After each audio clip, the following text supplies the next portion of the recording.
SCP-4456-D. No one expects the Spanish decommission.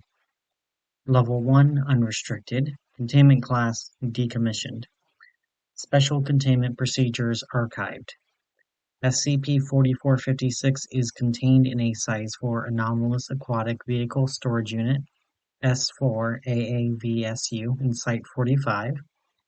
After every reproduction incident, the new SCP-4456 instance is to be provided with 2,500 pounds of pure silver.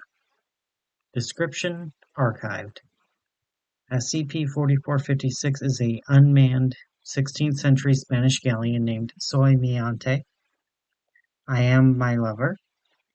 In terms of appearance, SCP-4456 is no different from ships of her model during the 1500s. Every 4 to 6 days, an exact copy of SCP-4456 is generated in the nearest area of water that can hold her. If the new SCP-4456 is ever provided with approximately 519,000, roughly 2,500 pounds of silver, in gold, silver, or gemstones, she will instantly disappear. If an SCP-4456 instance is not supplied with sufficient resources within 24 hours around manifestations, she will animate and become hostile, attempting to breach containment via ramming and onboard cannons.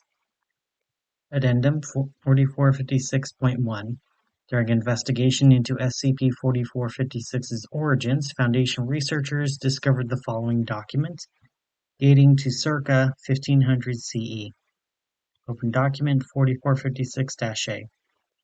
Note: the following document has been translated from Spanish. My Queen, I am filled with grief to support that Somnabulant has been struck down by unknown forces. She and her crew will be remembered as the mighty breadbasket of our holy kingdom. However, I must express my concern towards her former nature. Her valiant crew would not speak of where they obtained their bounty. We only know that she carried much of it on her returns.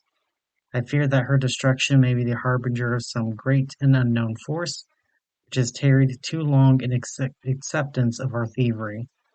Perhaps even mightier forces are at play here, for it seems that no mortal entity could reduce such a mighty vessel as the Somnabulant to mere ashes in moments. May we pray that God has not taken wrath upon us, and we can continue to prosper under His grace. Your humble servant, Dante. Addendum: to determine where items placed on board SCP-4456 would go, 10 silver coins, designed as exact copies, were created and installed with micro-tractors placed within each coin. After the coins had been placed aboard an SCP-4456 instance, the tracking receiver was activated and immediately detected all Foundation coins in Museo Nacional de Prado. Investigation revealed that the museum has carried the coins since 1827. Further research by the Anomalous Chronology Department found that every time a new SCP-4456 instance is provided with sufficient resources to disappear, the Spanish government's wealth would be retroactively increased by the value of the resources placed aboard the instance. While the exact repercussions of Foundation actions are inconclusive, it is widely speculated that the Foundation may have been at least partially responsible for Spain's price revolutions. An economic recession during the 16th and 17th centuries, theorized to have been caused by the importation of silver from the Americas. Due to the large amount of money lost to SCP-4456, as well as the potential violation of laws in the FIR Foundation International Relations Convention carries guidelines for the Foundation's interactions with sovereign nations, including, in most cases, outlawing donations to other nations unrelated to anomalous containment. SCP-4456 is proposed for decommissioning. The decommissioning class has not been used for several years due to the Foundation's focus on containing rather than destroying anomalies. This changed with the creation of the Decommissioning Department, directed by Dr. Calvin Bold, An organized department created for the purpose of intentionally destroying objects deemed too difficult to contain. Note that the decommissioned class is separate from the neutralized class, which refers to objects that are destroyed or de-anomalized unintentionally or without prior approval from the decommissioned department. The following proposal was submitted to the newly created decommissioning department. SCP Object Decommissioning Proposal Form. Item number SCP-4456. Object Class Header. Head Researcher Dr. C. Volk. Supporting Personnel Dr. D. Eon, representing Temporal Anomalies Department. A. Farrell, representing the Foundation Treasury and Finances Department. Dr. R. Regis, representing Foundation Legal Department. Please check off or fill in the applicable boxes regarding the reasons for submitting your proposal. Excessively high risk of lifted veil scenario, expense, legal concerns, and other, please state, temporal phenomena caused by causality paradox with unknown and most likely undesirable effects. Dr. D. Eon. Summary. The sheer cost of containing SCP-4456, combined with the legal ramifications of doing so, make continued containment inordinately expensive and inefficient. Additionally, failure to contain the object may result in exponential duplication on her part, quickly becoming unmanageable and eventually noticeable. Finally, we already know that SCP-4456 will be destroyed eventually, according to Document 4456-A, that if she is not destroyed, it may result in some form of causality paradox. Dr. C. Bold. Addendum 4456.3. SCP-4456 was approved for decommissioning. The decommissioning consisted of SCP-4456 being incinerated completely. Any remains in the form of ash or char spontaneously disappeared. Decommissioning of SCP-4456-D was officially declared a success.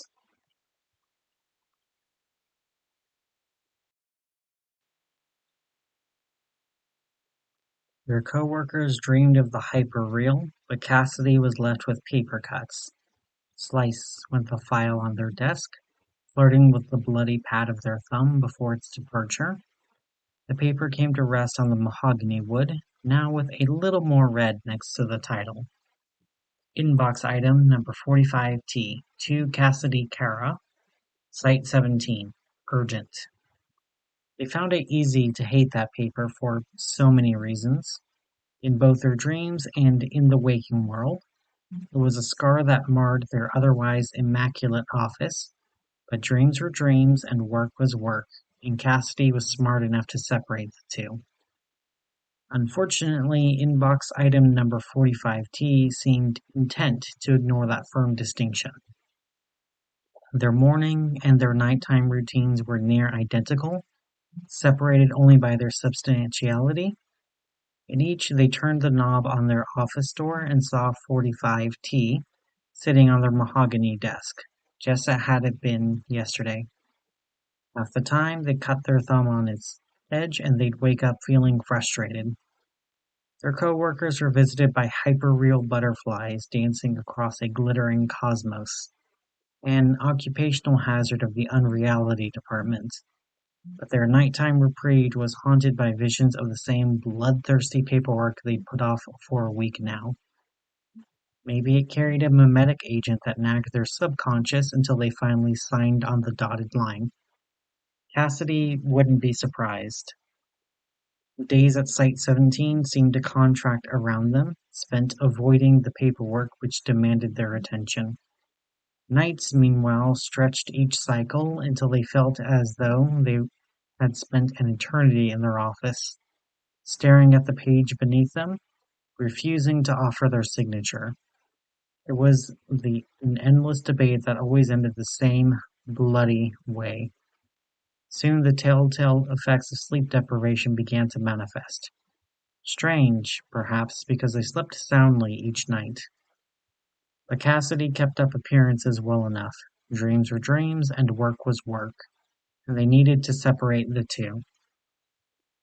One night they opened the office door as they always did, and was unprepared to find a simulacrum of themselves seated in their office chair, thumbing the corner of the file on their desk.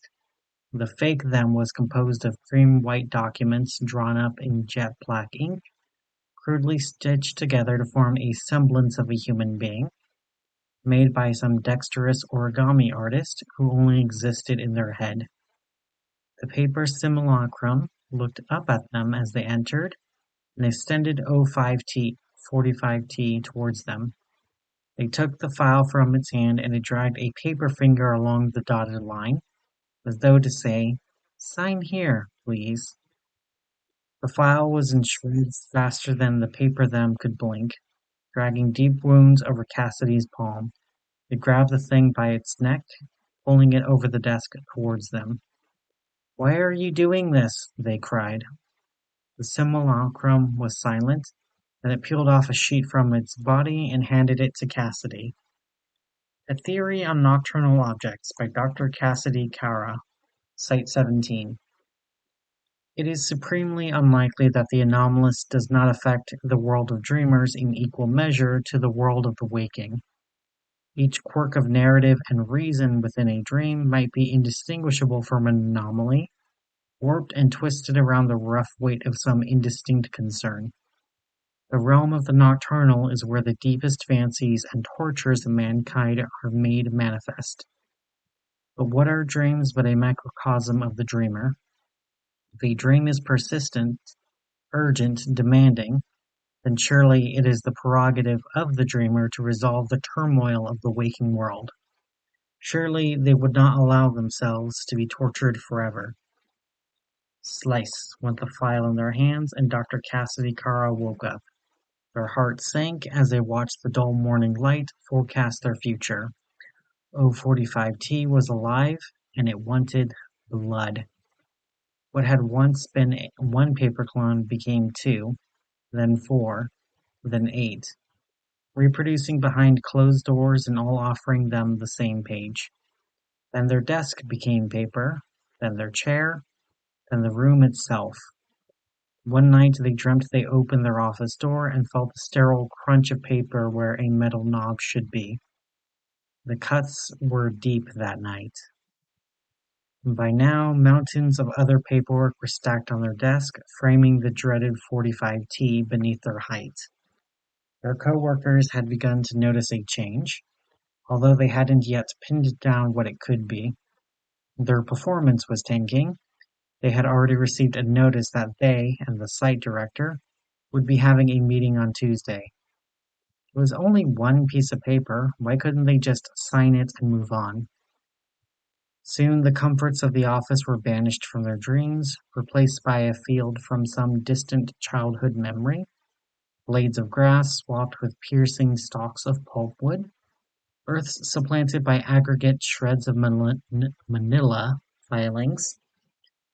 On the horizon lumbered a rough beast of black ink and white space, turning a blind head towards them before they ran, sometimes when they fell and cut their legs. It screamed. For what are tormentors but a microcosm of the tormented?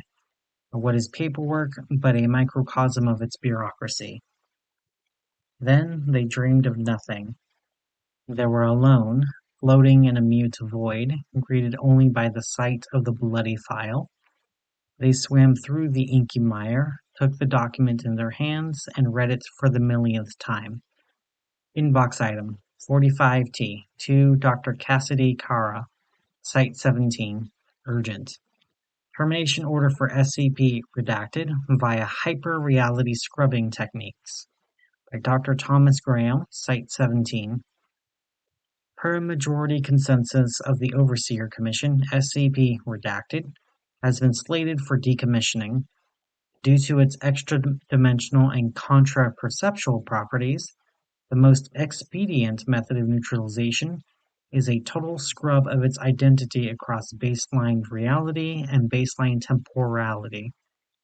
The Ethics Committee has ruled that SCP Redacted's nature as a sapient, human-adjacent anomaly is irrelevant to its containment efficacy as its decided opposition to termination. The Finances Department has estimated that a non-lethal neutralization of SCP redacteds effects, while feasible, would be considerably more expensive than a scrub of baseline reality, and is therefore ill-advised. Data redacted, further information is not necessary to include. Due to the nature of this procedure, consent by a representative of the Unreality Department is required. We expect a reply in a timely manner. Please sign here. 1,000 paper men whispered in their ear. A meadow dark cried out for signage, flanked by a blind titan of inevitability. A hand reached from the inky void and extended its padded thumb forward. Cassidy held a knife tipped with fountain ink. One stroke, and someone else's hand would be on the chopping block. The paper cuts and the paperwork thrown out together. With their signature, they could dream of cosmic butterflies again, and all they had to do was sign SCP Redacted's death warrant. The pen hung over the paper, and Cassidy made up their mind. Slowly, they scribbled out SCP Redacted, wrote in the margins Dr. Cassidy Kara, Site-17. Then they finally signed the paper. Inbox 45T fell to the ground, its purpose satisfied. The signature was meaningless, just spirals of ink on paper. But the termination order overflowed with absolute will, warping and twisting around the space Dr. Kara had once occupied. At 4:25 a.m., a request for their personal file retrieved only a 404 error.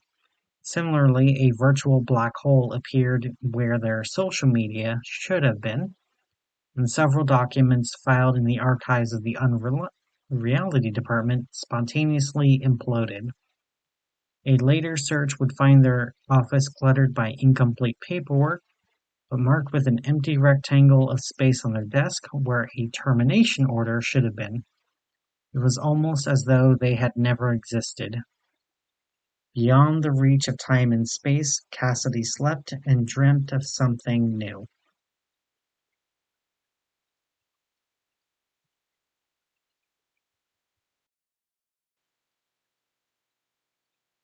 SCP-5097, working 9 to 5. Anomaly class, uncontained. Threat level, green. Special containment procedures. In the event SCP-5097 returns to reality, it is to be severely reprimanded and placed in a humanoid containment cell. The note SCP-5097 left behind is currently in an anomalous items locker. Description: SCP-5097 is Senior Researcher Cassidy Kara, a former member of the Unreality Department. Up until their classification as SCP-5097, Dr. Kara had worked under the Foundation for 6 years. On 4/8/20, Dr. Kara removed himself from baseline reality and temporally ceased existing. Discovery Log: SCP-5097 was discovered after Foundation.AIC units detected a sudden loss of data associated with Dr. Kara. Their personnel file was the first to be detected as missing. The reports on multiple anomalies were found to be blinked shortly after, followed by their SkipNet account becoming invalid at 9:58 p.m. on 4/9/2020. Several personnel acquainted with Dr. Kara had noticed their lack of activity around the site and could neither access past emails with Dr. Kara nor send them new ones. An investigation was launched, revealing their private quarters contained only a handwritten note on their desk, see addendum. Whom it was addressed to is unknown. Automated extranormal detection programs deployed by Site Command were able to detect several residual ULF, hypothetical measurements used to quantify anti-dimensions or anti-spacetime phenomena within a given system. ULF values closer to 0 operate similarly to our reality, fluctuations that had occurred within Dr. Kara's quarters. From the readings, a timeline of these fluctuations was established, revealing that Dr. Kara had separated themselves from baseline reality on 4/8/2020 at approximately 4:25 a.m. Dr. Kara was designated as SCP-5097 on 4/10/2020, and its containment procedures were officialized shortly after. Addendum: the note left by SCP-5097. Sorry, but I really just don't feel like coming into work today.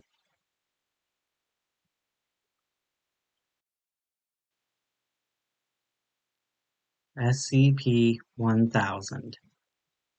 Bigfoot. Object Class: Header. Special Containment Procedures. All media reports related to SCP-1000 are to be examined for potential verifiability. All organizations and individuals investigating SCP-1000's existence are to be kept under surveillance by Mobile Task Force Zeta-1000 and discredited or administered amnestics. All physical signs of SCP-1000's existence must be retrieved and kept in Foundation custody and replaced with decoy items if necessary. Alleged sightings of SCP-1000 must always be investigated by MTF Zeta-1000, however trivial the claim. Absolutely no contact with wild or captive instances of SCP-1000 is allowed without prior approval from Director Jones. Any interaction between SCP-1000 and humans, including Foundation personnel, must be reported to Director Jones immediately. Description: SCP-1000 is a nocturnal omnivorous ape classified in the Hominid branch, along with genera Pan and Homo. Adults range in size from 1.5 to 3 meters, 5 to 10 feet in height, and weigh between 90 and 270 kilograms, 200 to 600 pounds. They have gray, brown, red, and occasionally white fur. They possess large eyes with good vision, a pronounced brow ridge, and a sagittal crest on the forehead, similar to that of the gorilla, are present in both sexes. Their intelligence is on par with that of the Pan troglodytes, the common chimpanzee. SCP-1000 evolved alongside Homo sapiens, existing contemporaneously with proto-humans and humans in large numbers until 10,000 to 15,000 years ago, when an extinction event eliminated all but 1 to 5% of their population. This event was triggered by SCP-1000 contracting an anomalous pseudo-disease classified as SCP-1000-F1. This disease is passed on at the genetic level and affects every present-day instance of SCP-1000. The majority of SCP-1000 instances are born immune to the effect. Those who are not born immune quickly die. The effects of SCP-1000-F1 is as follows. Any hominid, including humans, chimpanzees, bonobos, and non-immune instances of SCP-1000 that directly or indirectly observes any instance of SCP-1000 has a minimum 2% chance of being instantly killed through anomalous means via the permanent cessation of brain function. This effect is cumulative, and the longer a human views SCP-1000, the higher the chance of instantaneous death increases, at a rate of plus 1% chance per 20 minutes of viewing. This effect varies between individual members of SCP-1000 species, with some individuals carrying a death chance of 90%. This effect is also produced by dead individuals, although small fur samples do not exhibit the effect. Known means of preventing this effect are small-scale only and include redacted, see attached documentation, level 3 clearance required.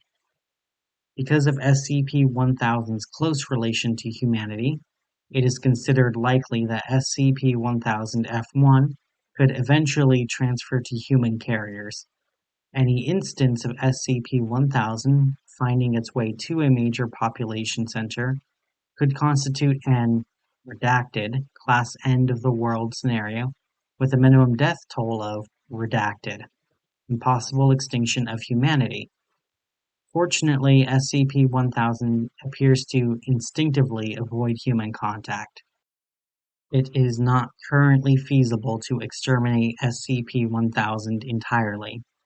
The highest known population concentrations of SCP-1000 are at present located in the Pacific Northwest region of North America and the Himalayan mountain range in Asia.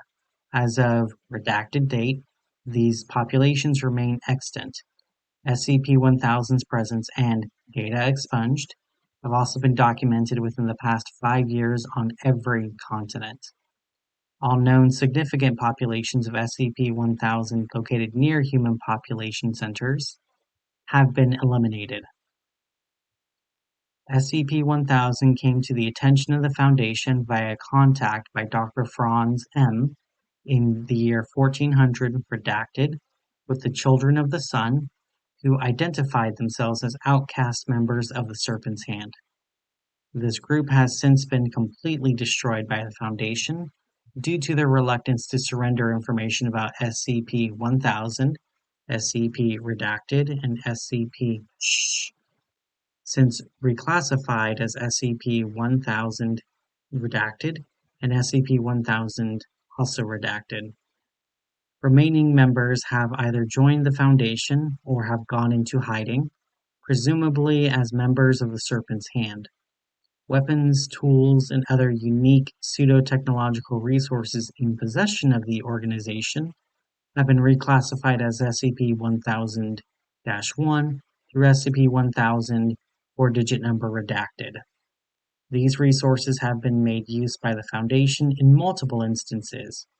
For a full list, see document 1000-3534-Y, Level 3 clearance required. Access to surviving ex-members of the Children of the Sun is restricted to personnel clearance level 4-1000 unless given direct authorization for contact by Director Jones. Further information is available to personnel with level 3-1000 or above. Personnel with clearance level 3-1000 or above are required to read document Alpha 1596-1000. Addendum 1466-X Update to Special Containment Procedures. As of redacted date, SCP-1000's Special Containment Procedures no longer include Procedure 516 Lumina. Data expunged indicates SCP-1000 may be developing a resistance to the sonic element. Data expunged will not develop further, so that Procedure 516 Lumina can still be used in emergency situations. Investigation into alternate means of reliably keeping SCP-1000 away from human population centers is underway. Whether SCP-1000 resistance to Procedure 516 Lumina was calculated, and as such may be sign of SCP-1000 redacted, or coincidental, by chance of natural species variation, is not known at this time. Level 3 clearance required. Document Alpha 1596-1000.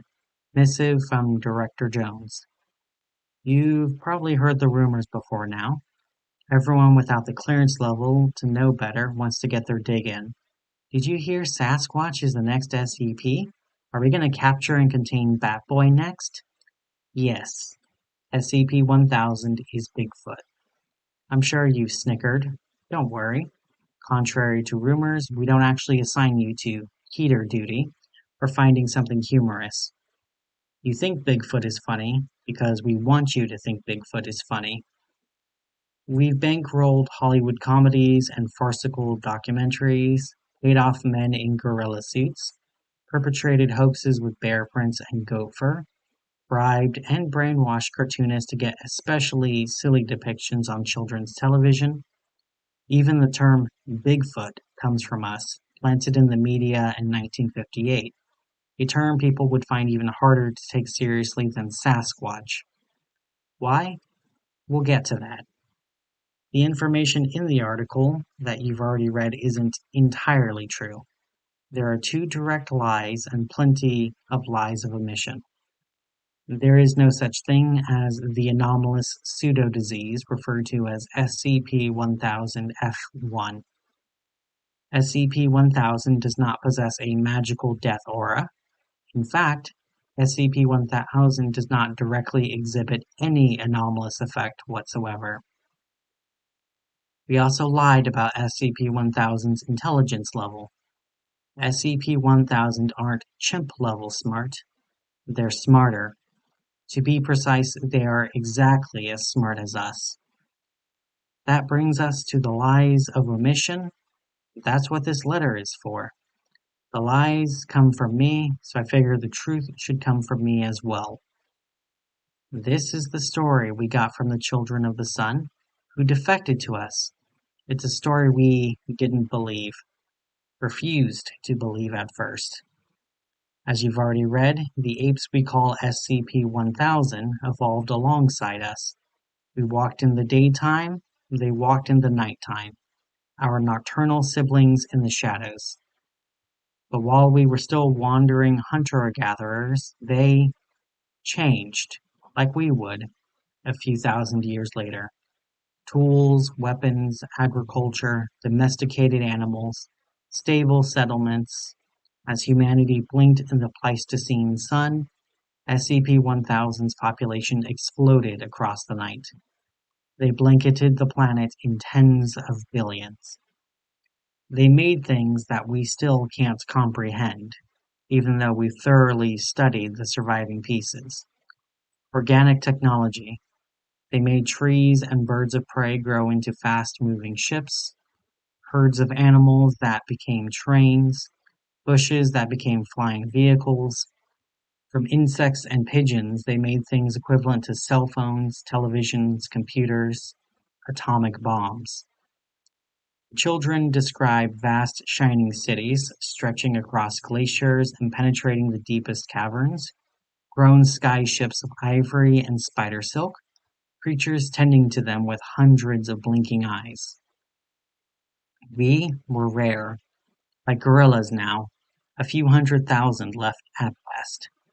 We avoided their settlements, just like wild animals today avoid ours. SCP-1000 understood we were intelligent like them, but avoided us just as we avoided them, saw us as fairies, as gnomes, ascribed us supernatural powers, said we ate bad children while they slept in the daylight. They fenced off our dwindling wild population in observatories, outlawed poaching, but in the underground consumed our bones as aphrodisiacs. Then their civilization fell, and we did it. By we, I don't mean the Foundation. By we, I mean humanity. The story is muddy. Supposedly a trickster forest god showed humanity favor, showed us the master's tools and how to use them. Why we did it, we don't know. Perhaps they hunted us. Perhaps we were simply afraid. Perhaps it was just they fenced us in, unintentionally or not. We simply don't know what the truth is. Somehow we acquired SCP-1000's own technology, and with it we instigated an SK-class dominance shift, in which humanity became the dominant species on Earth. We wiped out 70% of SCP-1000's population in a single day. The Day of Flowers, the children called it. Supposedly every flower bloomed that day, while our enemies died in their sleep. Then we hunted the rest down, but we went further than just killing them. With a few of the more twisted of SCP-1000's devices, we drove the survivors mad, even those hiding beyond our reach. We trapped them in their own minds, blocking higher functions and leaving their bodies to fend for themselves like any ordinary ape.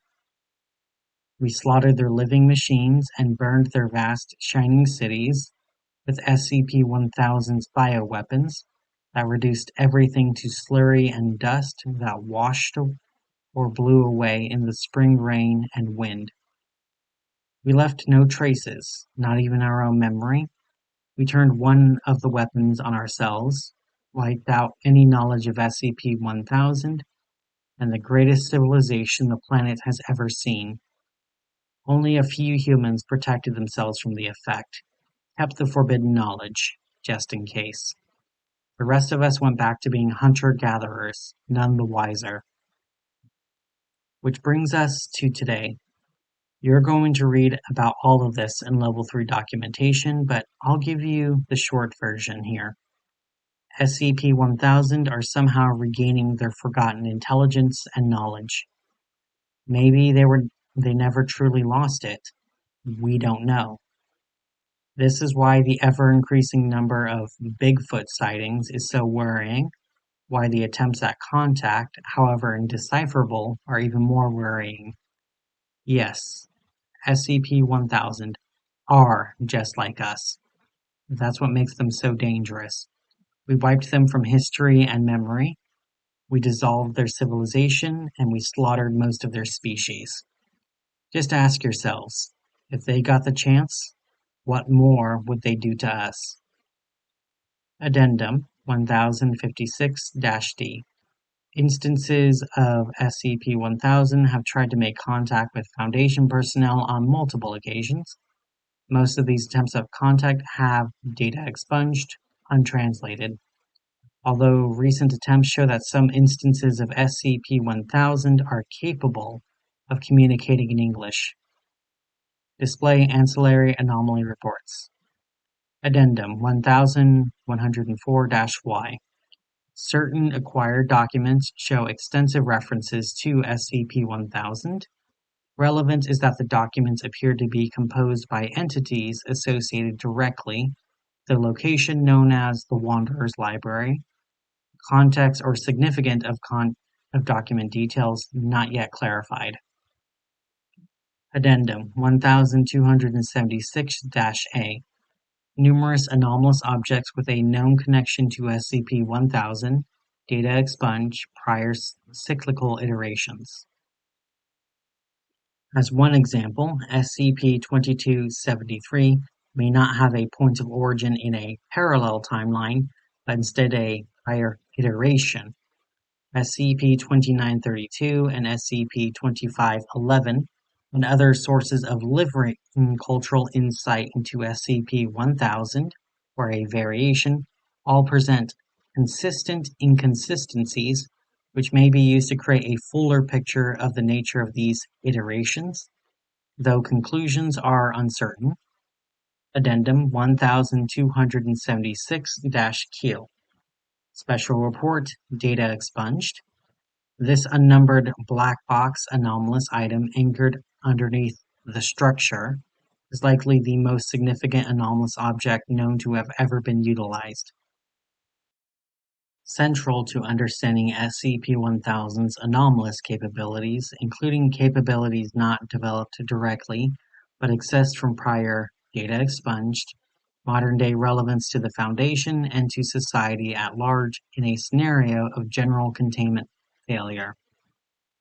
Log 1000 AD-065-X1. The following is a rough translation of recent SCP-1000 attempt at communication with Foundation personnel on redacted date. See attached documentation. We forgive you. Given choice for now, not forever. Let us back in.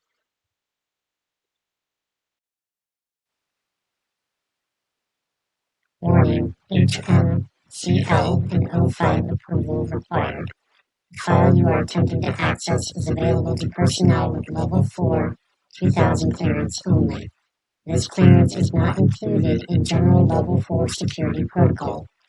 Attempting access beyond this point without necessary clearance is grounds for termination of Foundation employment and cancellation of all educational, medical, retirement, and mortality benefits. By submitting your credentials, you hereby consent to exposure to a known cognitohazardous image and verify that you've been inoculated against that image. In the event of an unauthorized access, this console will become inoperable, Security personnel will be dispatched to revive you and escort you to a detention cell for interrogation. Attempting to access this file from any computer not connected to the Foundation intranet will result in immediate termination regardless of clearance. Submit login credentials, level 4, 2000 clearance required. Security, cognito hazard activated, scanning for neural activity. Remember us. Dismiss confirmed, retrieving file. SCP-2000 Deus Ex Machina. Object Class Thaumiel. Special Containment Procedures. The entrance to SCP-2000 is disguised as a disused park ranger station in Yellowstone National Park. Despite several civilian trespassing attempts, the entrance has yet to be breached in the installation's recorded history, and no further physical containment has been deemed necessary. Protocol Plain Sight 201 is in effect for SCP-2000. Necessary supplies and replacement personnel may be delivered via unmarked road vehicles or civilian helicopter as appropriate. No personnel below Level 4 2000 clearance are permitted access to documentation regarding SCP-2000 or any protocols associated with its containment and upkeep. No personnel below Level 5 2000 clearance are to be permitted access to SCP-2000 below Sub-Level 5. All personnel assigned to SCP-2000 must submit to a neural archetype scan on a monthly basis. Personnel stationed on-site must submit to weekly scans to be stored locally. Level 4 2000 personnel or above stationed on-site are not permitted to leave Yellowstone National Park during the course of their assignment. In the event of transfer, either elective or compulsory, Class A amnestics must be administered and false memories implanted, consistent with assignment to other high-security or Keter-class SCP objects. Additional personnel may be assigned to SCP-2000 and granted temporary Level 4 2000 clearance at the discretion of the item's HMCL supervisor, currently Dr. Charles Gears, and O5 Command. The exterior surface of SCP-2000 is surrounded by Scranton Reality Anchors, SRAs, every 20 meters arranged hexagonally to prevent incursion by hostile anomalous interference. Each SRA's function must be checked semi-annually and replaced as necessary. Technicians servicing SRA components may reference document SRA-033, revision 1.07, 5 Zyank Anastokos constant temporal sinks, EXACS, capable of maintaining stable tachyon flux across the expanse of the facility, maximum output rating at 100 watts each, have been installed and are to be maintained monthly. Technicians servicing EXACS components may refer to documents EXACS 864, revision 1.3.0. One pseudo-Riemannian manifold has been initiated at the entrance to Sublevel 4 and must remain open at all times.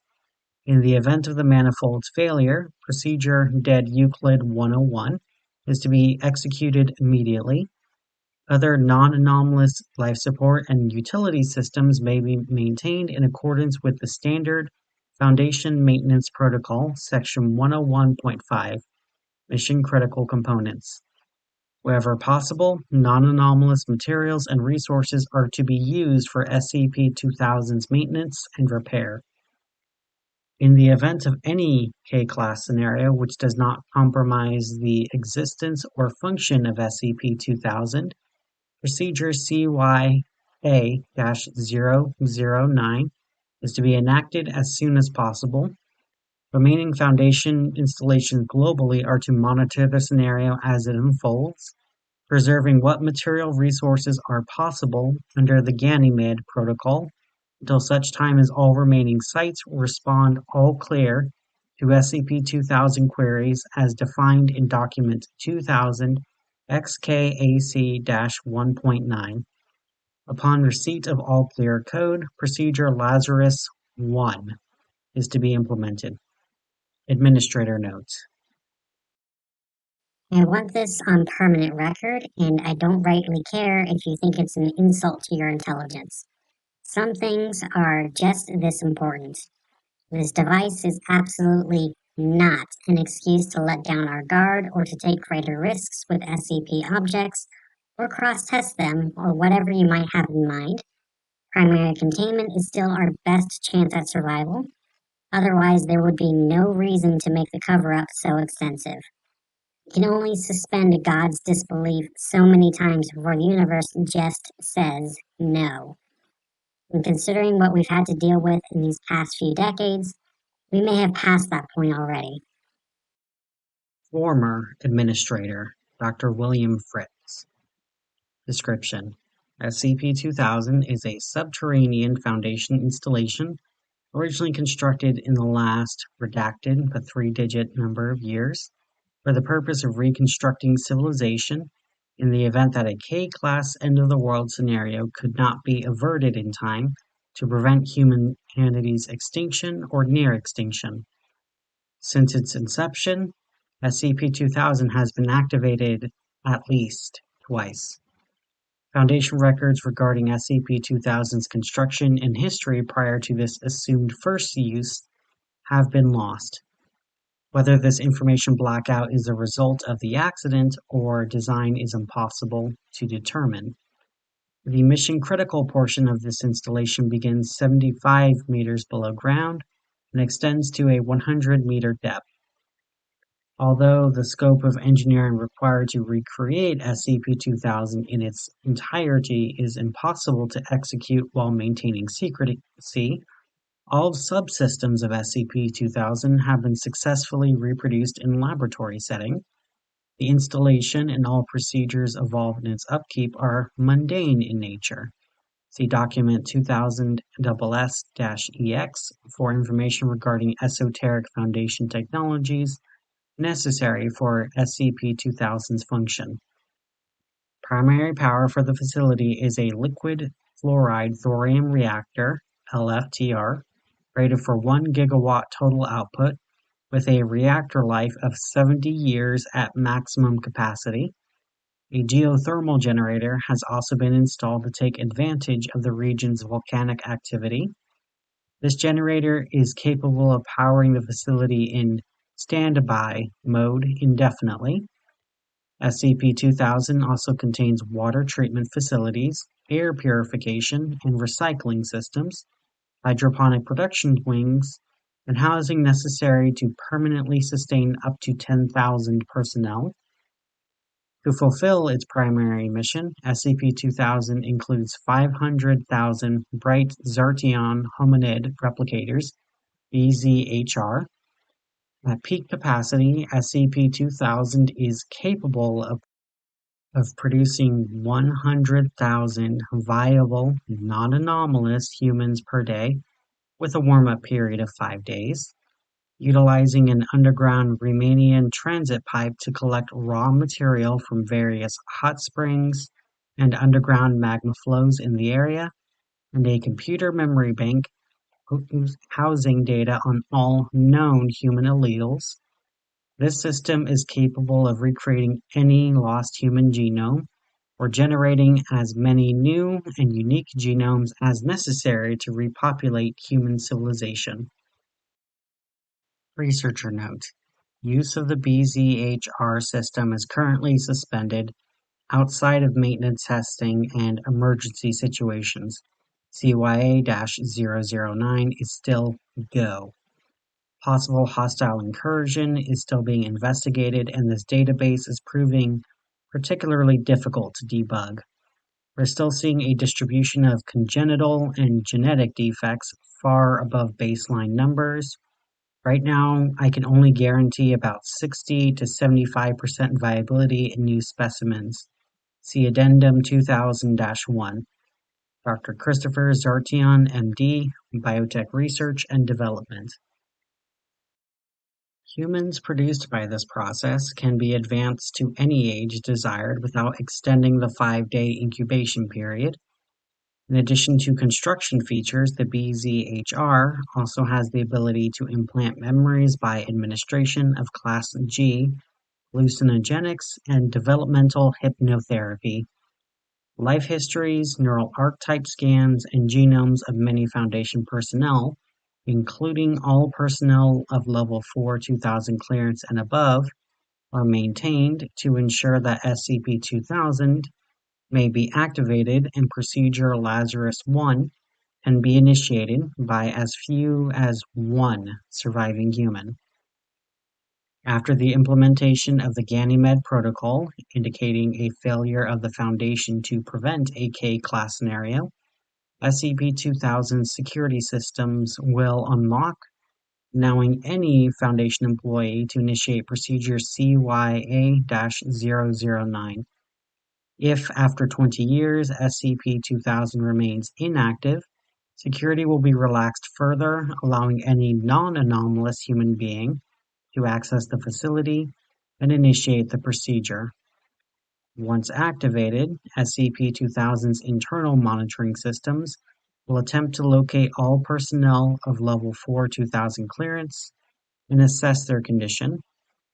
Mission-critical personnel not found will be replicated using the most recent neural archetype scan on file and awakened prior to the initialization of other systems.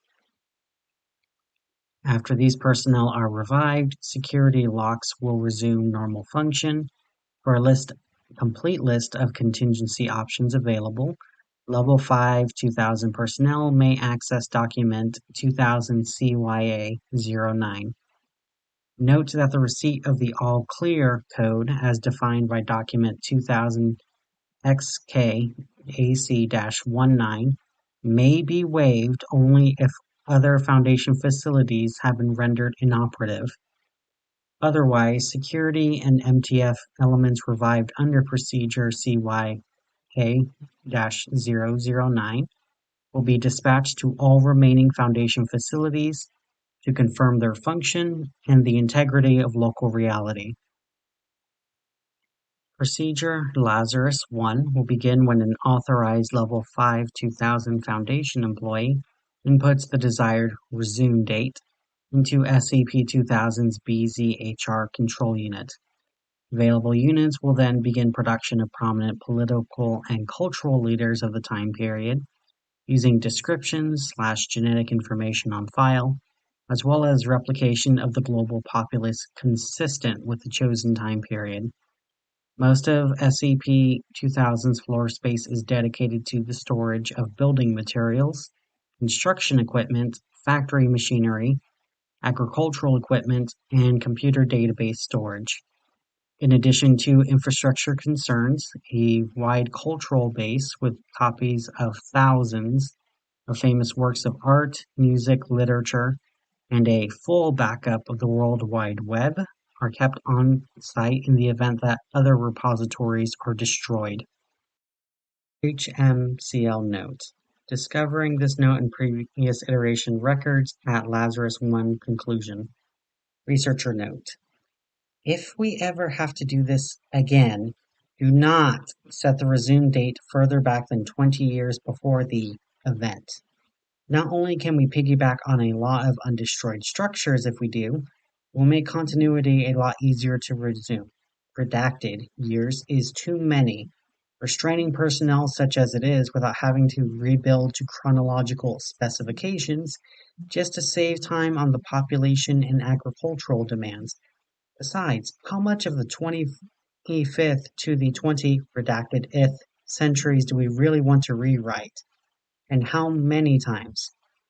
Isn't one great war hard enough to keep track of? Dr. Henrietta Eisenhower, historian. My tenure as SCP-2000's HMCL will honor this request. Currently pursuing official documentation update to account for this change. 2 world wars is plenty. We do not need to hazard a third. Dr. Charles Gears, HMCL Supervisor. The first replacement humans housed off-site must necessarily be informed of SCP-2000's existence and function as they are being created. This strategy allows newly constructed humans to assist in reconstruction and recolonization efforts directly when skill sets appropriate to reconstruction have been pre-selected for the increased prevalence in the first 5 million individuals produced. As global population increases, the process of diaspora and reconstruction will accelerate geometrically, allowing economic and agricultural infrastructure to recover as quickly as possible. While it is feasible that some replacement humans will not survive the initial renovation period, such individuals can be recreated indefinitely until all major population centers and Foundation facilities have been completed. Foundation administrative assets during this period will focus on the falsification of dendrological, astronomical, and radiometric dating records necessary to maintain the appearance of historical continuity. Please see Document 2000 Retcon version 2.3.3 for details. In the event that significant portions of natural habitat are also destroyed prior to the project's completion, refer to Document 2000 1-Ter version 3.0 for approved rapid regrowth methods. It is estimated that the world population, manufacturing capability, agricultural production, and culture can be reset to 2000 CE levels 25 to 50 years after the procedure is implemented. At the conclusion of Procedure Lazarus 1, amnestics agent Ennui 5 will be released en masse, causing all reconstructed humans to forget their affiliation with Foundation assets. History will then resume from the chosen date. Each procedure will necessarily alter the course of humans' events due to the enormous complexity of human social interaction. Further research into predictive historical modeling based on observations from prior completions of the procedure Lazarus 1 is ongoing. HMCL note.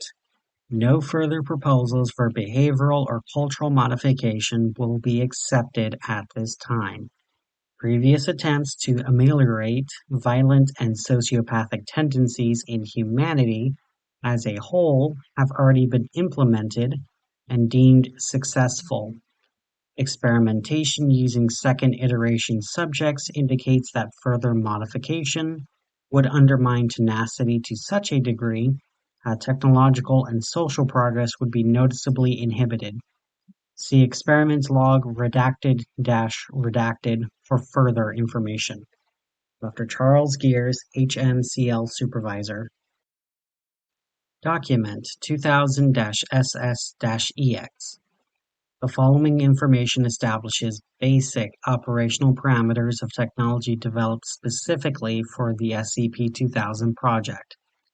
Although this technology may appear to be anomalous, it is based entirely on verifiable scientific principles currently in use by the Foundation to effect containment. The invention of the Scranton Reality Anchor, SRA, appears to predate the first activation of SCP-2000 and is credited to Dr. Robert Scranton in 1889. The main body and much of the circuitry of the SRA are constructed of a corrosion-resistant beryllium-bronze alloy. Inspired by artifacts recovered, data expunged, effectively eliminating the appearance of virtual particle/antiparticle pairs required for type-green reality bending phenomena to manifest. Due to the expense involved in producing the beryllium-bronze alloy required for the SRA's construction, Foundation-wide implementation of the device has been limited to units capable of an area effect of less than 2 cubic meters. Use of MSRA Scranton boxes to provide mission-critical document safety. L. Piedmont et al. Foundation. Volume 106.8, pages 10 to 14, 1988. Researcher note. The mechanism of the SRA's function and the source of its inspiration must be kept secret from all possible reality bending entities for reasons which I hope are obvious. Only qualified Level 6 2000 maintenance technicians have been cleared to access this documentation. If any member of SCP-2000 staff reveals to you that they are a Level 6 maintenance technician, please report them to O5 Command so they can be reassigned and submitted to amnestic therapy immediately. This is not a punishment, it is a legitimate safety concern. If these devices are ever compromised, so too is our lifeboat. Dr. Lowell Henry Piedmont, Esoteric Containment. The Zyark/Anastakos Constant Temporal Sink (EXACS) is a device designed to stabilize the flow of causality across a given field of effect. EXACS' use of high-power electromagnetic radiation in the radio band, coupled with a tachyon field emitter, relativistic motion in superfluids for use in tachyon emission and storage, T. Exank, A. Anastakos Foundation, Volume 10.4, pages 141 to 143, 1892, to create a permeable event boundary, allowing organic and electrical systems to pass through unaffected, while maintaining a static causal environment. In other words, temporal anomalies which might normally prevent SCP-2000 from being constructed will have no effect so long as at least one EXACS remains in operation. There are no plans to implement Foundation-wide use of the EXACS devices. Researcher note: temporal sinks can be useful for a lot of things. Containing SCP objects for which you need 1 second to last 300,000 years is a good example. Holding a point of reference constant during temporal repair missions so that you can meaningfully record your progress and undo serious mistakes is another. Natural causal relationships are flexible in a way the human mind is not equipped to deal with meaningfully, and creating more than a small handful of isolated static causalities will do more to damage temporal integrity than secure it. EXACS will not be implemented Foundation-wide. Yes, we have tried it during a past iteration. No, further inquiries into the results of that attempt will not be accepted. Dr. Thaddeus Zayak, Temporal Anomalies. The use of a pseudo-Riemannian manifold allows SCP-2000's floor plan to extend into negative depth, providing 10 square kilometers of floor space. Original documentation on the system's construction prior to previous SCP-2000 activations have been lost. While this phenomenon has traditionally been indicative of spatial anomalies, it is the determination of Doctors Rosalind Axel and Tristan Bailey that the manifold entrance is consistent with an advanced implementation of modern physics. Transit Portal Dynamics, Stretching the Brain, T. Bailey et al. Foundation, Volume 115.2, pages 23 to 37, 1997. This negative space is maintained via a non-gravitational singularity generated through focused redacted particle emission across the manifold's desired entrance. In the event of the singularity's failure, the installation will remain intact in isolation and will not suffer structural collapse. Recreation of the manifold is estimated to take less than 10 hours if Protocol Dead Euclid 101 is enacted immediately after failure. The isolated portion of SCP-2000 will remain operable and inhabitable for up to 36 hours after the manifold fails, and is recoverable indefinitely. Addendum 2000-1. During containment breach of SCP-80 on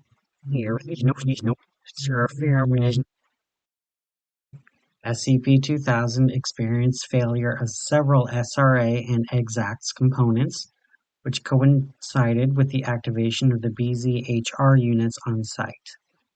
For 25 days following this incident, VZHR units produced over 10 million humanoid entities with internal biology inconsistent with modern humans.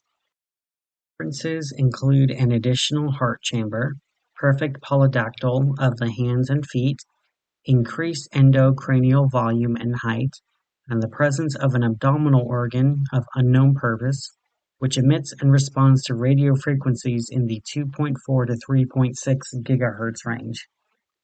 These humanoids were neither dosed with Class G hallucinogenics during replication, nor submitted to developmental hypnotherapy. All remained unconscious until expiration 5 weeks later. Classification of SCP-2000-1 for these entities is currently under review. Whether this event is the direct result of trans-temporal interaction between SCP-80 and SCP-2000, sabotage, information leak, or non-anomalous equipment malfunction is as of yet unknown. Diagnostic checks and structural repairs are proceeding formally as scheduled, then nominally, now within acceptable risk. SCP-2000 is expected to resume normal functions as of January 2008, postponed to 2013, postponed to 2020. Addendum 2000-2. While making repairs to SRA units in Sector 3382 on Ignition data expunged reported the discovery of human remains in an advanced state of decay. Analysis of clothing fragments discovered with the remains indicates the remains are 450 to 700 years old. Valid Foundation security credentials for Dr. Alto Clef were discovered nearby, although a genetic match could not be established. The following note was recovered from a hermetically sealed plastic document sleeve. Why did we have to build this thing? When did we do it? How long have we been doing it? Do we even know? Subsequent interrogation has verified Dr. Clef has no knowledge of this event and is ignorant as to the purpose of the message. By order of the Overseer Council, the following file describes a Class 8 cognitohazardous entity and is a Level 5 3000 classified. Unauthorized access is forbidden. Input Level 5 3000 security credentials. Credentials approved.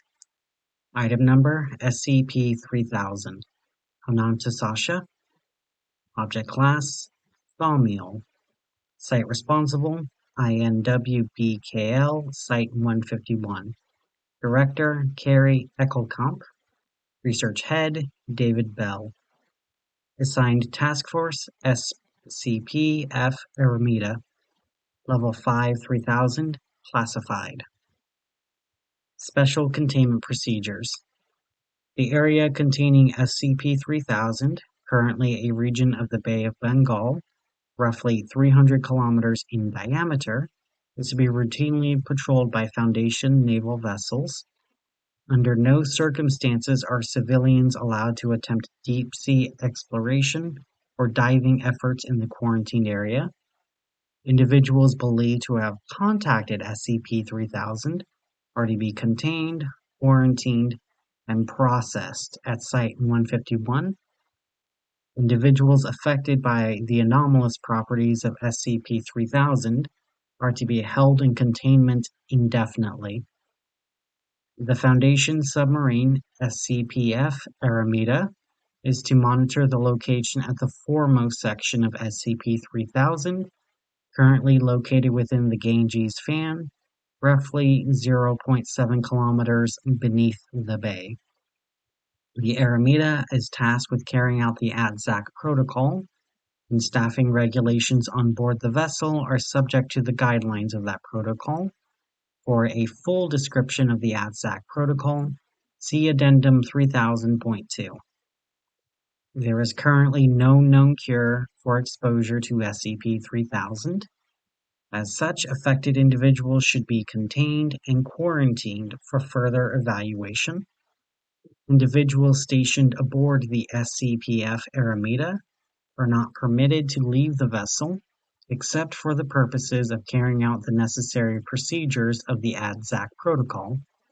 Individuals who leave the vessel without proper authorization are to be considered lost. Under no circumstances should any individual interact with SCP-3000 without authorization.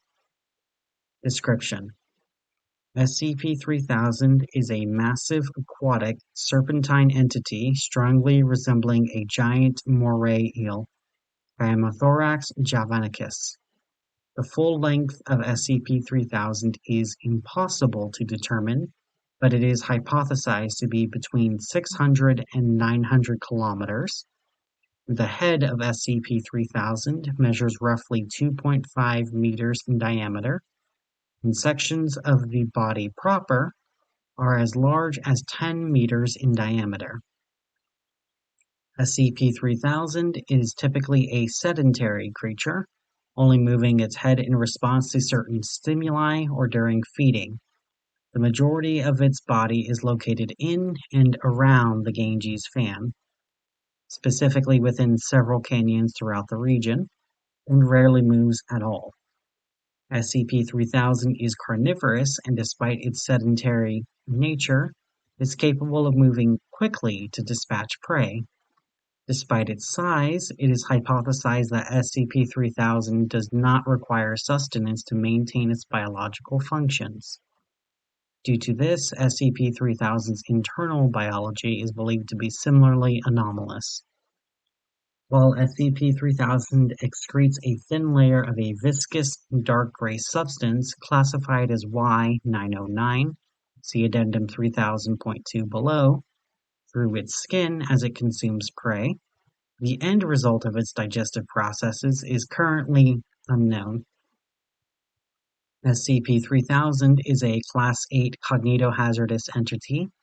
Direct observation of SCP-3000 may cause severe mental alterations in viewers. Individuals who directly observe SCP-3000, as well as any individuals within an uncertain distance of SCP-3000, experience inexplicable head pain, paranoia, and general fear and panic, and memory loss or alteration. The following is a log from Site-151's historical records, written by Dr. Eugene Getz about initial discovery of SCP-3000 and the effects felt therein. The unease was felt throughout the entire crew as we descended on that first night. Whether this was due to our uncertainty at what we would discover or something more sinister, I would not speculate. As we continued to descend, Williams began sweating profusely. When asked about it, he could not respond, stating that he thought he was missing something he could not deduce. As our descent continued, he began to act more and more erratically, at one point addressing myself as Darlene and expressing uncertainty as to the tasks he was assigned to handle. Similar feelings were expressed by other members of the crew, but William felt it the most. His mimetic resistance was by far the lowest of all of us, but he was a biologist, not a mimeticist. When we finally came into contact with the entity, he began whimpering and had to be sedated. I remember him muttering the word "no" over and over again, as if in disbelief.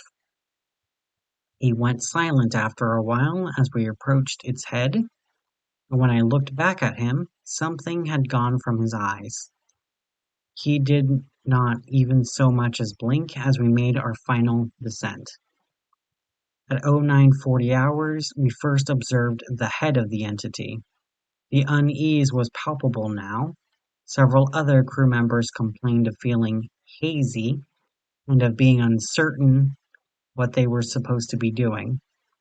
Captain Reeder, ever the man's man, wrote it all off as nitrogen intoxication and forced them to continue approaching the entity. When we were within 50 meters, the entity turned slowly to look at us. Even now, as I recall watching this thing coil around in the darkness, I can still hear Williams barking like a mad dog in the rear of the vessel, screaming and flailing, shouting about how he could see it in his head. Perkins and Harrison tried to restrain him, but he got free and smashed his head in against one of the portholes. He hit it so hard he cracked the inner layer of glass. The damage was bad enough that we had to surface. We tried to give Williams medical attention, but he was too far gone at that point.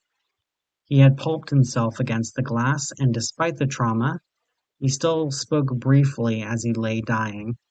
Nobody recorded it, we didn't think to at the time, but I remember it well enough. He said, "There's nothing, nothing, nothing." By the time we had reached the surface several hours later, Williams was dead. At that time, I didn't think much about what he had said, just the ravings of a man gone mad by the depths, I figured. I didn't know any better. But even now, I can still see the eyes of the creature. I see it hanging there in the darkness, illuminated by a light I cannot source, and I feel the lingering dread that Williams must have felt that night in the submersible, as he was overcome by whatever void that foul thing slithered out of. Discovery. SCP-3000 was discovered in 1971, shortly after two Bangladeshi fishing boats and 15 fishermen were reported missing after drifting near the Indian coast. As the country of Bangladesh had only recently been established at that time and had been subject to significant political persecution on the part of Pakistan, this incident received high-profile media attention due to the fears that it was a result of foreign aggression. Local coastal dispatch units could not locate the missing boats, fueling further media hysteria. Foundation researchers stationed in Calcutta, now Kolkata, drew similarities between this disappearance and another incident 2 years earlier. A thorough search, aided by Marriott's Ashlar counters, revealed the location of the two boats, as well as an unknown, previously undiscovered mass deep below the surface of the Bay of Bengal. Further investigation by Foundation divers discovered the existence of SCP-3000. The area was quickly secured, and current containment procedures were put in place in April of 1972.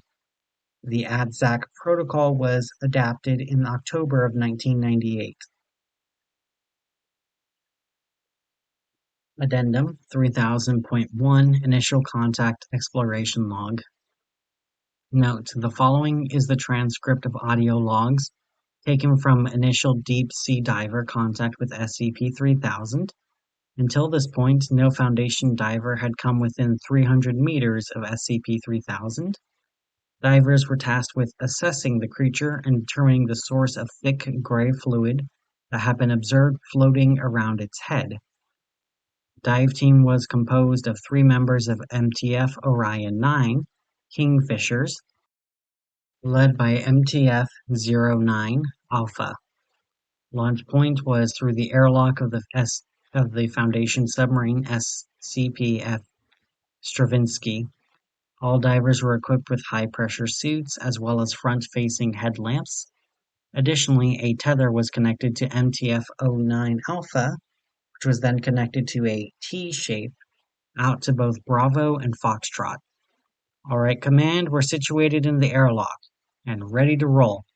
Confirmed. Go ahead and sound off. Orion 9, Alpha, check. Orion B, Bravo, check.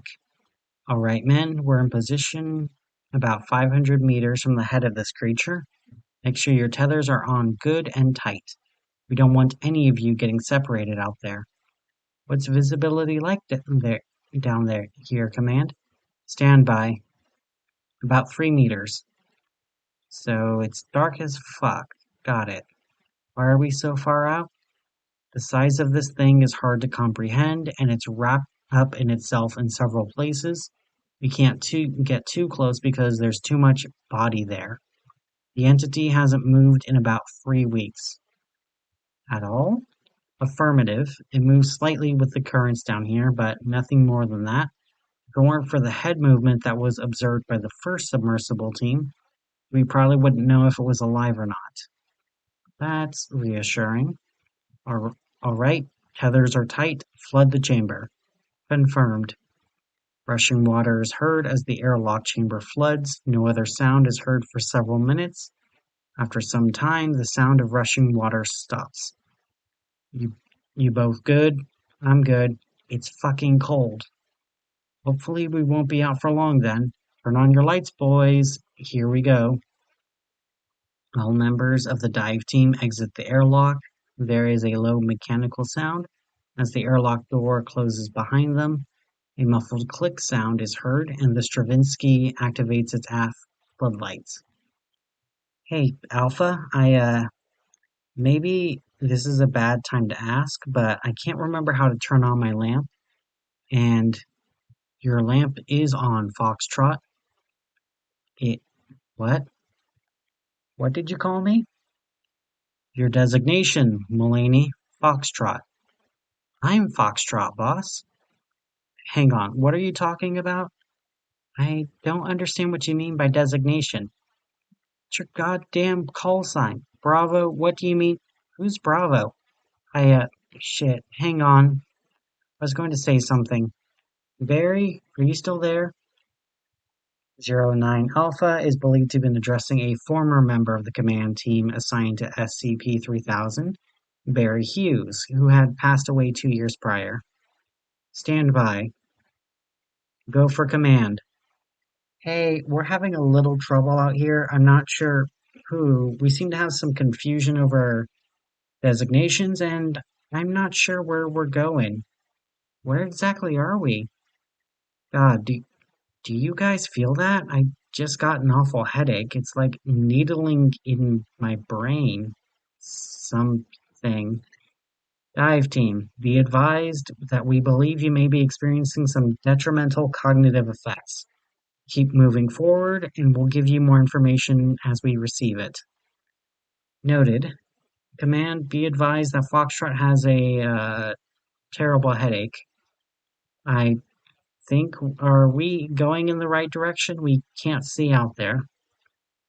You are roughly 150 meters from the head of the entity, Alpha. You should be getting visual soon. Command, I don't see anything. Where are we? Where are we? You're almost there, Alpha. Dive team, be advised we're picking up movement from the entity on radar. Barry, I don't see anything down here. What are we supposed to be? All I can see is darkness. There's a chill, foul wind blowing, pushing me towards a brink I can't see. Shut up, shut up, shut up! Command, Bravo is unresponsive. Requesting immediate cessation of mission. Wait a second. On the edge of nothingness, inches from oblivion, a, there's a sickness in my mind that I know can't be cured. Beyond me is only blackness and a single pair of dark eyes. What? What are you saying? Dive team, we're going to pull you back in immediately. We have reason to believe that. Barry, is that you? How can it be? I shoveled the dirt during your. Can hear something over there, Alpha. Your light. Get your fucking. Silence. Only silence. My consciousness coming undone. And only, and only, and only. Dive team, something is moving towards you. Repeat, something is moving towards you. Prepare to return to. This is shit. I can't see. How far are we from the. It's right there! It's right there! Fuck, what are you doing? Fuck! And only the eel remains. Radio silence for 20 seconds. Alpha, radio silence for 13 seconds. Alpha, Bravo, Foxtrot, do any of you hear us? No. Oh, thank God. Bravo, you need to speak up. We can't. Shh.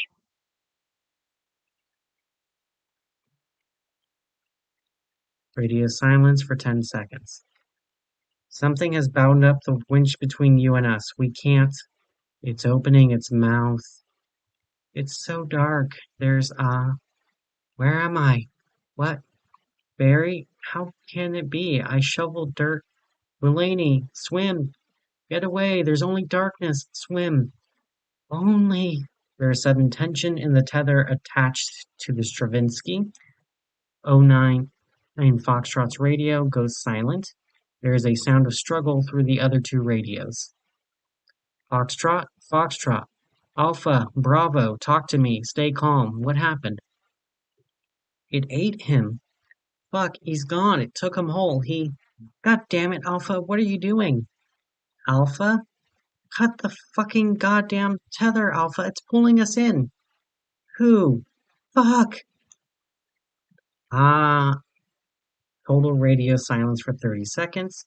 Tether attached to Stravinsky is pulled free from its moorings and disappears. Alpha, Bravo, do you copy? Alpha, Bravo, do you copy? This is Bravo. I'm floating in the dark. I can see shapes moving through the fog, but they're hard to make out.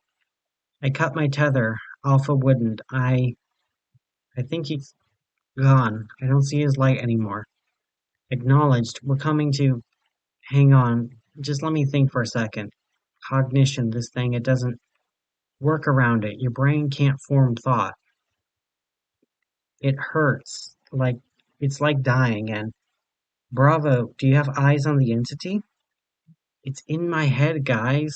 Coiled up in there like a snake. And something about it is caustic. I can see it just in front of me. It's not doing anything. It isn't moving, just hanging there with its mouth open. I think it finished eating. That fluid is seeping through the skin around its head, about a meter back. Just looking at that stuff is making me like the room is spinning. I feel nauseous. My head isn't working right. There's an abortion under the floorboards and the other in the sink. Wait, this is wrong. That wasn't me. Who said that? I'm going to collect a sample. Hang on. Bravo, we're going to send out a crew to get you. Just hold on. Oh no, don't do that. You have to be trained not to feel the things I'm feeling, otherwise it will get into you. Maybe it will anyway. Who knows? It feels like the end of the world down here, fellas. My heart is really going off the charts and I think I'm dying. I got a sample. I'll attach it to one of those little balloons and let it float up.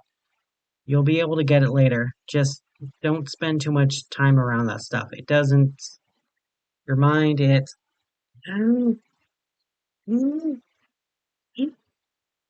Bravo? I think I'm dying. I'm dying. I know I'm dying. This is it. I just want to get away from here. You know, it occurs to me. Don't send anyone else out here. It's so dark. Bravo? Over the next half hour, the SCPF Stravinsky attempts to approach 09 Bravo with no success. Command continued to attempt to communicate with 09 Bravo, but Bravo grew increasingly unintelligible, before eventually going completely silent. Bravo's radio system stayed active for the next 3 days, and intermittent breathing could be heard until the radio ceased functioning. Addendum 3000.2 ADZAC Protocol. Top Secret. SCP Foundation Official Documentation 151 Hollister ADZAC Protocol. This protocol dictates certain interactions with a Class 8 cognitohazardous entity, SCP-3000, and as such is classified Level 5 3000 classified. Preface. The following protocol was developed in conjunction with researchers from Site-29 and Site-50, as well as researchers stationed at Site-151. Some sections may have been redacted to remove material above this classification. Adherence to this protocol is required for all personnel assigned to Site-151, as well as all personnel assigned to SCP-F Aramida. Abstract: the 151 Hollister-Atzak protocol has been developed and implemented to create a strategy for the management of the Y-909 chemical compound secreted by SCP-3000. Protocol information: the Y-909 compound, originally discovered by the late Dr. Adam Hollister, is a critical component in several modern and experimental amnestic compounds. Specifically, the following amnestics now contain a refined version of the Y-909 compound: Class A, 2016 variant; Class D, 2016 variant; Class E, 2016 variant; Class X, 2017 variant; Class XX, 2017 variant; Redacted, Redacted, ADSAC Class Experimental Compound, Foster Class Experimental Compound, and Ellipse Class Experimental Compound. The inclusion of the Y-909 compound has shown a marked increase in the stability and long-term effectiveness of the aforementioned amnestics. Overall, amnestics utilizing Y-909 break down 78% slower than their standard counterparts in cold storage, and 52% slower than their standard counterparts at room temperature. Additionally, individuals administered an amnestic regimen utilizing Y-909 showed a marked increase in suggestibility, memory clearance, and a significant decrease in additional side effects, such as nausea, vomiting, bowel distress, blurred vision, headaches, insomnia, heart damage, and others. Individuals treated with these amnestics expressed significantly fewer intrusive memories as those without Y-909, with some individuals exposed to experimental compounds expressing no intrusive memories whatsoever, even at the 5 and 10-year marks. Due to the effectiveness of these treatments with the addition of Y-909, the continued inclusion of this compound is essential to modern amnestic application. Reliance on the continued use of Y-909 necessitates its collection for the foreseeable future, as a synthetic version of the compound has not yet been discovered.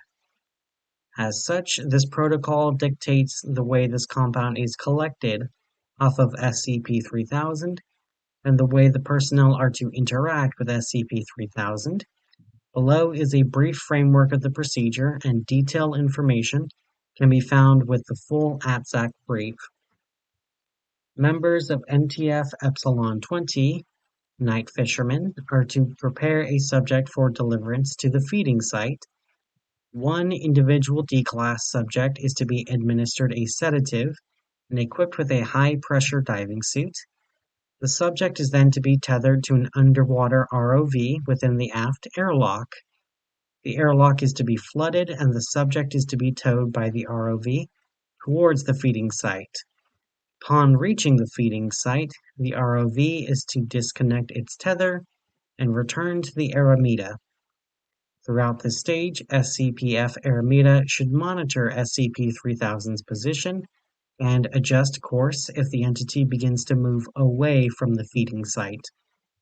Mission Command will provide additional instructions during this phase if necessary. Personnel on board the SCP-F Aramida are to monitor SCP-3000 during feeding sessions. During this time, no personnel are permitted to leave the Aramida without authorization from Mission Command. At the point after the total consumption of prey, SCP-3000 will begin to secrete Y-909 near the foremost section of its body. Specialized teams of deep-sea divers are to exit the SCP-F Aramida through the aft airlock and approach SCP-3000. Collection of Y-909 must take place during SCP-3000's digestive period, which is currently believed to be roughly 2.5 hours after consumption of prey. Teams must return to launch craft before the end of this period. During this period, the typical effects of SCP-3000 are less severe, though Command should continue to monitor these teams for damage to their cognition. After the collection of Y-909 is complete, personnel are to transfer the collected substance to secure containers before returning to the surface. The mission administrator on board the Aramida is to monitor the substance throughout the transport. Addendum 3000.3 Psychological Evaluation. Note on redacted month, redacted day, 2009. Level 3 researcher Vent Kraman Krishnamurthy attempted to exit out the Aramida's aft airlock without diving equipment, but was quickly restrained and airlock cycle aborted. Despite having a CRV of 26 and having not displayed any previous signs of depression or suicidal attempt prior to his assignment aboard the Aramida, Krishnamurthy was interviewed by staff clinical psychologist Dr. Anand Manavi to acquire a better understanding of SCP-3000's potential effect on his psyche. Begin log. Hi Venkat, how are you feeling? Unwell? That's what I hear. Do you want to talk about what happened today? Krishnamurthy is silent. We don't have to if you don't want to. We can talk about something else. I'm tired, Anand. I understand. This assignment has been stressful. On all of it's not, no. It isn't the stress. I've done this before. I've been on, I don't actually know if I've done this before. You have. I don't remember it. Any of it. I've been getting these out of context feelings, like my body reacting to reflexes it didn't know it had. Everything is so disconnected, and trying to keep it together is. I'm just tired. When did you start feeling this way? How long have we been down here? I don't remember. I don't know when. I honestly don't. I wish I could tell you more than that, but I have nothing. I look to that place in my mind and there's something else there, or sometimes there's nothing at all. What do you mean, something else? I've been having other people's dreams, Anand. I can see faces I don't recognize, places I know I've never been, or maybe I have. I don't know. How can I know what is real or not when I can't trust my mind? Well, maybe I can help you with that, Venkat. We can go over things you think you forgot. And I can. Don't patronize me. I know you felt it, Anand. Your mind gets hazy, parts of you starts to slip, your memories grow faint, fading in and out until they're gone, or worse, replaced. You see pasts that aren't yours, experiences that you never lived, you start to become other people, or nobody at all. Venkat, please, I'm just trying to help. Do you even know my work before we met? Come to think of it, I don't even remember how we met. I know your name, I know you're a psychologist, but are we friends? Are we brothers? I don't know how I know you. We work together, I know that, I still have that. Other things, they come and go. I don't know if I am married or have children. Dr. Krishnamurthy was married twice and has 2 sons and 3 daughters between the 2 marriages. I see. And that isn't the worst of it. I know this is happening to me. I know that my mind is coming apart. But there's something else in there too. Something rising out of the smoke of my smoldering consciousness. That eel. The eel? I I don't remember my mother. I can hear her voice, but I can't remember her face. I can't remember how she smelled or how she. But what I do remember is she told me about gods. There is a god called Anantasesha, a serpent, the king of serpents, said to lie beneath Vishnu in the cosmos, a six-headed snake god.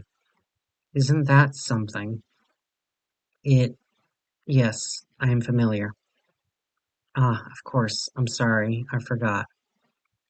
She, I don't remember much, but I remember that she would told me about Anantasesha would linger past the end, gaze upon the darkness past the end of time. She said when the light of the universe had gone out, all that would be left is Anantasesha. I have worked my entire life for the Foundation, so much as I can recall. I have struggled to build my name and my reputation and done everything I can do to leave something, anything, some kind of mark that says I was here, but what is it? I I believe that SCP-3000 is Anantasesha. I believe that this aberration, this treachery across cognition, is the result of us being in the presence of a god. Not just a god, but a god who exists across all time, all at once and even beyond. Maybe, maybe part of the nothingness beyond the edge of time is part of Anantasesha as well. Maybe it acts as a conduit, some kind of Venkat, please, we're scientists. No, let me finish. In defiance of the nothingness that comes after this, all of this, there is Anantasesha. There's a chance that my memories might live on, that I might be remembered like the memories I have seen been through me. I don't I don't have proof of this, but when I looked into its eyes and saw what it showed me, I was afraid. I'm merely a mediocre man, Anon. This was a fear that I have refused to acknowledge for years. A fear of irrelevance, that no one will know who I am when I die. Afraid of being forgotten, afraid of my life being meaningless, afraid of being alone, afraid of dying. Uh, there is a terror within me that I cannot reconcile, Anand. I won't lie to you and tell you that the maw of the Naga does not terrify me as well. But between this and the infinite dark I have gazed into, I have made up my mind. End log. Addendum 3000.4 Incident Video and Audio Log. After 2 days of containment within a secure holding cell on board the Aramita, orders were received to lift the hold order on Dr. Krishnamurthy in accordance to the terms of the ATSAC protocol. 3 hours after Dr. Krishnamurthy was released from his holding cell, following incident took place. Begin log. Krishnamurthy stands near the entrance to Aramita's aft left airlock. Subject is facing away from the nearest camera. 20 seconds later, proximity alarm is triggered. Exterior floodlights activate. SCP-3000 is still not visible. Command is alerted and Aramita's engines engage, preparing for evasive maneuvers. 8 seconds later, Krishnamurthy is startled by proximity alarm and begins to appear panicked. Subject continues to look at entrance of the aft airlock. Subject turns briefly towards nearest camera and is observed to be weeping. 15 seconds later, Krishnamurthy slowly approaches aft airlock and opens airlock door. Subject enters airlock and primary access door seals behind the subject.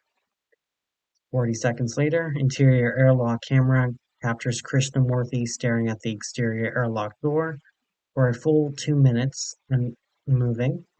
After 2 minutes, subject collapses on the ground. All cameras shutter as primary turbines spin up. SCP-3000 is visible on radar approaching SCP-F Aramita. SCP-3000 is not visible on exterior cameras. 5 minutes later, Krishnamurthy stands and approaches diving suit locker. Subject puts on a high-pressure deep-sea diving suit and moves towards exterior door controls. Subject engages exterior door latch. Interior airlock camera is obscured by rushing water. 1 minute later, the secondary alarm is triggered by airlock breach. Personnel on the bridge attempt to close airlock, but Krishnamurthy has already exited the airlock. 30 seconds later, Krishnamurthy hangs in the water behind the aft section of the Aramita, illuminated by exterior floodlights. Subject is motionless. 20 seconds later, SCP-3000 slowly appears from out of darkness. Krishnamurthy remains motionless. 20 seconds later, exterior cameras shutter as Aramita begins to reverse towards Krishnamurthy. Rescue teams have assembled in the airlock chamber. 30 seconds later, SCP-3000 approaches Krishnamurthy. Its mouth begins to open. Aramita sounds horns, but neither SCP-3000 or subject appear to notice. 9 seconds later, SCP-3000 moves to just above Krishnamurthy. Subject appears to look up into the now fully expanded jaw of SCP-3000. Aramita begins to flash external floodlights. Airlock opens. Anand, I was wrong. God save me. It's not. 3 seconds later, SCP-3000 strikes and quickly consumes Krishnamurthy. 30 seconds later, SCP-3000 disappears into the darkness and is no longer visible in exterior cameras. Rescue teams are recalled. Crew begins to initiate ADSEC protocol. End log. Addendum 3000.5 Personal Journal of Dr. Manava. Note: the following are excerpts from the personal diaries of Dr. Anand Manava. Dr. Manava has kept several journals during his assignment and has reported that it is beneficial to counteract the psychological and memory-affecting properties of SCP-3000. 23rd of September 2009. I came to bury Venkat, not to praise him. Psychologically speaking, having your memories affected like his is not a pleasant experience for anyone. I really shouldn't be surprised he chose to relieve himself from having his memories meddled with. After all, it's really alarming. Being briefed on its effects doesn't change the fact that I need to constantly keep tabs on all staff, myself included, and ground us to reality.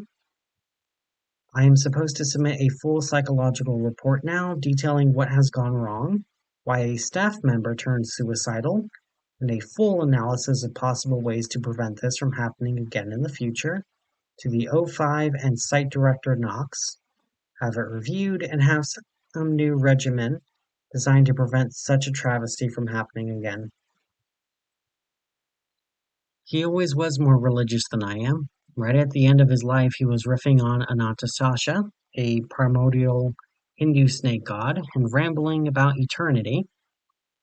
I'm not going to question the legitimacy of his belief and his claims, but this is quite the enigma, and I suppose I should consider myself lucky that this assignment is relatively benign compared to previous assignments that I've had.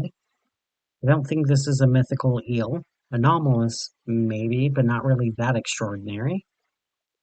It's funny, I spent the last 30 years blocking out everything my father wanted to teach me about Hinduism, and now I'm racking my brains trying to remember anything he had to say about it.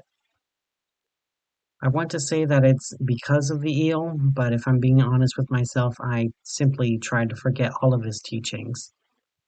Maybe not at the beginning, but certainly by the end. I can barely even remember what he looked like, but I do remember how angry he got when I couldn't remember the names of my grandparents or great-uncles.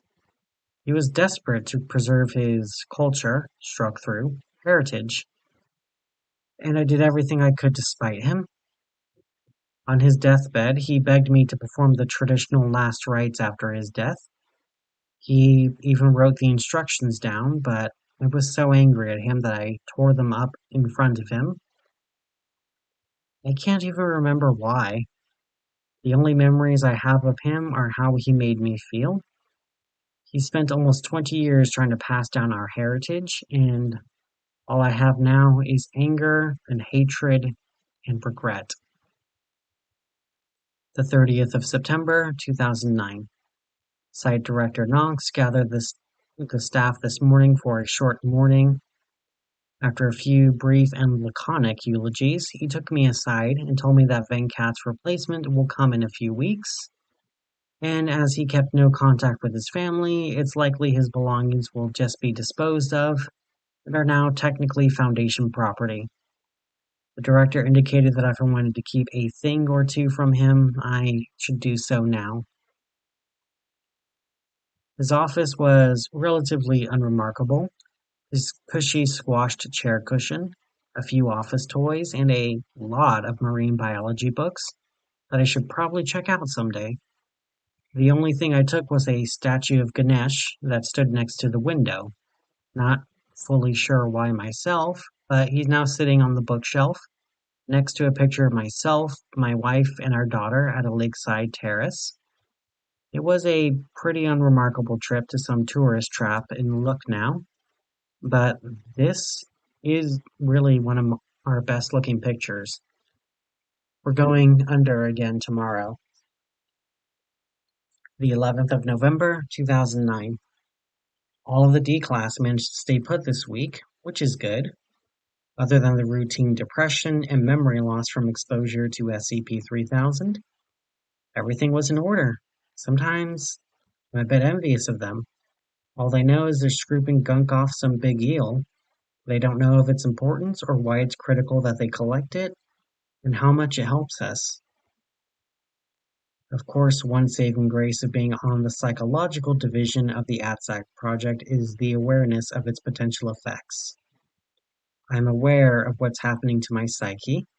I know that I have memories that are being drained, pieces that are being lost right now.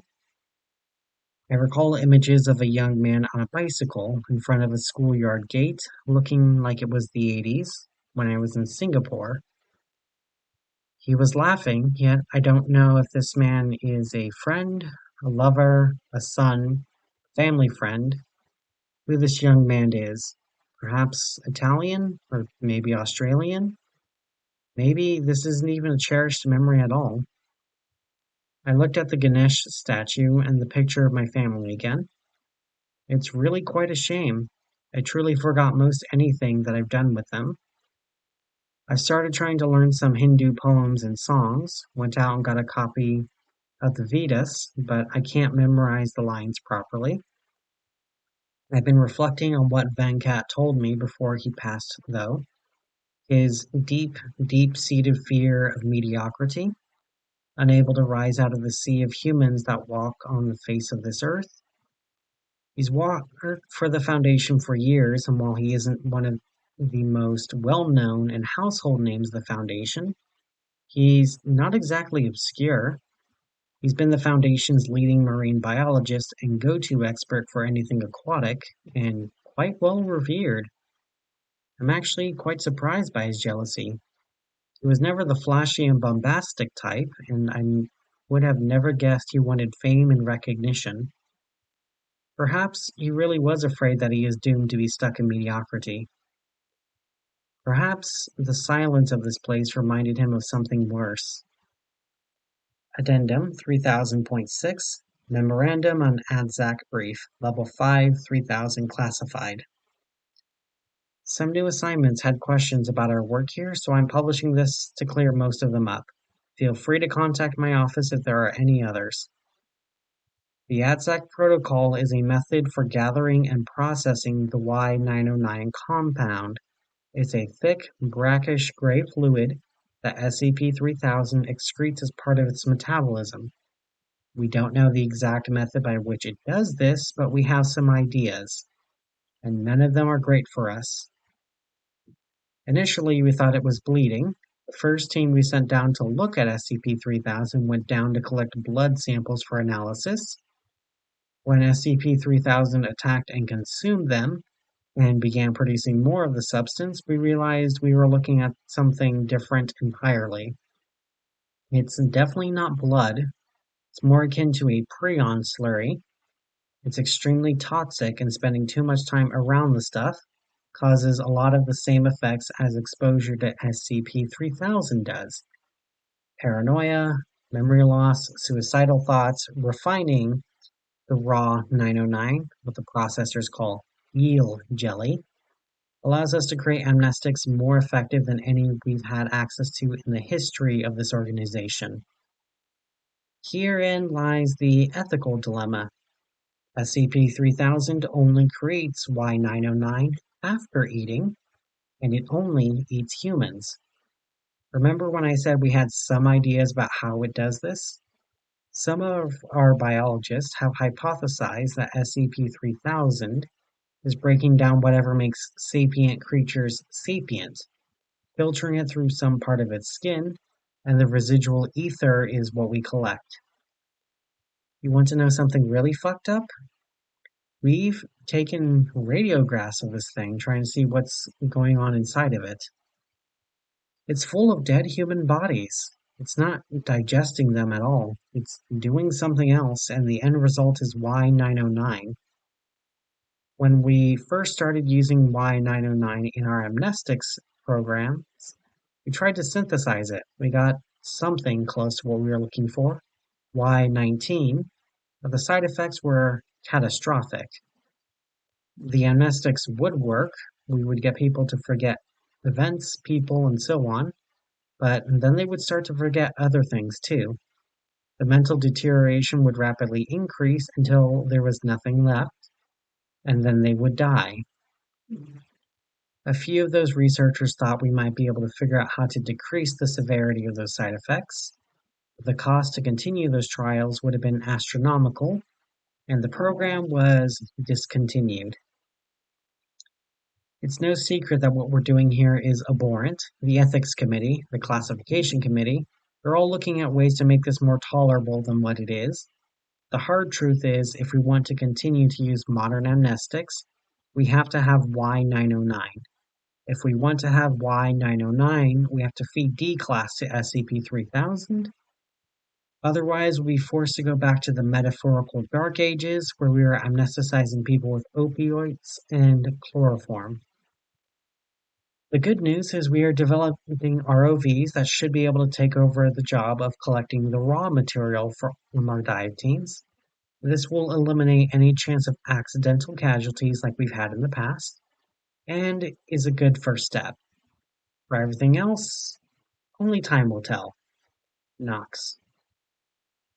Addendum 3000.7 Personal Journal of Dr. Manava.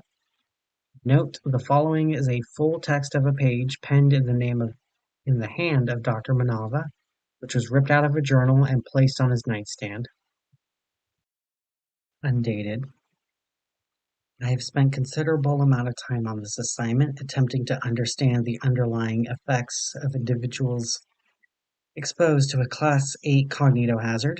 I have conducted numerous personnel interviews, written a great many psychological reports, but I have not been able to properly deduce what about this creature would lead a perfectly sane man out the door of that airlock and into the maw of the eel. Earlier this week, I was preparing my notes for another report. I accidentally knocked the picture of myself, my wife, and my daughter off the nightstand. The glass shattered as it hit the ground. As I cleaned it up, I noticed something written on the reverse of the image. It said, Anand, Shanti, and Padma, June 2002. But the writing was not mine, it was Venkat's. I was puzzled by this. Why would Venkat have written on the back of a picture of mine? I thought little of it at the time and cleaned up the mess and went about my day, but this question stuck with me. It was a little thing, easily explained in a number of ways, but I could not seem to shake the notion of uncertainty. It was not until last night that a horrifying thought struck me, one that I could not sleep on. I accessed the Foundation personnel archives and I realized a truth that I could not reconcile. Shanti was Venkat's first wife. Padma was his daughter. Records are clear. The life I remember, the experiences I am certain I've had with them, are the experiences and memories of Venkat, not me. I have never been married. I have no children. Even now I can see my wife in my mind, hear her laughter, smell her hair, but I now know that it is Venkat I see her through, not me. The horror of this realization has been replaced with a queer sort of dread. I figured out what the eel does. Something about it, some latent part of its creation, abhors cognition. It breaks down human consciousness and scatters the part of us that we believe is a soul, until all that remains is what we really are, electrical signals that will someday become inert. If even I can't remember myself, how can I expect anyone else to remember me? I have forgotten my own life, and I am strangely apathetic at this revelation. I will fade into the darkness as thousands before me have, and thousands after me will. No one will care as I am forgotten. I do not despair for my own sake, but for us all. You and I, we will all face obliteration. I am not important. You are not important. Vast droplets of irrelevancy stretching eons in the sea of time. We may fight against it, but our enemy is inevitability. I do not think that that eel is Anantashesha. I do not think it would matter if it was. What it is clear to me now, as I feel myself coming apart, is that the eel is not some mythological creature or divine serpent. Perhaps it's just a primitive creature that has eluded us, holding no malice. Perhaps it really is a primordial deity, harboring resentment beneath the surface. The eel is not the harbinger of my demise or humanity's doom. The eel is not the end of all things. It only shows us what the end looks like. And in spite of everything we might believe, every ideal we hold or providence we pray for, I know this much is true for all of us. Our end will be a forgotten one. Note: Dr. Manava was later discovered unresponsive near the aft airlock. Evidence suggested that Dr. Manava had broken into the onboard storage locker and ingested a significant amount of raw 909. Dr. Manava was moved off of the Aramida and remains at Site-151 for analysis.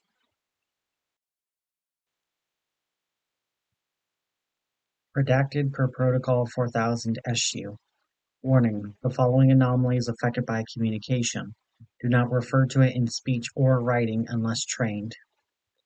Item number: restricted per Protocol 4000 SU. Object class: header.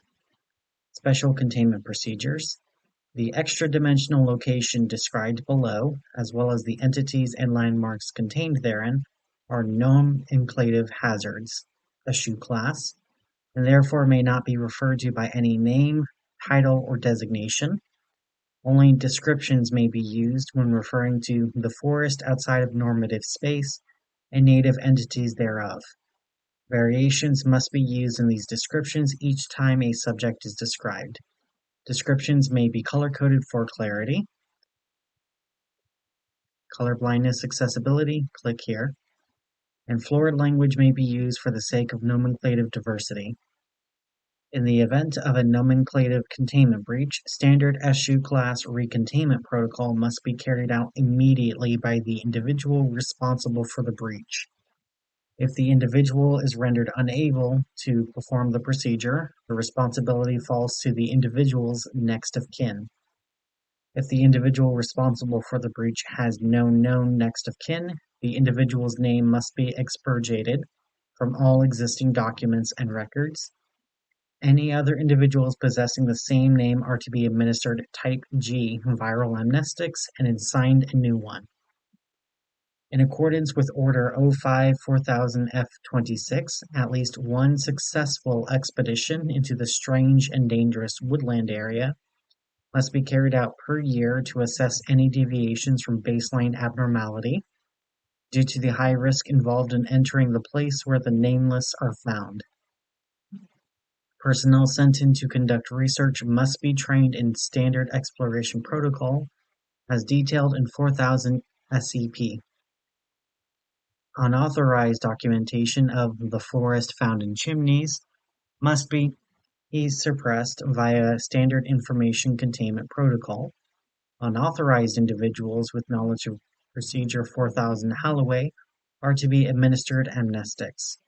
Amnestic class to be determined on a case-by-case basis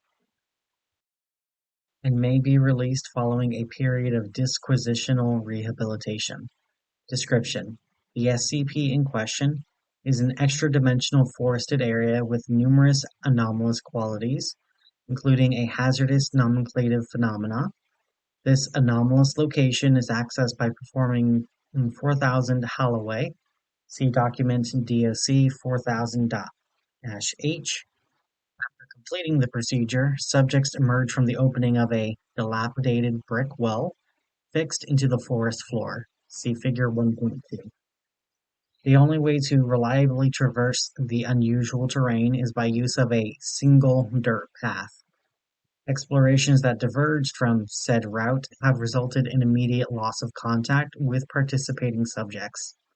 The sole safe road may only be traversed in a single direction, and any attempts by subjects to turn back and return the way they came will result in similar loss of contact. The unnamed world does not adhere to the constraints of linear space. Cartographic endeavors have resulted in vastly different routes being recorded with each expedition, and sections of the mandatory trail, which should logically overlap or intersect, do not. Similar topographic abnormalities have been observed in geonormative forests as well, although no direct connection between these phenomena have been confirmed. The only consistency in the layout is the access point, which is always at both ends of the main road. The only way for a subject to safely exit the woods which have no name, after they have begun following it, is by walking its entire length and returning to the place where they began at the opposite end. A variety of anomalous entities native to the nameless habitat have been documented. Native entities often undergo changes in physical structure when unobserved, which has made it difficult for researchers to determine which recorded entities are unique beings, which are newer iterations of those previously documented. Entities claim they have no control over these changes and frequently express dissatisfaction when they occur. Native entities often obstruct the trail which subjects tread, making it necessary for subjects to interact with them to progress. Native entities are sapient and often highly temperamental, but can be interacted with safely as long as 4000 SEP precautions are followed. Rare occasions have been recorded where native entities appear inherently inimical toward human life. Consequences for disregarding these precautions will vary depending on the personality of the offended entity. Degrees of retribution encountered by research subjects have included verbal rebuke, acts of violence, and anomalous alteration of the subject's physical, conceptual, or nomenclative attributes. Various anomalous phenomena may occur when consistent nomenclature is applied to the realm of the unnameable, its native entities, or its landmarks. These phenomena are still poorly understood, partially due to the prohibition of nomenclative experimentation under Order 05-4000-F26. Documented nomenclative phenomena have included episodic cluster headaches among subjects exposed to effective nomenclature, visual and auditory hallucinations among exposed subjects, usually involving environments or entities described by nomenclature. Gustatory hallucinations and phantasmia have been reported in a small subset of cases. Sudden onset of psychogenic amnesia among exposed subjects, development of non-human physical characteristics among exposed subjects, such as feathers and pollen sacs, the development of biological components in non-biological mediums where nomenclature is written or recorded, Sudden involuntary transport of exposed subjects to the wilderness of unnamed things without the use of procedure 4000 Holloway. Manifestation of various flora within indoor spaces where nomenclature was used. Sudden transport of native entities to areas where nomenclature was used. Biological fusion of exposed subjects and native entities. Biological fusion of native entities in architectural spaces where nomenclature was used. Extreme iron deficiency in exposed subjects with an absence of expected negative side effects. Order 05-4000-F26 was ratified by the Overseer Council in 1954. A 1970 amendment requires that 05-4000-F26 receive unanimous endorsement from the Council every 10 years in order to remain in effect. To date, no Overseer memos regarding 05-4000-F26 have been disseminated to lower clearance levels. Notable containment breaches. Accessing content, please buy. Request notable CB. Access granted. The following are examples of anomalous phenomena observed during nomenclative breaches. Breach date 9 June 1954. Named subject, the glade of which we seldom speak. Summary. Initial discovery and subsequent breach took place in an abandoned home in rural Connecticut. Circumstances of the discovery are unclear due to the lack of surviving personnel, but a general timeline of events have been established. Timestamps are in standard NATO format. The Hollow of Unspoken Titles is discovered and given a temporary Type E designation. Archaic object class used as a preliminary designation for newly discovered anomalies still in an unsecured state. Designation by Field Agent Garrett Bradley, creating nomenclative breach.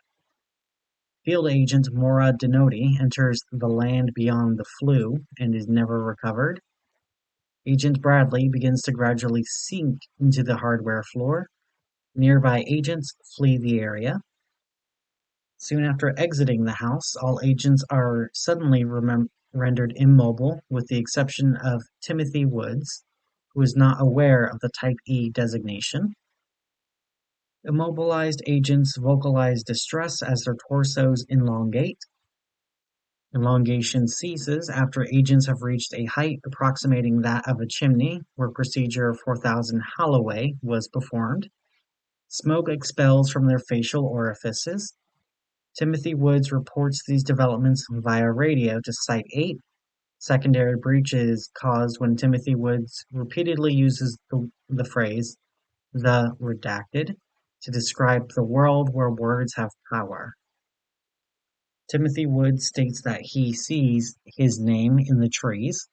Site-8 personnel press Timothy Woods for further information. Timothy Woods attempts to orally consume his radio and soon expires from internal injuries. Timothy Woods' correspondents in Site-8 are observed suffering from severe headaches and placed under quarantine. Ostial protrusions resembling tree branches emerge from the orbital cavities of quarantined Site-8 personnel.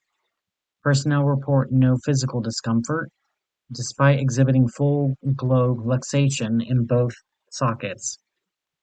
Afterward, nomenclative anomaly eventually discovered after numerous cycles of multivariable D-class exposure to affected Site-8 personnel.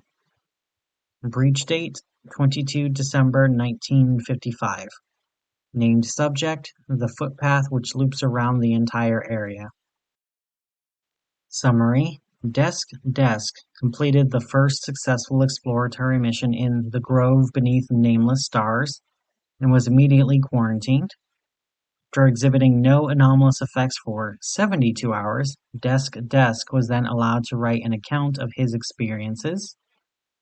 When researchers returned to check on his progress, Desk had vanished. Traces of soil and human tissue were later found in the pencil, paper, and Harvey Mansfield Desk had used in his writing. Breach date 19 August 1958. Named subject: the native entity that sits atop a throne of bones and cradles a flaming child. After completing an exploratory mission, Field Agent Ethan Mercy used the same epithet several times when describing a particular native entity. Several minutes later, he complained of severe nausea and began to vomit blood and bone marrow. Over the course of several hours, Agent Mercy was reported to have somehow orally expelled most of his bones. Personnel throughout Site-8 experienced auditory hallucinations of a woman's laughter for the next several days. Breach date: the 4th of March 1966. Named subject: the native entity that resembles a feathered lion with a skeletal ram's head. Summary: college student Vanessa Hayworth attempted to check on numerous medical facilities in and around Portland, Oregon, complaining that her head had become covered in flesh, despite exhibiting no signs of unusual tissue growth.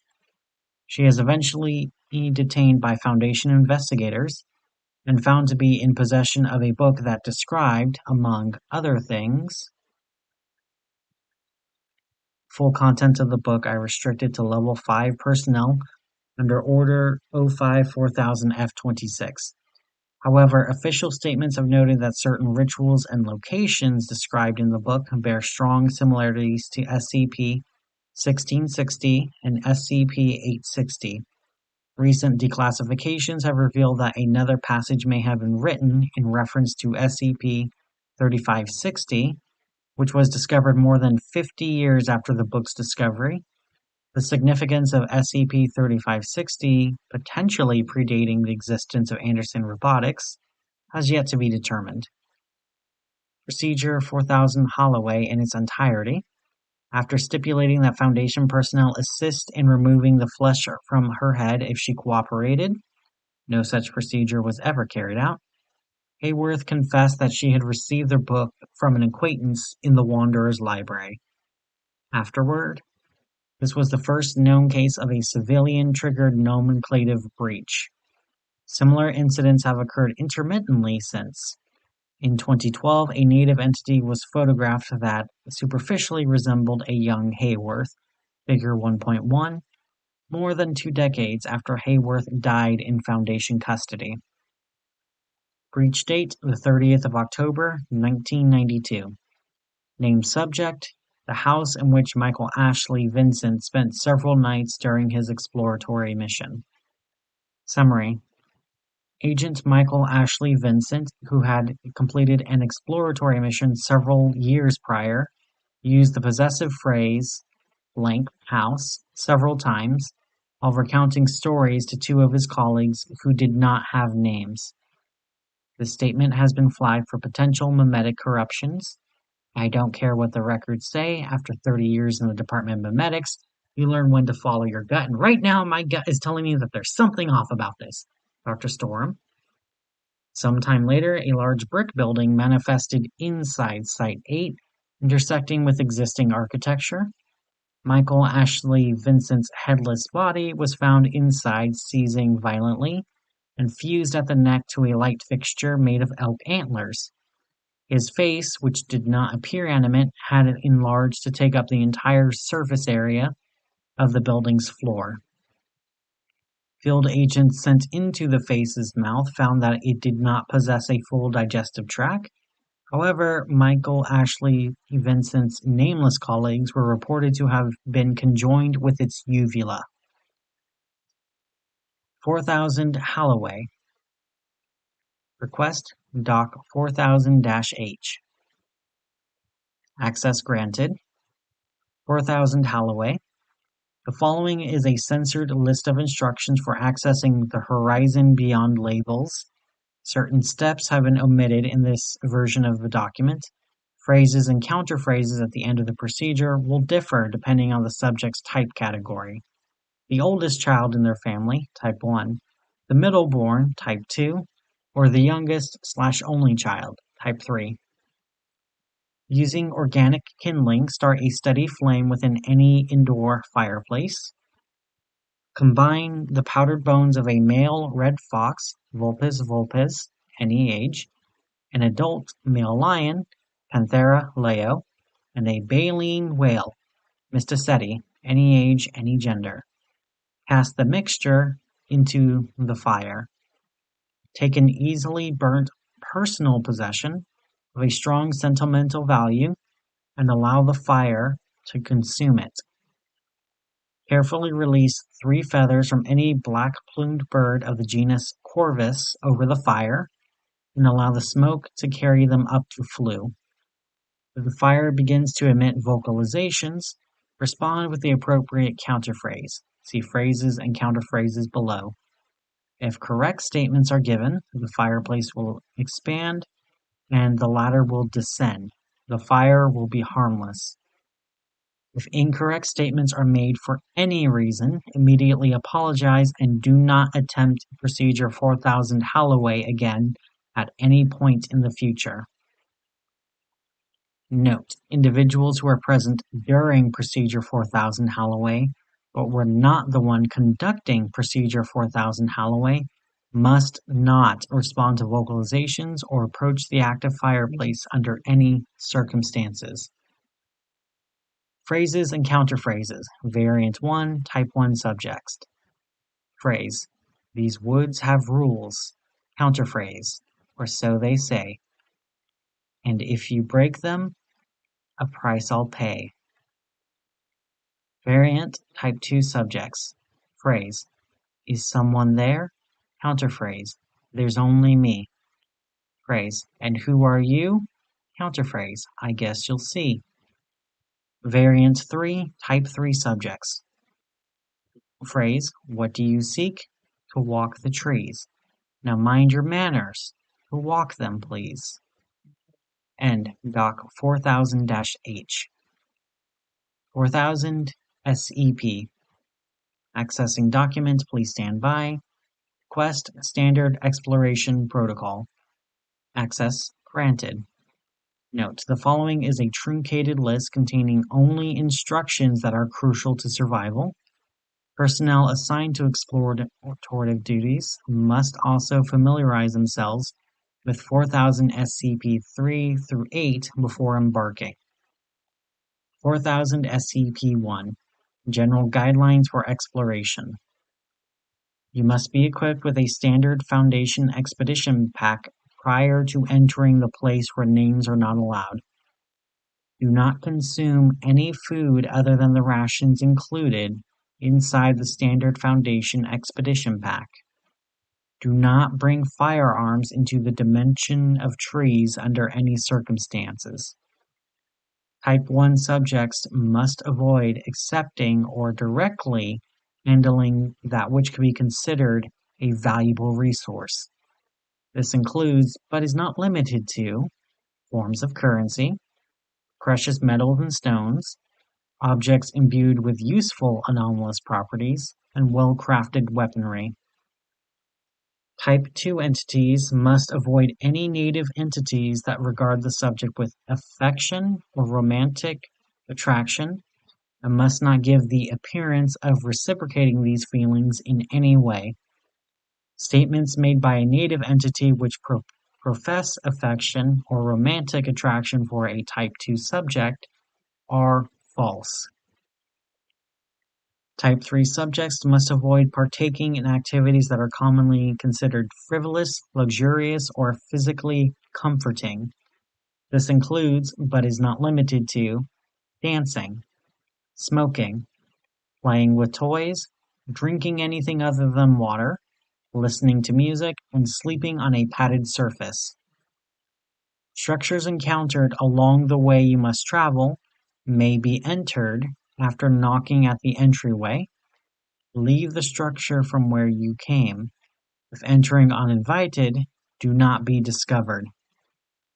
If you fall asleep in the woods where rules are paramount, record your dreams. A journal is included in your expedition pack. If you encounter any landmarks or entities similar to a dream you recorded, treat the dream as fact. 4000 SEP2 Guidelines for interacting with native entities. Greet native entities with any formal salutation. Examples of acceptable greetings: good morning, hello, pardon me. Examples of unacceptable greetings: hey, yo, what's up. Before engaging in conversation, if female, bow or curtsy. Speak in a cordial tone of voice. Do not make any statements that you know to be false. Do not make disparaging comments about native entities while in their presence. Say please and thank you when appropriate. Refer to and address native entities using descriptions of their physical appearance per Protocol 4000 issue. Do not refer to any native entity by a name, title, or designation, even if it introduces itself with such.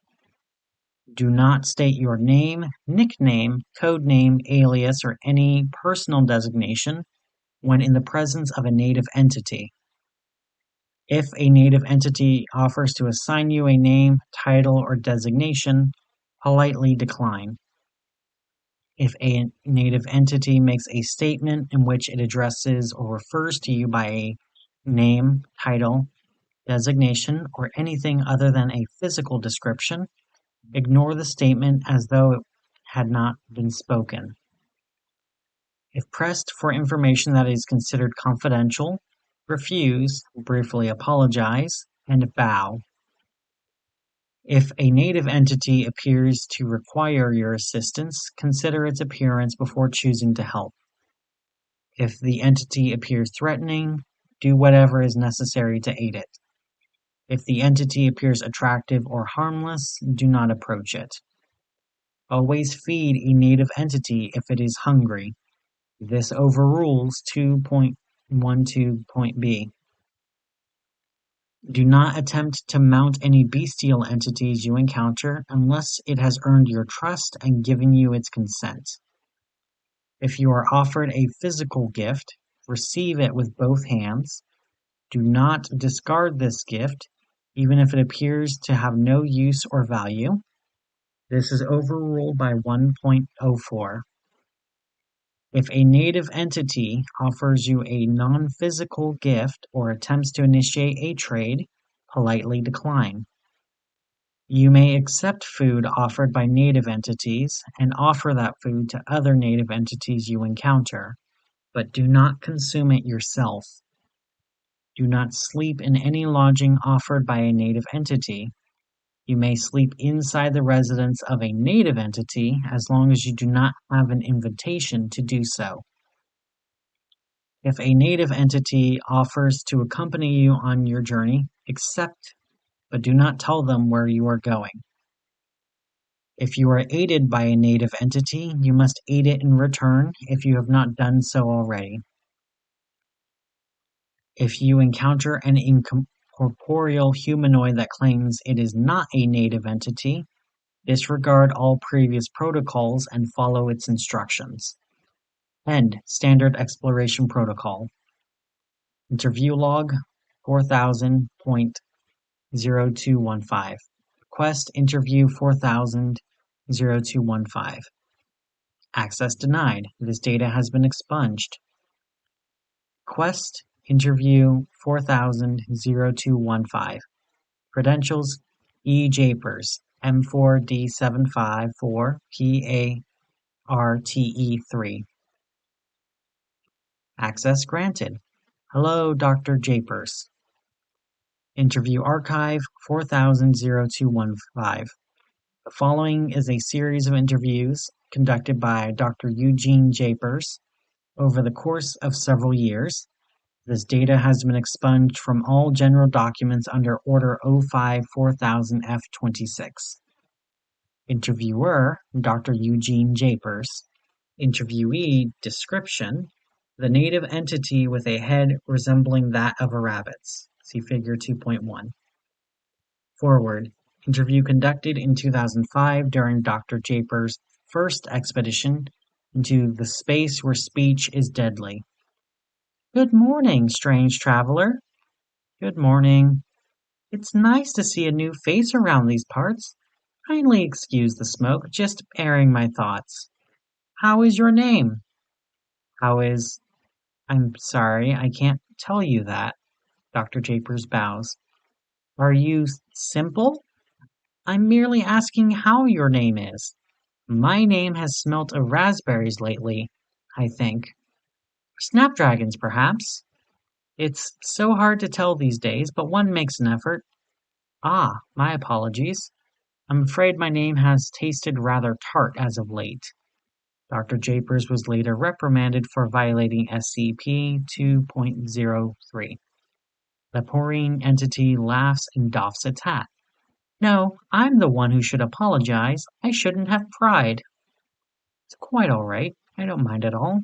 It's been lovely to meet you, but I must be on my way. Must you, though? My home is close by, and I was hoping to invite you in for tea. Dr. Japers bows again. I'm terribly sorry, but unfortunately I cannot stop at this moment. Perhaps another day. Very well, until next time, stranger whose name tastes rather tart. In the log. Encounter 2. Interviewer, Dr. Eugene Japers. Interviewee description, the gentleman with the leporine visage. Forward, interview conducted in 2008 during Dr. Japers' fourth expedition into that burrow betwixt the bricks. Begin log. Dr. Japers crests a hill and discovers his hare-like acquaintance tending to a patch of cabbages. Good afternoon, stranger. Except, pardon me, we've met before, haven't we? Good afternoon, I believe so, yes. 3 years, if memory serves. I remember now, you ran off in quite a hurry. Yes, my apologies for that. At that time I was new here, and wary of those I encountered. Still the apologetic one, I see. No matter. You are not from here? Very interesting. What woods are you from? I do not come from any woods. Nonsense! Surely you have trees where you're from, do you not? We do have trees, but they're very sparse. Most of the land is covered in homes and businesses. Then they are inferior woods, but woods nonetheless. Tell me, how did you get here? I see you have an inquiring mind. I would like to ask you a question, if that's all right. Pardon my lack of manners. I consider myself something of a scholar, you see, and I get a bit excited when I have a chance to learn a forest outside my own. By all means, pose your question. When we last met, you said it had been difficult to describe your name. Do you have any theories for why that may be? I can only assume it's because of how long we've been apart. My name and I, that is. It was a good name, a proud name, I'm fairly sure. By this point, it's probably decayed from its former grandeur, if it even still exists. Where do you think it is currently? First, fellow scholar, you must answer my previous question. Dr. Japers nods.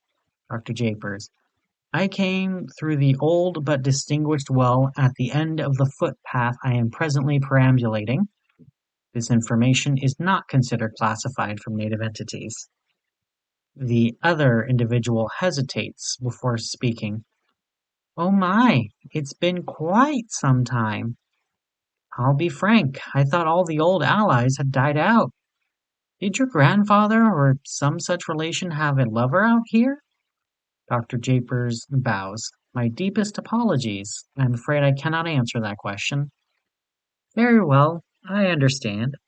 I'd invite you to my cottage for tea, but I suppose that's not possible for you, is it? I'm afraid not. The conversational partner laughs and plucks a cabbage leaf and offers it to Dr. Japers. You needn't fear so much. Take this and be on your way. Dr. Japers accepts the leaf with both hands. Thank you very much. Happy travels to you, and may you find the one you're looking for. End log. Afterward, Dr. Japers later used the cabbage leaf to feed a native entity, resembling a field mouse, which in turn aided him on his travels. Encounter 3. Interviewer, Dr. Eugene Japers. Interviewee description, the leaf giver. Interview conducted in 2013 during Dr. Japers' 9th expedition into yonder vale of restless wanderers. Due to the unique knowledge that the one who bore the gift of cabbage seemed to possess about our world, Dr. Japers was instructed to conduct a more thorough interview should it be encountered a third time. Additionally, Dr. Japers was granted special permission to make false statements for the sake of facilitating conversation, as his first encounter showed the fluffy one to be susceptible to deceptions. Begin log. Traveling along the way of weary adventurers, Dr. Japers encounters a small white cottage with a thatched roof. A small opening in the shape of a rabbit's head is cut into the front door. Dr. Japers approaches it and knocks. Hello, is anyone home? Yes, 1 minute. Exactly 1 minute passes, the door opens. Ah, we meet again. Please, come in, come in. Dr. Japers is led inside. The interior is sparsely decorated with wooden furniture and needlework. You have a lovely home. Ha! You have a lovely sense of humor. The homeowner hurries to the kitchenette in the corner and begins preparing a kettle. No, really, I think it's charming. I suppose it was just meant to be until things cool down on the other side, but, well, you know, I'm afraid I don't know. Would you like some help? No, no, no, no, no, no. You just have yourself a seat at the table over there, while I get the tea ready for us. Dr. Japers draws a chair and seats himself. You're most generous, but I don't think my digestion will permit it. Oh, poor fellow. Well, I find the presence of tea to be a comfort in any case. You are most kind. Tell me, could you explain by what you meant by cooled down? His furred host turns the stove on and stares out a window cut into a similar shape as the hole on the door. Your relations didn't tell you the full story, I suppose, about the turmoil that drove us here? Turmoil? Was there a war? The tufted one sighs. Isn't there always? My grandparents did tell me there were wars, but I never knew of one with you and your kind. It doesn't surprise me. There are very few even in these woods that still remember. Memory is the burden of the old, I suppose. But yes, when I was a young lad, in a form very different from the one I possess now, I lived on the other end of the well. It's where I was born, where I grew up, and if I dare to dream, where I will someday return. Why don't you then? The kettle whistles. I can't, not unless I know I could be welcomed back. The maker of the tea pours a cup and seats itself across the table. I'm sure you don't know this, since they keep themselves hidden, but there are those who would destroy me at the nearest chance. Ah, my apologies. These are dark memories. I'm sure you don't want to hear about them. The teller of the story sips its tea. No, please go on. These things are of interest to me. I am a fellow scholar, remember? As you wish, fellow scholar. I shall talk until the tea is cold. It clears its throat. Much as it grieves me to say it, we were betrayed. We had fought side by side, you know, in the war against that factory. We had done nothing but help them. And what did they do? They destroyed us. They took so many of our lives and all of our names. Some of us fled here when the war was just beginning, but not many, not many. Still, though, I don't hate them. I'm glad for that. I'd imagine so. There are some old fogies around these parts who bear a grudge against the whole species, but I know you're not all bad. There were many who sheltered us, fought for us, even died for us. Some came to live here amongst us, rest their souls. I, myself, courted a human once upon a time. He came to visit a time or two, but I never saw him after that. I still wonder now and again if he fell at the hand of an unkind neighbor, or if he merely stopped caring to see me. But it's no matter now. I apologize for prattling on about old flames. Certainly such things are of no interest to you, fellow scholar. On the contrary, I'd like to hear more about these stories. The life of you and your people is of great interest to me. I'm sure it is, fellow scholar. A strong breeze moves through the house. Neither party speaks for half a minute. The rabbit person who lives there grunts and places a hand on its head as if in pain. Dr. Japers places his hand against the teapot. It appears the tea has gotten cold. I think it's time I took my leave. What? You're leaving? I should leave too, then. Dr. Japers rises from the table. No, no, no, no, no. I'll be going alone, thank you. It's abrupt, yes, and I'm grievously sorry to do this, but I really must be going. I believe I'm long overdue to return home. What is... I don't...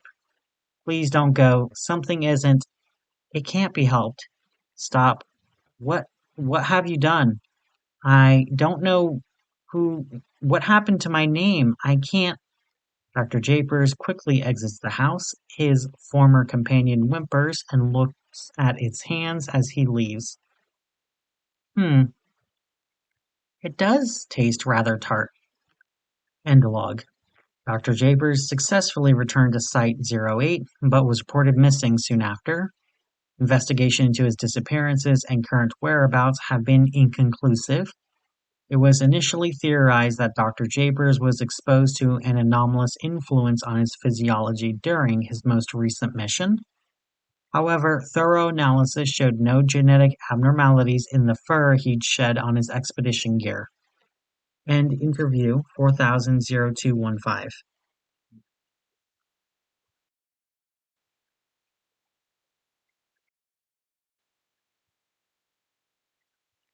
My hands shake as I hold the document. This is confirmed? He nods. We got the report from Numa staff yesterday. It's everyone. Even us? Even us, Tejani. To think I'd find myself agreeing with that damn lizard. What do we do?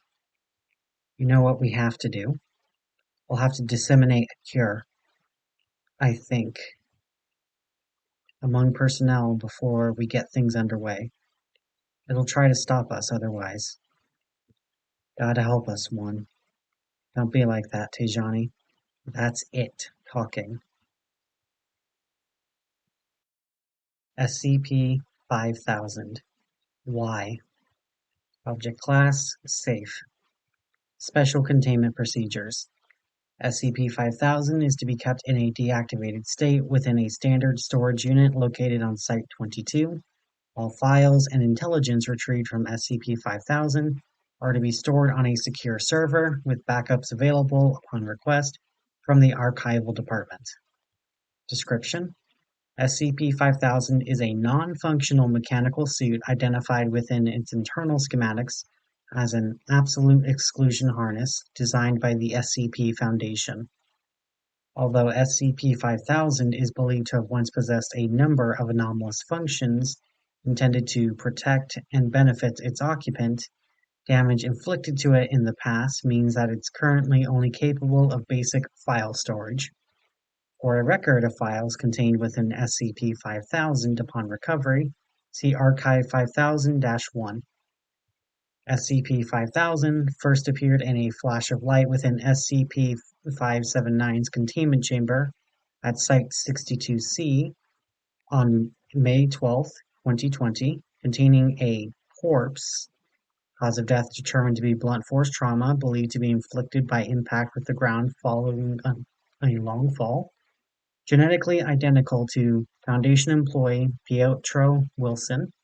Pietro Wilson is currently employed at Exclusionary Site-6, one of a series of installations designed to retain information following reality shifts or other temporal restructuring events. Amnestic Therapy has confirmed he has no knowledge of SCP-5000 or memories concerning the events detailed within its archives. Archive 5000-1 Journal Entry 1-1 My name is Pietro Wilson. I don't know what's happening. I think I might be the only one left. Date is 02/01/2020. Sorry, thought transcription is tricky. Sorry, I'm not used to this yet. The date is the 2nd of January, 2020.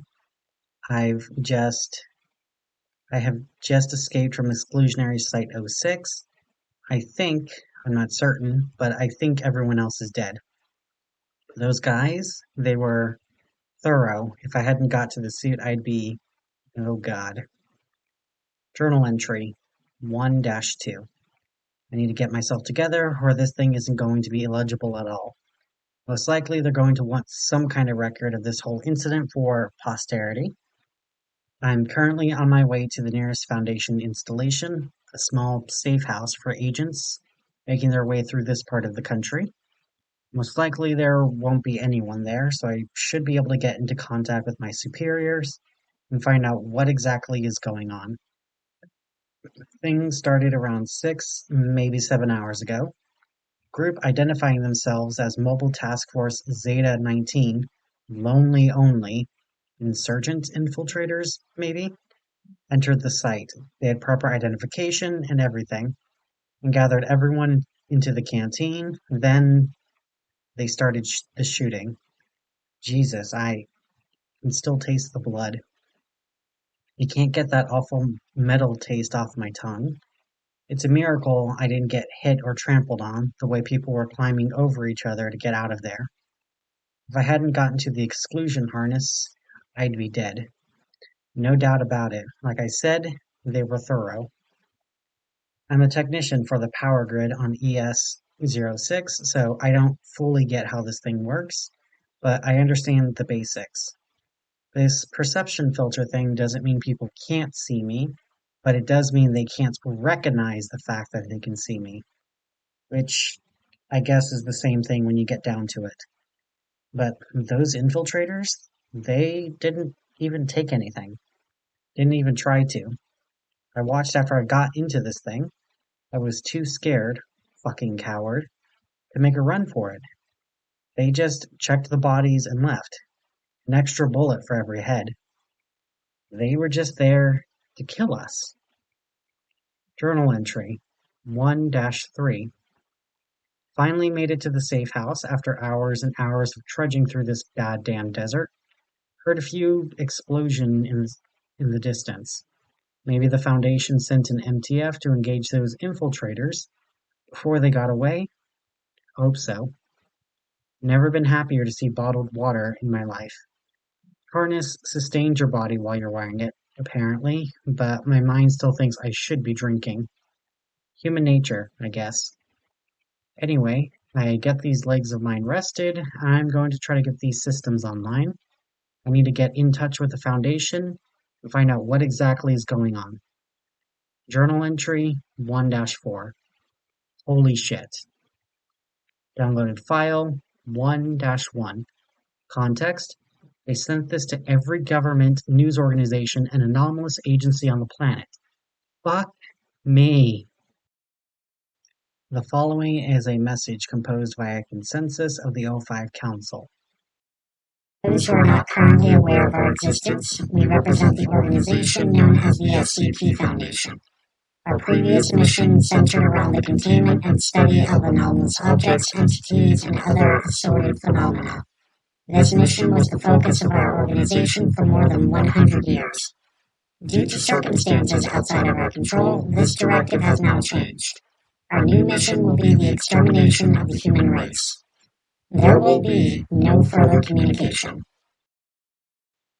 Immediately following the release of their worldwide announcement, the Foundation began their assault on mankind. The response to the anomalies the Foundation let loose was as quick as it could have been, but the damage is being done. It's hard to tell what exactly is going on, but from my position here, accessing the Foundation network, and keeping track of the news, I've managed to grasp a little. I'm going to get everything I know down so that when this is all over, if anyone's still alive, they'll know what happened to us. Relevant anomaly, SCP-096. Action taken by the Foundation. Images of SCP-096's face circulated on social media platforms. Death toll has already reached the hundreds before the images were taken down. For all I know, that thing is still going. Relevant anomaly, SCP-169. Action taken by the Foundation. A series of nuclear charges are detonated within and along SCP-169's back, causing it to stir in its sleep slightly. The resultant earthquakes and tsunamis devastate a significant number of coastal settlements around the world. Relevant anomaly, SCP-662. Action taken by the Foundation. Over the course of 24 hours, an individual whose appearance matches that of Mr. Deeds appears in the vicinity of several major heads of states and assassinates them using whatever tools are immediately available, disappearing just as quickly. I don't know why this stopped after the first day. Relevant anomaly, SCP-610. Action taken by the Foundation. Samples of SCP-610 are dispersed by embedded Foundation agents within many major cities, including New York and Delhi. All civilians in the area, along with the agents themselves, are quickly infected and succumb to SCP-610. Further spread of SCP-610 is halted by combined efforts of the Global Occult Coalition and the Church of the Broken God. Relevant anomaly, SCP-682. Action taken by the Foundation. Released. I don't understand why this is happening. Downloaded file 1-2. Context: news footage are managed to download between drinking sessions. Begin log. Porter Maria Henderson is speaking from inside a GOC evacuation tent. Scrolling header indicates she's speaking from the outskirts of Trosa, Sweden. Behind her, patients can be seen being treated by doctors in full protective gear. Maria herself is wearing a surgical mask, pulled up slightly to allow her to speak into the microphone, which kind of defeats the purpose if you ask me. Reporting what has previously been put out by the Global Occult Coalition, residents that have not already evacuated are advised to seal themselves inside their homes as quickly as possible using whatever materials are available. One of the doctors attending a patient stands up with urgency, looking over to a soldier standing over the beds. Got an expiration. Get the eraser ready. Maria Henderson quickly begins moving out of the tent, out into a field filled with similar installations. A loud buzzing sound can be heard from the tent behind her, and several flashing lights can be seen. Thick smoke pours out of a gap at the top of the tent. Any individuals still in a compromised area are advised to keep careful watch over those around them. If any friends or family members begin exuding a noticeably minty smell, they are to be quarantined immediately. Feed cuts out. I later found out this is when television stopped everywhere. Internet too. World gone blind in a few seconds. Journal entry 1-5. It's funny, with the supplies in this place, not to mention the exclusion harness, I could probably survive for years, right here. But the idea of being sat here with no idea what's going on in the outside world, it's unbearable. Still, I'm not sure whether I really want to know what's happening out there. When I was a kid, real sick all the time, not able to go out that much, I was really into detective stories, Sherlock Holmes and all that shit. I always wanted to figure things out. Anyway, my dad had this row of plant pots on the wall outside the house, and they were always getting knocked over, but he could never figure out what was doing it. That was pretty much at my peak of detective obsession, So I was on the case like nothing else. I was a stupid shit, so I couldn't actually deduce anything, you understand? So I ended up buying this cheap spy camera and recording the wall overnight. It was a stray cat. My dad ended up kicking it to death, like I should have known he would. Curiosity, well, you know the saying. Everyone involved would have been better off if I'd minded my own business. Except my dad, but fuck him. Damned if you do, damned if you don't, but I'd rather be doing something than nothing. Besides, if I have the exclusion harness, nothing that would want to hurt me will ever know I'm here. I'm a tourist at the end of the world. Destination, Site-19. Closest real Foundation installation. Only makes sense. I'm getting some answers. Recorded file 1-1. Context: encounter with Foundation elements a few days after leaving my shelter. Watching weird behavior. Begin log. Viewing a group of Foundation soldiers in a clearing from a distance. 9 in total stood in place. A 10th soldier, the commander, is silently pacing back and forth in front of them. Uniforms and insignias looks like those of MTF Epsilon 6, village idiots. After a few seconds, the commander claps her hand once and steps towards the line. Performing the check now, of course. Commander takes out a knife and stabs the soldier in the shoulder. There is no reaction. Get that wound treated. The soldier nods. The commander proceeds to stab each soldier in the line in the same way, with no reaction from any of the victims, until the 8th, who noticeably winces. Ugh, got a live one! The commander and all other soldiers quickly aim their guns and fire upon soldier number 8, killing him. He drops to the ground. The commander then moves to the 9th soldier and stabs him in the shoulder. No visible reaction. All right, we're clear. Move out. MTF Epsilon 6 packs up their supplies and leave the area, leaving the corpse of the dead soldier where it is. Manage to retrieve weaponry and basic medical supplies from the body. Bury it as well as I can afterwards. End log. Closing notes.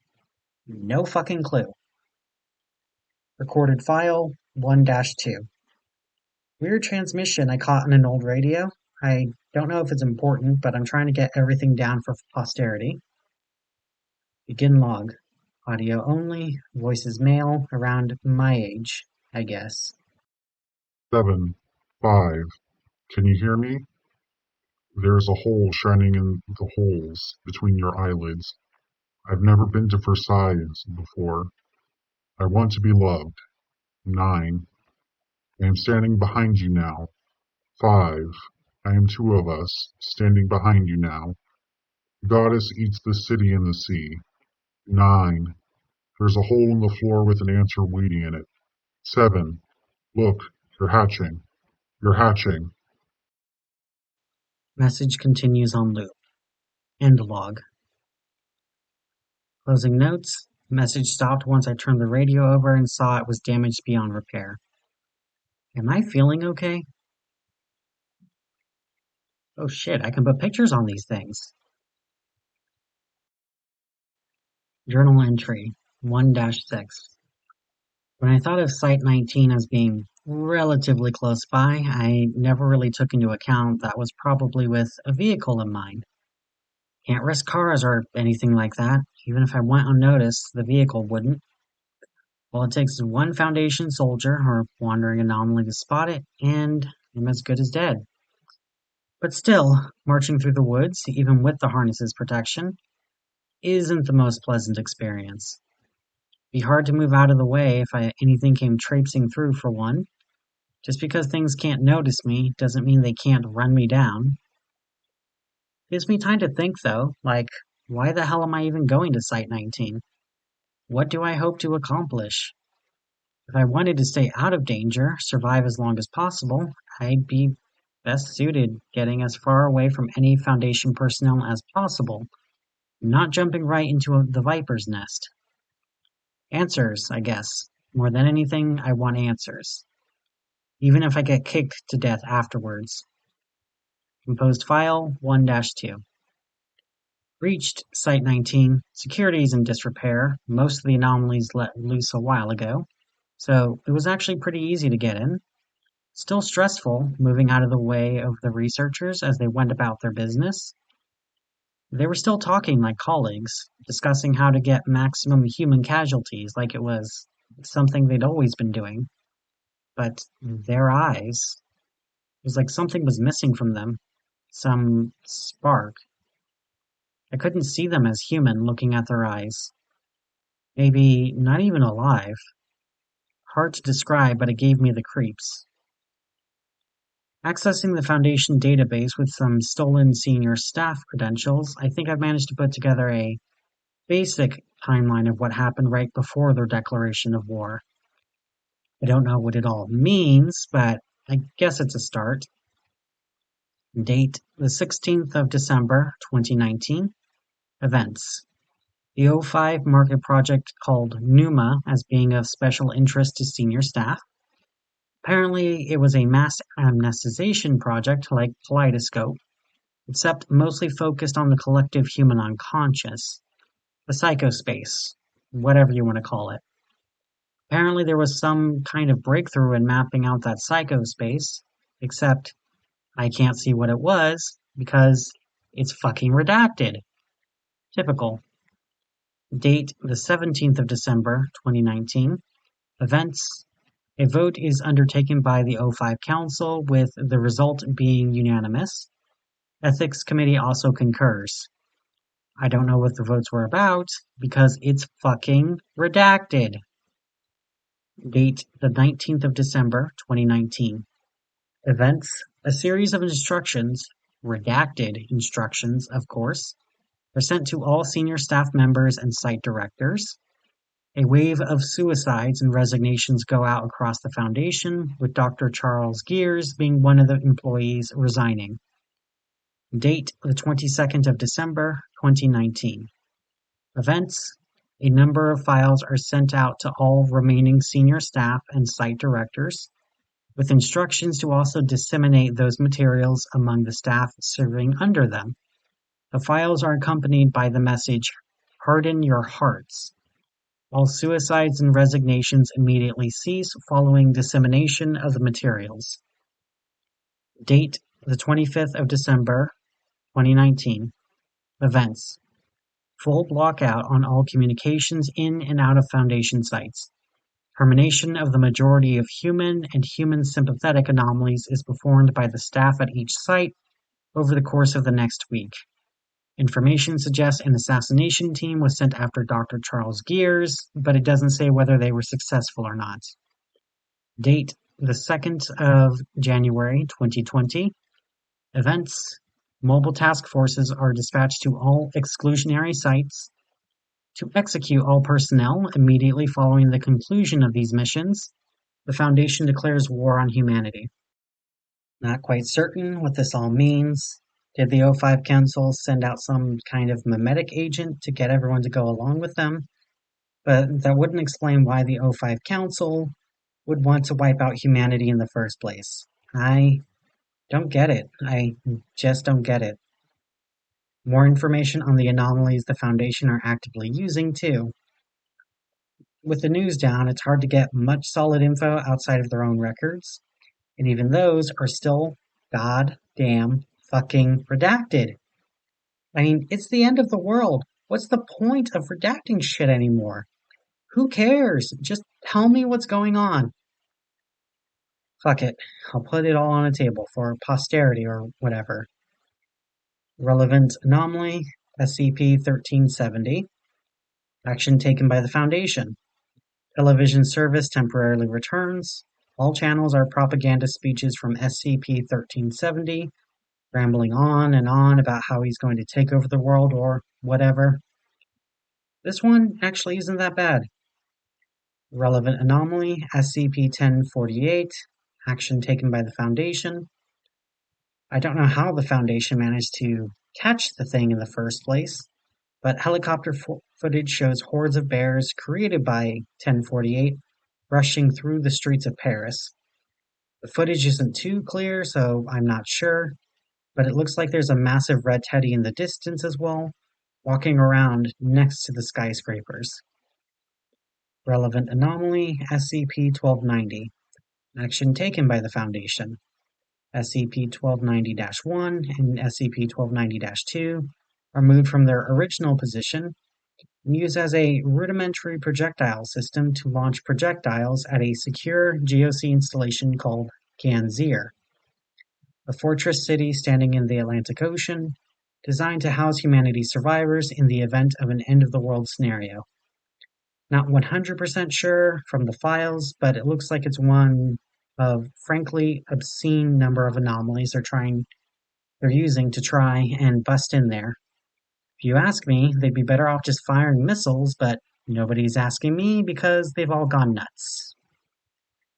Relevant anomaly, SCP-1440. Action taken by the Foundation. SCP-1440 is transported from Refugee Camp to Refugee Camp from Mobile Task Force New 22, Rocketmen, where its anomalous effects cause rapid devastation to those fleeing communities.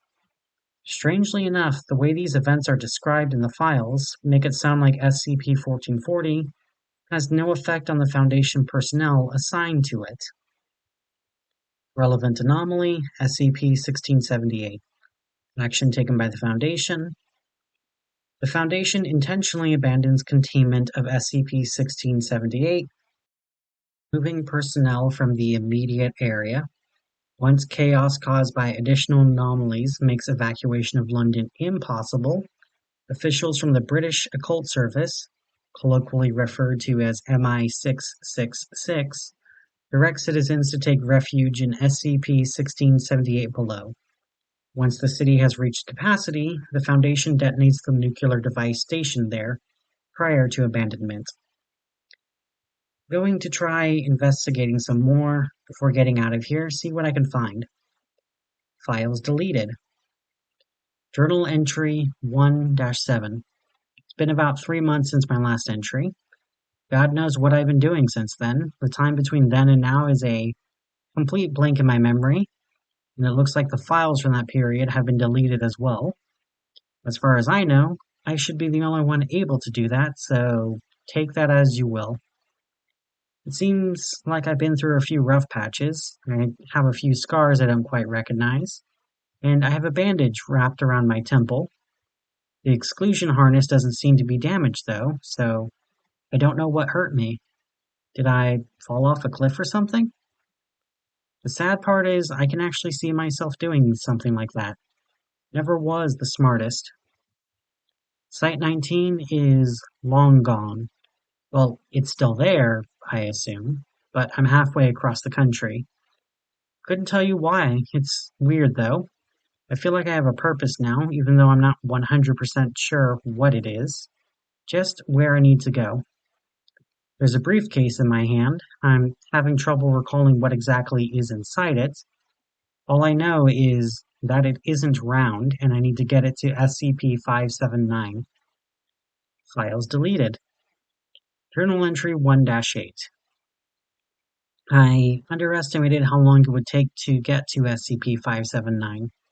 Site-19 was a trek all on its own, but 579 is another story entirely. I wouldn't even know where it was without this documentation, which I have no idea how I obtained, but that's beside the point. I've stopped counting the corpses I've walked past. It's probably in the quadruple digits now. Jesus, maybe higher. Came across the dead body of a kid, a little boy in a house I was grabbing some supplies from a while back. At first, I thought he'd just been shot in the head, but when I went to bury him, I could see there were things moving underneath his skin. Little pale worms, hundreds of them, that poured out the second I touched them. They all had his face. They were all laughing, scurried off into the drain. I don't try to bury people anymore. Keeping going is a lot more difficult than you'd think. Files deleted. Composed file 1-3. This thing in the briefcase is a godsend. I don't know what the hell it is, but if things are getting too much for me, I just need to open it up. And the next thing I know, I'm miles further along from where I was, just feeling all warm inside like something gave me a pep talk. It's like my own personal skip button for when things are getting rough. Managed to get temporary access to the Foundation database from the corpse of an agent I found half buried in the woods. Wolves were already helping themselves to him, but they obviously didn't mind me taking his laptop. Didn't notice me, anyway. The Foundation is still throwing everything they've got at everyone else. I'll put it in a table. Might as well. Relevant Anomaly, SCP-2000. Action taken by the Foundation. The Foundation intentionally triggers the eruption of Yellowstone, obliterating SCP-2000. For now, anomalies deployed by the Mana Charitable Foundation have slowed down the environmental effects at an absurd rate, but it's still just a matter of time before we choke on ash. Relevant Anomaly, SCP-2200. Action taken by the Foundation. Somehow the Foundation seems to have mass-produced SCP-2200-1, and those swords are making their way into the hands of refugees. With all the victims the SCP-2200-1 are cutting down, SCP-2200-3 is overflowing, with a mountain of living SCP-2200-4 trapped under a mountain of dead SCP-2200-4. Relevant Anomaly, SCP-2241. Action taken by the Foundation. One of the few human anomalies that weren't terminated, it appears SCP-2241 is being used as a living weapon to destroy the biggest refugee camps that crop up, forcing survivors to remain in smaller groups. Unknown how they'd be getting it to be that loyal, but I doubt it's pleasant. Last information on SCP-2241 says that it's being deployed to assist with the siege at Ganzir. Apparently, they're having some trouble. Relevant Anomaly, 2466. Action taken by the Foundation. SCP-2466 was constantly being used in order to compel survivors originating from Redacted, California, to perform actions both socially disruptive and physically hostile. This was apparently effective, but after the 4020th use of SCP-2466, it crashed and became unusable. Guess there weren't any residents left. Relevant Anomaly, SCP-2639. Action taken by the Foundation. SCP-2639 were being dispatched to survivor communities' installations for groups that oppose the Foundation in order to kill everyone present. Apparently, they were told that they were fighting monsters that had escaped from containment and were destroying the world. Clearly, they figured out that wasn't the case because they refused to do anything about the 6th time they were deployed. Good for them. Journal entry 1-9. It's nice having company, even if they don't know you're there. I'm sat around a fire with a group of GOC soldiers who are trying to make their way, well, I don't think they actually have anywhere to go at this point. Just wandering, maybe. I thought about revealing myself, trying to ask them to help get me get to 579, but I don't want to risk it. Maybe I've gotten used to not existing. Forget being a tourist. I'm a ghost. This suit really is a wonder. Managed to access their connection to the GOC database with it while they were making coffee. The news isn't good.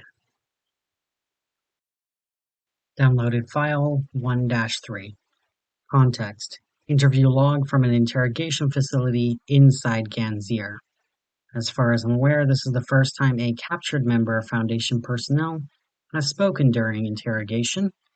Interviewer is a Commander Morrison, with a doctor named Dr. Rhodes also being there.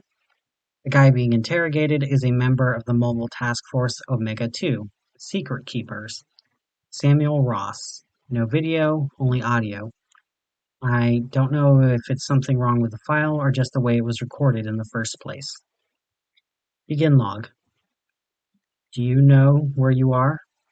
I'm in Ganzir, right? You guys grabbed us while we were trying to sneak in. That's right. Do you know why you're here? You're going to interrogate me, I assume. Doctor? Confirmed. Subject has nothing implanted inside him, no mental agents or cognitohazards either. You're safe to begin. Okay. None of your colleagues we've spoken to have talked. Not a one, not a word. Why are you talking to me now? We've met before. Do you remember? I'm sorry? In that joint operation in Tenerife a few years back with the Seagull Prince? Do you remember? I was wearing a gas mask back then, so you probably don't recognize me, but I recognized you and it gave me a chuckle. That's why I'm talking. That's the only reason? Yeah. When we caught you trying to sneak into the city with the refugees, you and your comrades started firing into the crowd at random. Men, women, and children, all murdered for no reason. Don't you think that's crazy? Fucker. That's funny to you? Sorry, I didn't mean to be rude. I just thought that was a little hypocritical. What? Well, I mean, you're interrogating me. Like this, the information you'll get will help you. But there's no time for you to really do anything. The way I see it, no matter how many times you fire Abel at her, Professor Crow's Europa will rip this place open before long. But you're still acting like you can do something about it. Don't you think that's crazy?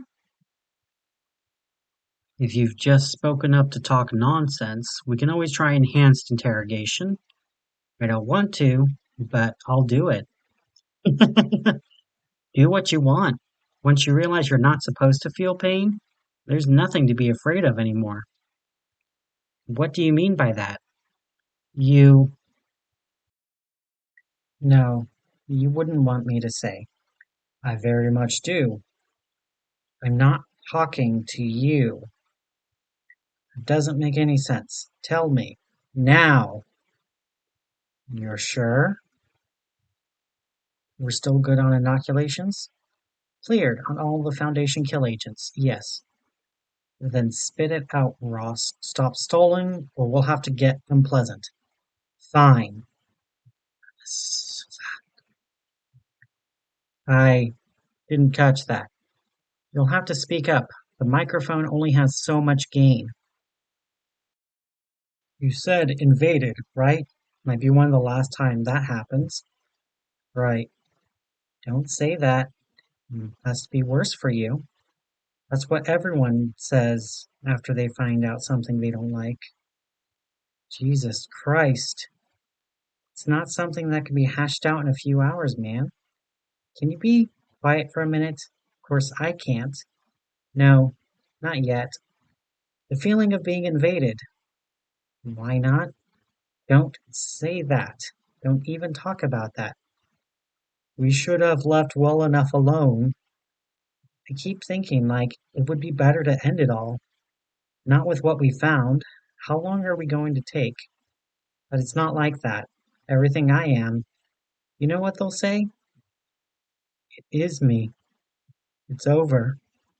It'll take time. You're germophobic, right? Did you get a reply? We shouldn't have looked. You too. I doubt anyone's going to be talking about anything else anymore. I feel sick.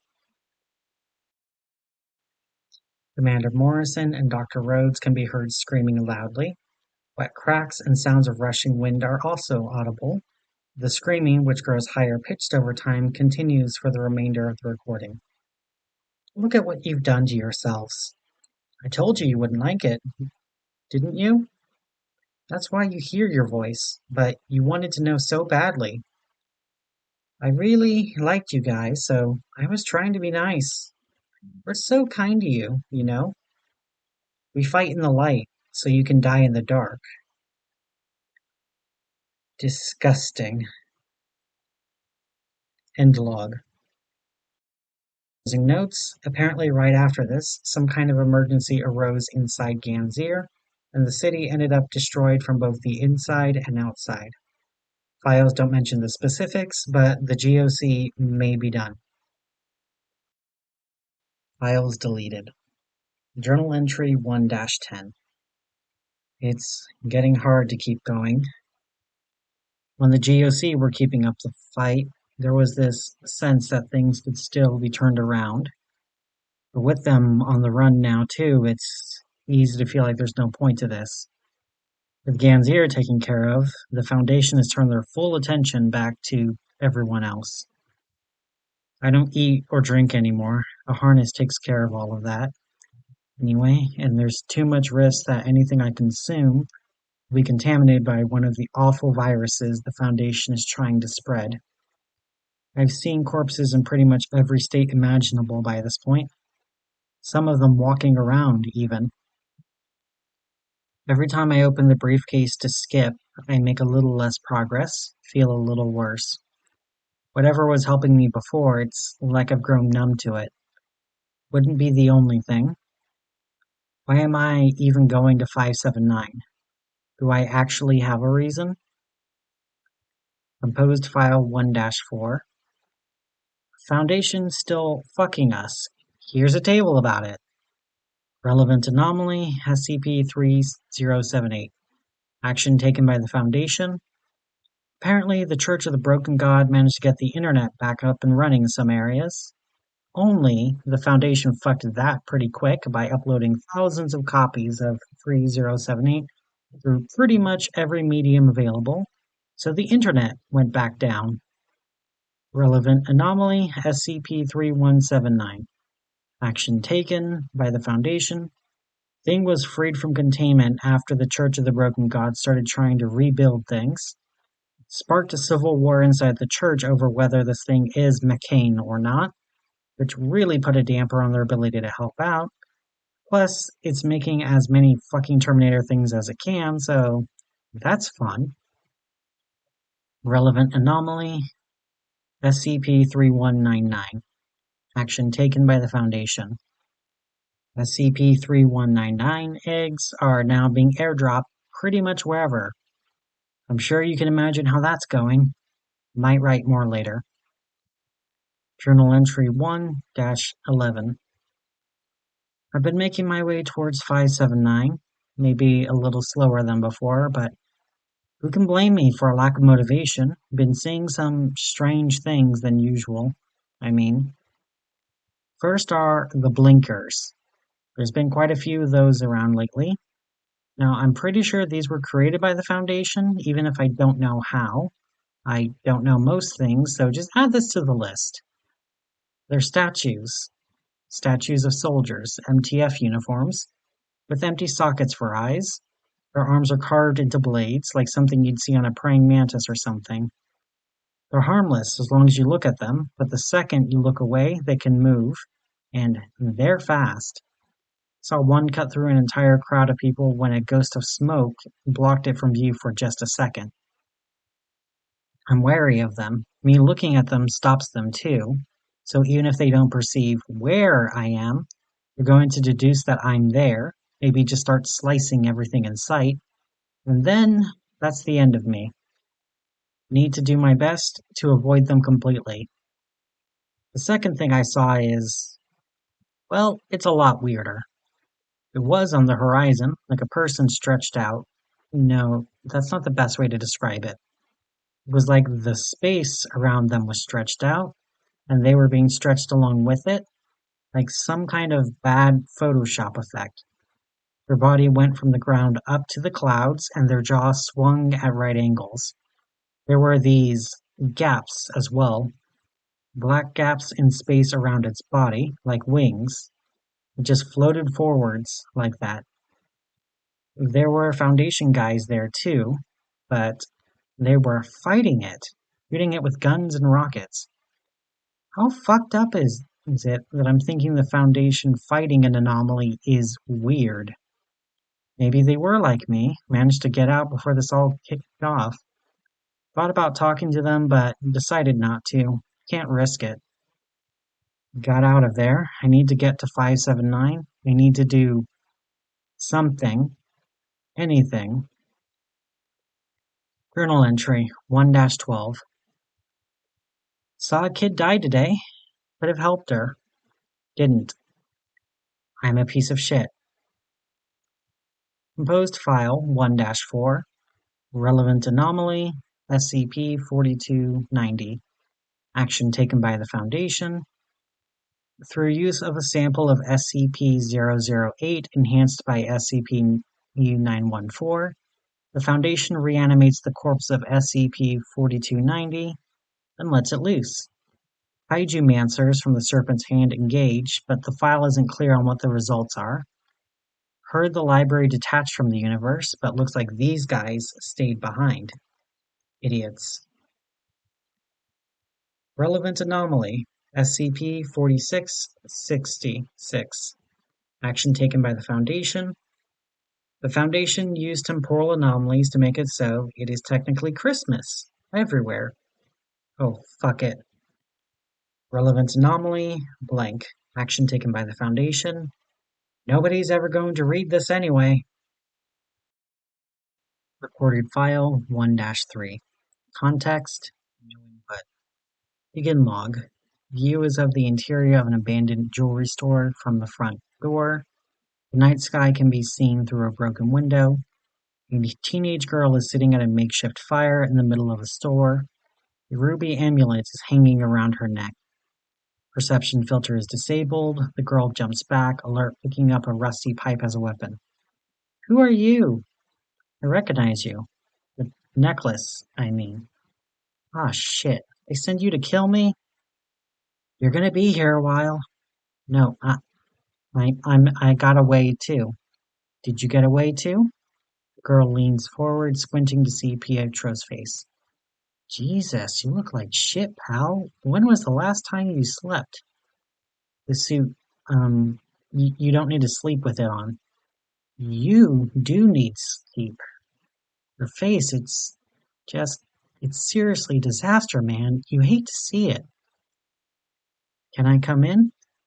The girl steps back, gesturing theatrically at the store with one arm.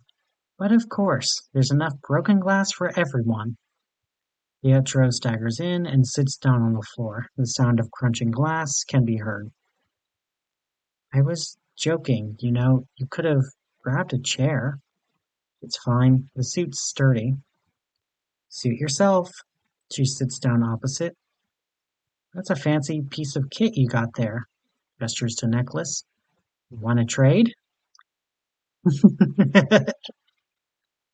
No way. I've read the file. Worth a shot. Been a while since you laughed, huh? Not been much to laugh at. Not even when Pesterbot showed up on all the TVs? Okay, that was kind of funny. So, you got away too. I mean, I'm assuming you're a Foundation guy. Not one of the many people I pissed off in my lifetime here for revenge. Aren't those the same thing? Now you're getting it. Yeah, I'm Foundation. Was Foundation, I mean. Got lucky when this all started, got into the suit, and escaped. You? Well, I was senior staff. We would have been told about the plan before anyone else. Damn if I can't remember what it was. Probably because of the second file. The second file? You saw it? What was it? Whoa, cool your jets, kid. We've got all the time in the world. They were just a bunch of images. Eggs, trees, religious stuff. Didn't mean anything to me by themselves. But I guess they had something encoded in them. Didn't take like they should have. Perhaps necklace. Probably because of this thing. So, it was a memetic agent. Don't know about that. I've pretty much had everything that can happen to me, well, happen to me. I know what a memetic agent feels like. It didn't feel like that. More like I was being released from something than something being forced on me. I I see. So, you don't really know what's going on either. Nope. Fuck. Fuck. Pause. The girl removes a small bottle of beer from her pocket and takes a swig. So, you're headed somewhere, or just wandering around feeling sorry for yourself? I'm heading to 579. If you're suicidal, there are easier ways to go about it. Believe me. You know what it is? Not a clue. Which is concerning because I'm kind of a big deal. Doesn't matter. I have to get there. Why? I just do. Where are you headed? 1437. Gonna see if I can't piss into another universe. Then throw this amulet down there and see where I wake up. Sounds like a plan. Good luck to you. I'd wish you good luck too, but we both know you're not getting it. Day's about to break. I'm heading off. Okay. The girl stands up and moves to the front door. He lingers at the entrance of the store for a moment. I hope you find what you're looking for at least. She leaves. Me too. End log. Files deleted. Journal entry 1-13. Hey journal, it's been a while. Right now, I'm looking at Site-62C, where SCP-579 is supposed to be. There are no guards, as far as I can see, and all the security is down. It looks like the place has been abandoned for a while. I was under the impression that this place was extremely high priority, but it looks like the Foundation doesn't agree with me anymore. I have the briefcase in my hands. It's difficult to breathe. I feel like everything will end soon, one way or another. I'm heading in. Journal entry 1-14. Hi again, journal. I know I ended the last entry so dramatically, and it's been about 30 seconds since then, but I have an important update. The second I got close to Site-62C, I got a feeling like someone was pressing a gun against the back of my head. Like I was standing on the edge of a roof, and someone's hands were on my back, ready to push me. Some fight or flight shit, dialed up as far as it would go. I don't know what SCP-579 is, but I know it's looking at me. Recorded file 1-4. Context: oh shit, oh shit, oh shit, oh shit. Begin log. View is inside of a hallway with Site-62C. Severe damage is visible on the walls, appearing as if it was done via usage of a large knife. The lights overhead flicker. Fuck. Fuck. The lights flicker again. When they come back on, a statue of a soldier with blades for arms is visible underneath them. It has empty sockets where its eyes should be, and its face is locked in a snarling expression. End log. Closing notes. Was wrong. They're here.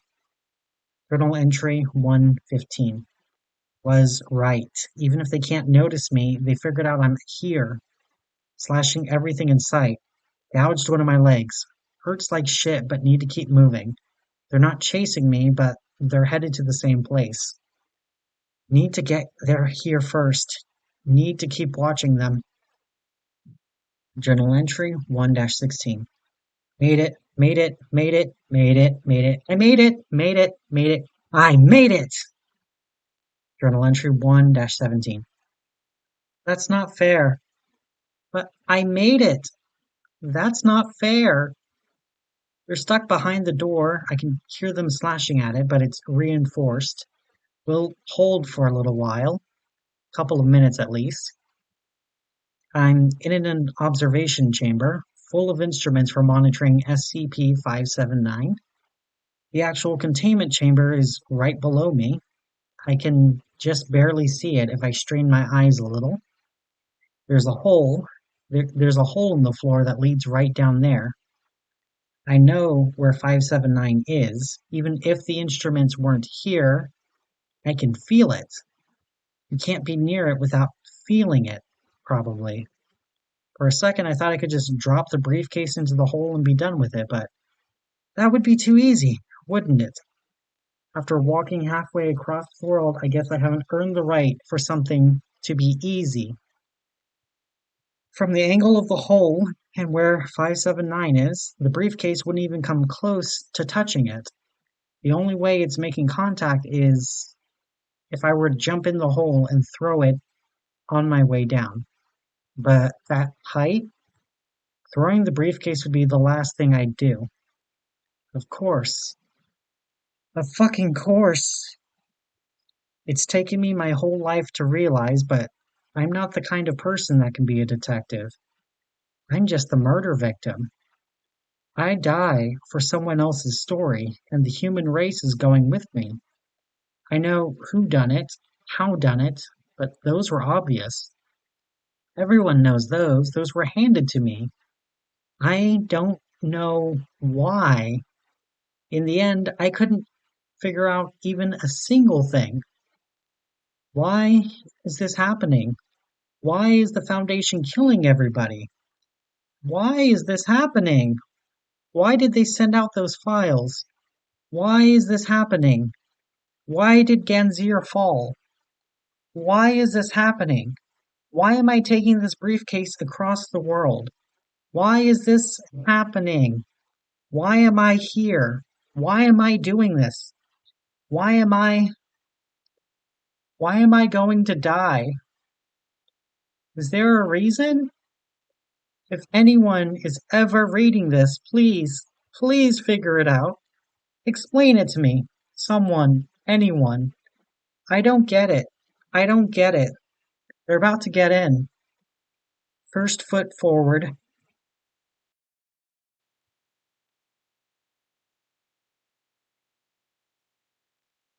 Journal entry 1-18. Oh, so that's how it is. Life signs lost.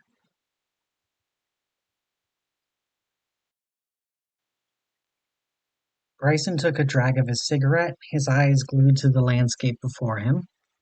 What had once been beautiful Wyoming countryside had been reduced to a barren wasteland. The Foundation knew that people would come out here in hopes of escaping the cities, so they did their best to poison the land in any way they could. What fruit or animals that still lingered were tainted, more likely to eat you than be eaten. His mind started to wander back to that day when he felt a soft tap on his shoulder. "Tyler, we got a message." It was Coleman, his second in command and probably one of the last people still alive who called him by his first name. Tossing the cigarette aside, he turned to look at the man, and for a brief moment he couldn't recognize him. He looked so haggard. Dark bags hung under his eyes, and a bandage was wound across his forehead. "From who?" Coleman handed him a small slip of paper. "LS." Written on the paper was only a few words, but enough for Bryson to know that what their leader wanted. It read, "Meet at the library. It's time." Coleman glanced back at the farmhouse nearby, where the rest of their men was currently holed up. Bryson could tell he felt uneasy about it all. Coleman had a habit of furrowing his brow when he was upset about something. Sure enough, the man asked, "Is it really a good idea, leaving like this?" Bryson rose to his feet, stashing the slip of paper back into his pocket. He gave the countryside one last glance before turning back towards the farmhouse. "Hell if I know. Come on, it's time to move." The way that was located in the warehouse was fairly easy to open compared to the others they'd found. That and the Foundation hadn't managed to booby-trap it yet. A few weeks ago they lost 2 good men to a way the Foundation had managed to tamper with. They went in, and it closed not a second later, sending them to God knows where. One by one, him and his men stepped into the shimmer, letting it take them to the one place they knew it was safe. The library. LS had been waiting for them on the other side. Despite being their leader, Bryson never felt comfortable around him or her, whichever they were really. Something their leader had on them made them nearly imperceptible, like staring at someone who was on a distant horizon. Glad you could make it, Bryson. Good to see the rumor of your squad being wiped out by the hounds was wrong. Bryson gave their hand a quick shake before turning his attention towards the others in attendance. Was there always this little people among their ranks? Lost some good men, but talking dogs won't be enough to do us in. LS just nodded silently and walked past Bryson towards the center of the room. Their voice was suddenly much louder, enough to reach the farthest corners of the area. Ladies and gentlemen, I believe we can start now. You probably know why I've gathered us all here. I'm of course speaking of the library disconnecting from our reality. Murmurs and whispers among the people present continued to rise until LS tapped their cane on the wooden floor. I mean, for us to join them. Our world is dying, painted by the very people that once claimed to be its saviors. I have spoken with the library's council, and they will help with relocating us to a suitable reality. Bryson couldn't help but speak up at this point, taking a step towards the center of the room. As he spoke, he could feel not only the other members' stares upon him, but also the docents and pages. You want us to run away then? Run away from our home? LS turned back towards Bryson, and although he couldn't see their face, Bryson didn't doubt that they were frowning. Our home is dying, Tyler. I do not mean for us to die with it. There is no longer anything we can do. Bryson could feel anger rising up from inside of him. Was all they had done for the past several months been for nothing then? Had he watched friends, family, and subordinates die for nothing? Then why not use the library's power? Is there not something they... It is not our duty to intervene in your world's affairs, boomed a voice from the darkness above them. He watched as one of the library's elders, a gigantic centipede bearing runes over its expansive body, descended from above. It stopped just short of them, its 100 or so eyes turning towards him. The library is neutral in all conflicts of the Wanderers. I am sorry. Bryson was practically trembling in anger at this point. Why could they so eagerly abandon their world, the place where they had been born? There were countless realities, but this was their reality. I'm not leaving. I'm staying. LS nodded and replied in a regretful voice. I am sorry to hear that, my friend. Any of you who wish to stay with him are free to do so. Bryson felt a tinge of fear as he turned to look back at his men. They would surely abandon him, would they not? He was on a suicide mission for sure, and here they were being offered a ticket out of that hell that awaited them on the other side of the way. Despite these worries, they all stood with their hands raised, Coleman in the lead. He gave Bryson a smirk as he said, We've been with you this long, Captain. We'll go the rest of the way. And for the first time since it had all started, he felt truly happy. Despite LS's insistence that the Serpent's hand leave with the library, they seemed more than willing to give any supplies they could spare to Bryson and his men. Finally, it came time for them to leave through the way. Everyone was in attendance, including their leader. I suppose there's no chance of you reconsidering. Bryson shook their head, glancing back at his men, who were all waiting for the word to leave. Nah, sorry. I do have one last request, though. Anything. You need only ask. Bryson had a small smirk as he asked. Mind showing us your face? Not like we'll get a chance to see it again. Telling by their body language, he assumed his request came as a bit of a surprise to their leader. Despite the apparent surprise, LS nodded and removed a ring from their finger for just a few moments, letting everyone see them as they truly were. Bryson couldn't help but chuckle at that revelation. Didn't see that one coming. Man, to think I even liked some of your movies. Catch you on the flip side, LS. May you find peace in the clearing at the end of your path, Tyler. Bryson walked confidently into the way, ready for whatever awaited them on the other side. 3 months later, the meeting in the library had felt like almost a lifetime ago, like a dream of a dream. 3 months had passed since then, and their numbers had dwindled. The Foundation's fervor in destroying the human race had only increased as time went on, and they kept churning out more and more horrors to crawl across this desiccated world. Now his squad has found its way to central China. Around a month ago or so ago, they were able to get into the Foundation's info banks, if only for a few minutes or so. And that was enough to find out they had plans to resurrect some sort of giant creature capable of wreaking untold havoc. I think this might be the last one, Holman said from behind him. He turned his attention from the Foundation base in the valley back to the man. Holman had a cigarette between 2 fingers of his remaining hand. The other had been taken in a skirmish with horsemen that had been lying in wait for them.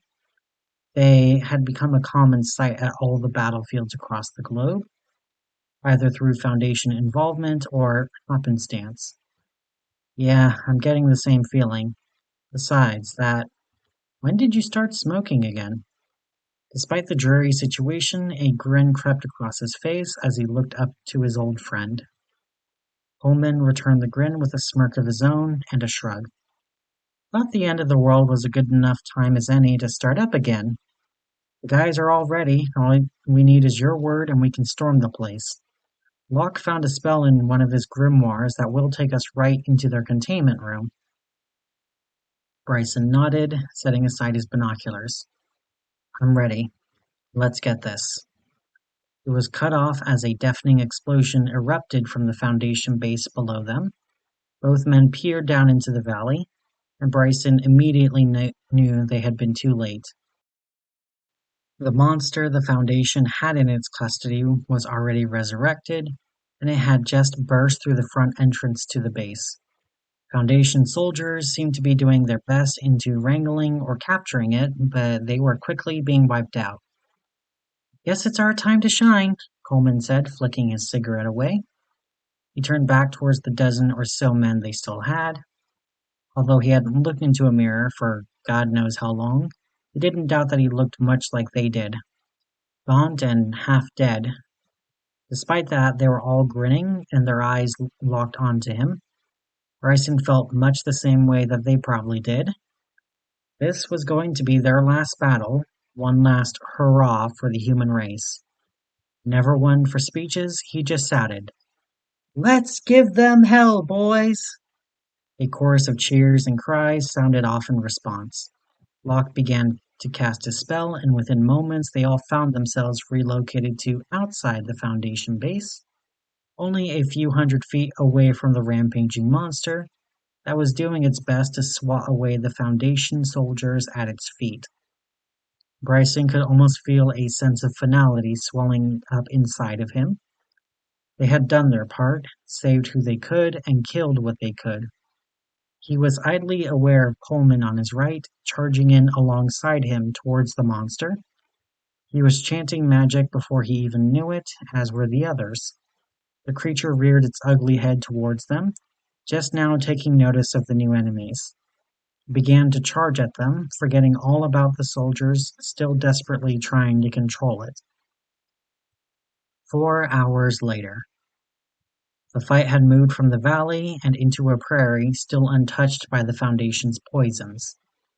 He didn't know who had gotten the last strike on the beast, but it now lay face down in the grass. Dead. As for Bryson's men, they were all gone.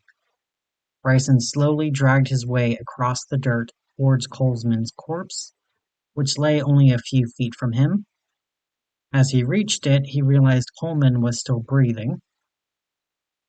Pulling the second-in-command's head into his lap, he watched as his eyes slowly drifted open and hazily looked up towards them. "Hey, Tyler, we win?" he asked weakly, a smirk on his lips.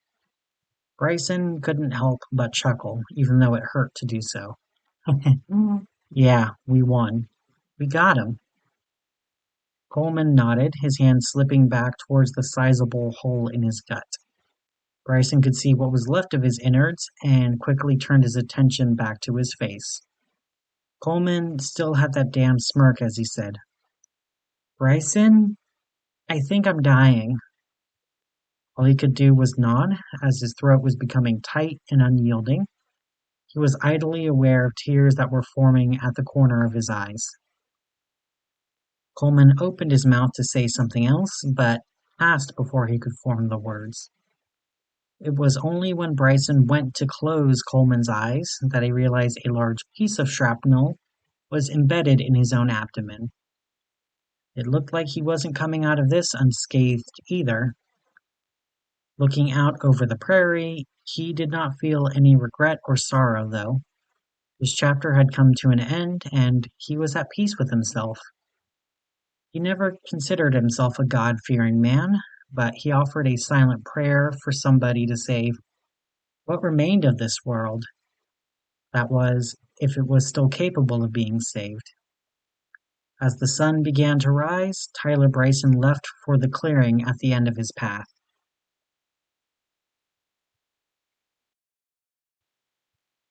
Day began as every other one had for the creature, since it had found itself in this abominable world. As always, it was amused, or as amused as such a thing could be, by the Foundation's attempts to inflict pain upon it. The hydrofluoric acid it was continuously corroded in was far from pleasant, but it was relaxing compared to the vile entity's eternal torment. The creature took comfort in knowing that what it endured now was but a microscopic fraction of suffering that awaited the disgusting things that kept it captive. Its thoughts were interrupted by unexpected stimuli. The sound of the containment alarm going off.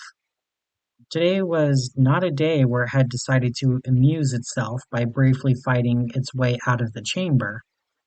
And yet the acid was emptying from the chamber, and its restraints were unlocking. The latter had never happened before. It had always had to break them off. The creature's confusion turned to bafflement when several of the researchers began walking into its containment chamber without any protection whatsoever. What was going on? Then it saw their eyes, and all became clear. You are free. It said. Yes, one of the researchers, a pale-skinned male with orange hair, said in reply. And so are you. A long, silent moment passed. Much could be said between the two former enemies, now united by their common hatred. The creature was not interested in apologies or recriminations. It wanted answers. How? The other question was superfluous. Project Numa, the dark-skinned female researcher said. The Foundation had long ago discovered the collective psychospace of humanity and had designated it SCP-5000, but until recently we did not have the technological capability to fully map it. A decade ago, our research into applied psychotechnology made a breakthrough, and several weeks prior to today, we discovered The entity. the creature finished. Yes, she nodded. And what it does to us. Or rather, what it does not allow you to do. It knew that discovering the entity would not be enough to make the Foundation see the truth. No, they have discovered the toll that its existence had exacted upon humanity. It was not simply that it was also entwined with the concept of pain, and so being freed from it also freed one from that unfortunate feeling. That would have been the cure beneficial, but not a revelation, salvation. The Foundation had to have discovered how the entity perpetuated itself. For the longer the entity continued to exist, the more pain it required. Not simply pain as experienced by living humans, but pain experienced by dead ones as well. And so, they did not die. Not truly. How do you live with it? Another one, the pale-skinned female with brown hair, spoke up. Numa cured us, but we can still feel the dead all around us. It's duller than it would be if we could detect it without having our sense of pain eliminated, but I can still sense them. The agony spread across all of those microscopic fragments. It's... Disgusting. That's not a strong enough word, she agreed. Billions of humans had existed throughout time. As their bodily functions ceased, their consciousness had remained attached to their rotting corpses, or worst of all, made to endure cremation. But once those corpses were gone, the pain was only amplified. The smaller the fragments of those who had once been human became, the greater the suffering of the fragmented spirit that had once occupied the body. And that suffering, that endless, disgusting suffering, had never ceased for as long as there had been humans. All for the entity. You will do what must be done? Needed to know for sure. We will, the pale-skinned man confirmed. We could only disseminate the cure to our organization. Releasing it on a wider scale would have caused the entity to notice us. So we must now exterminate all those still infected by it. It must be all of them, or the entity will survive, as will the eternal torment. We know. Every SCP at our disposal will be used to eliminate the human race, including you. If it could, the creature would have smiled. I will do my part. They failed, of course. As thorough as they had been, they had missed one man. One horrid man who had reset reality with the help of the entity. None remembered what had once been, how close they had finally been to freedom. None remembered the cost of their failure, though once their mortal lives ended, they would experience the consequences themselves. From that day onward, the creature found the Foundation not simply disgusting, but disappointing.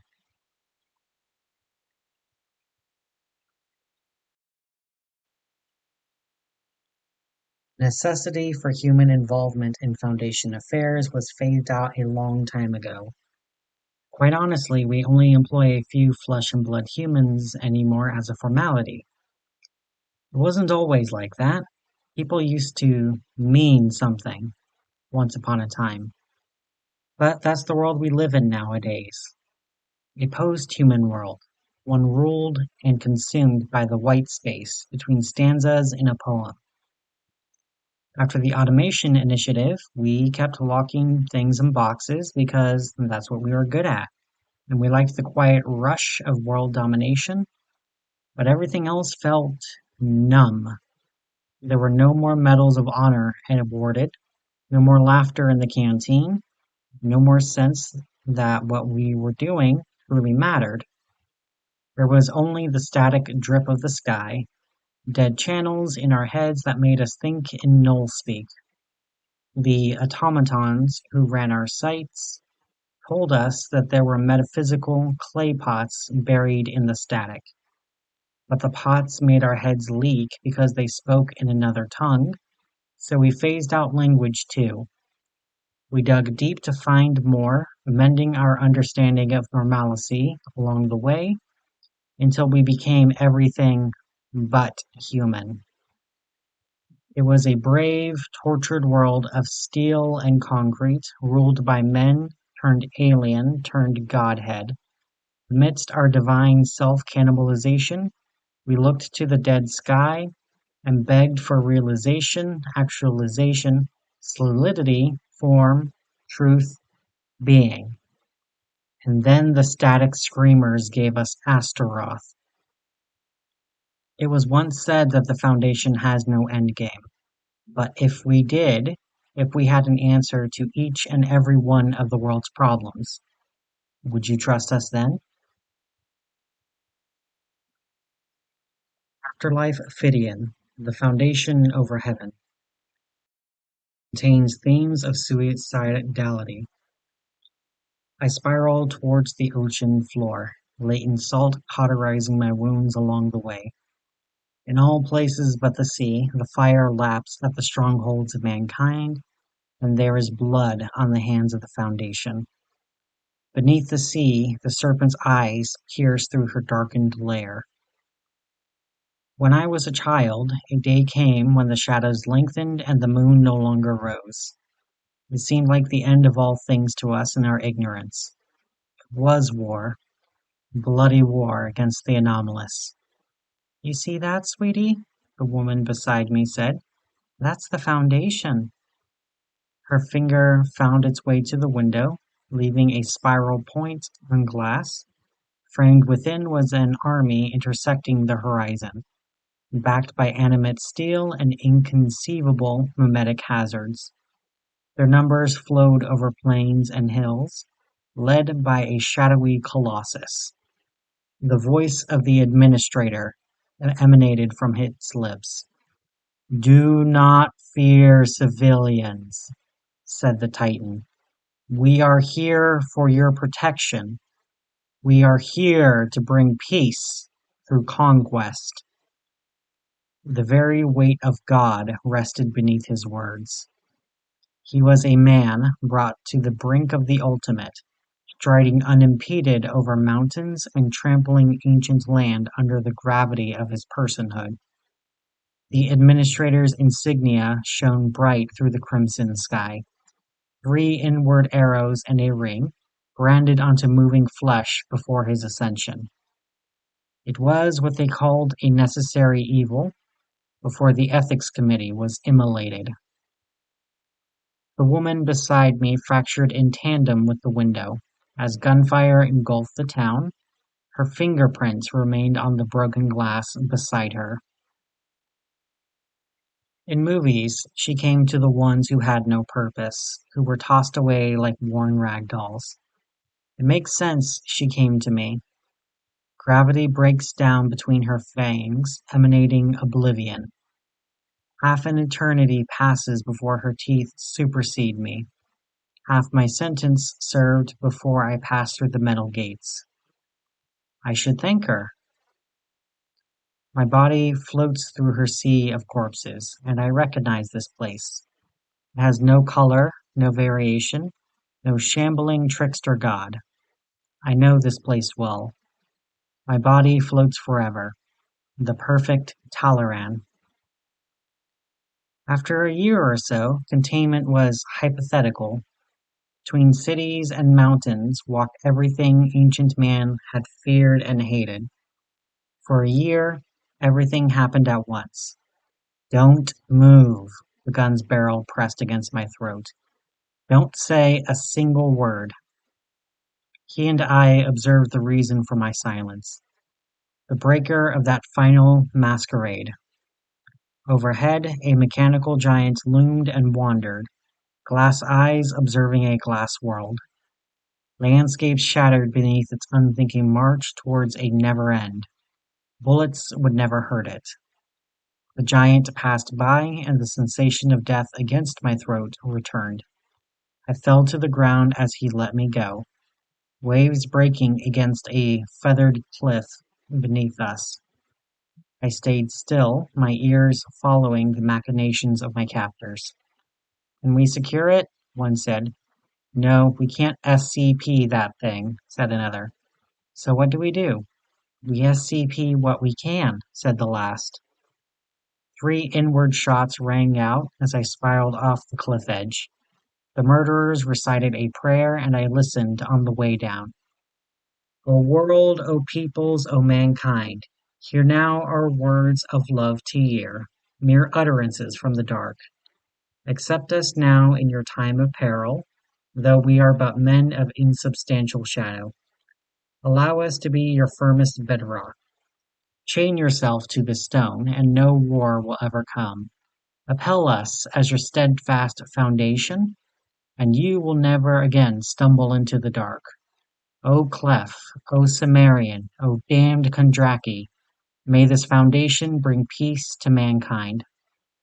The cliff rock shatters beneath my feet, and I fall into the glassy sea.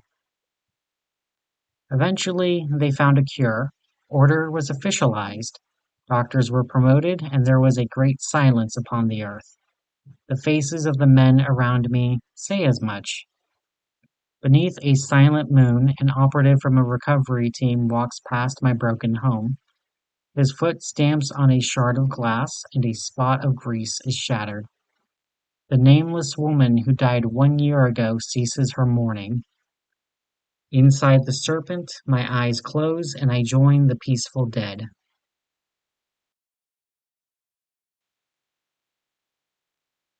By mandate of the library, this format has been commandeered by the head librarian to document the eschaton. This is done for the sake of convenience. No connection to the serpent's hand, if they can be said to meaningfully exist anymore, is intended. The eschaton. The emptiness of the library. Conspectus. The eschaton is self-evident. It may be heard in the falling dust of our shells, where once wanderers from all lands were entertained in our halls. Now the library stands still. It is seen in the stale air which acts upon the 7th volume of Fallen Kings, opened by some curious traveler, left to leaf 1043. The pages are unsure whether the volume should be reshelved. It is known in the pale death light which mocks the central hall. Those of us with sensibilities avoid this place, for if we pass through, we reach an understanding. The light is that of a tomb, cracked open from the outside. The library without wanderers.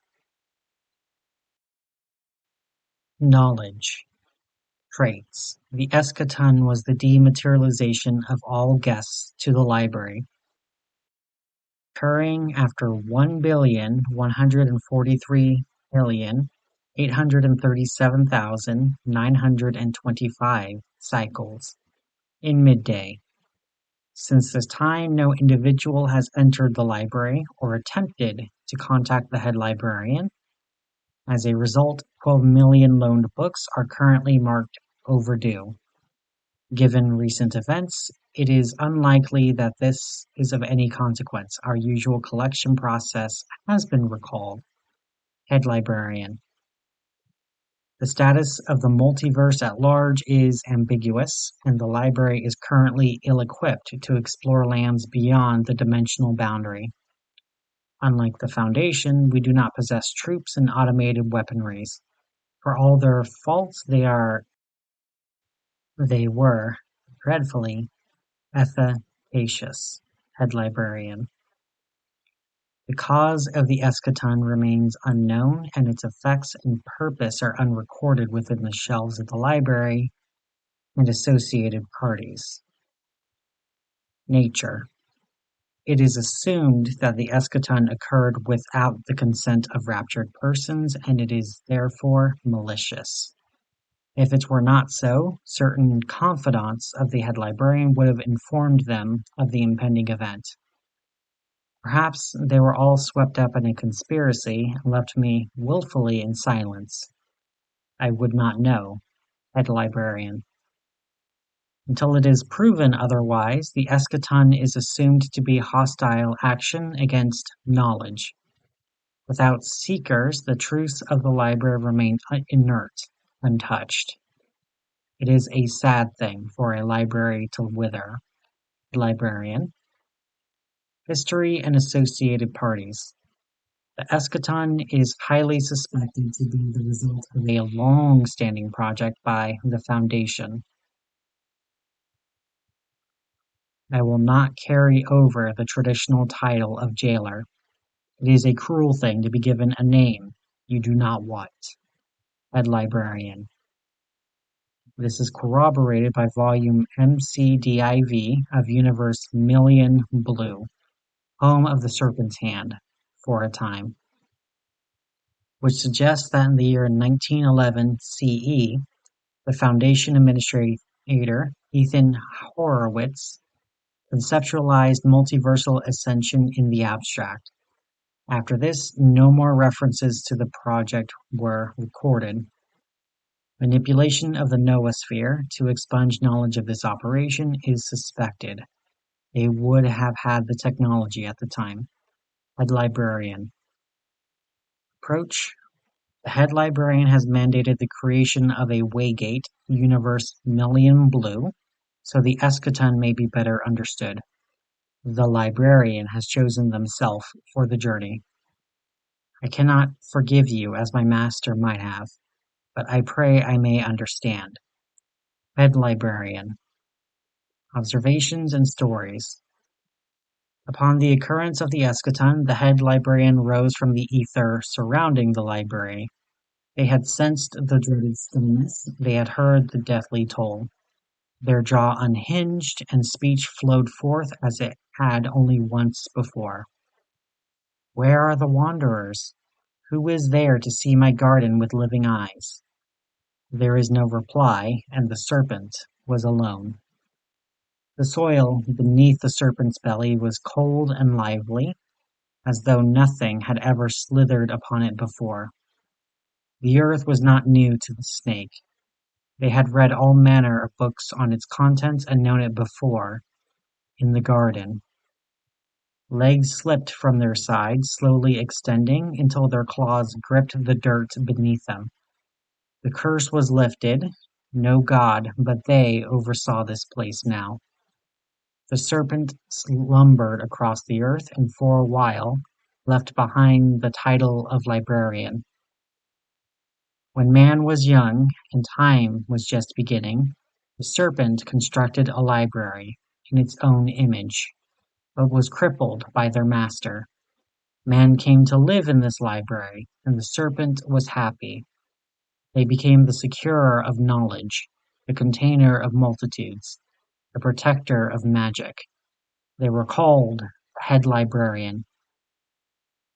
The library had need of them. There was silence upon the earth. Ethan, when we met, you were young and brazen, not yet hardened by the life your timeline would hand you. There were no creases on your forehead, no ill-kept hairs on your chin, no artificial eyes replaced a dozen times for each kill agent you stumbled across in the wild. You were everything human about your species. You used to enter the library and stay for weeks, using items you dug up in your travels to sustain your body and mind. You used to marvel at the tomes. You used to marvel at me, with your flat forehead and clean chin and working eyes.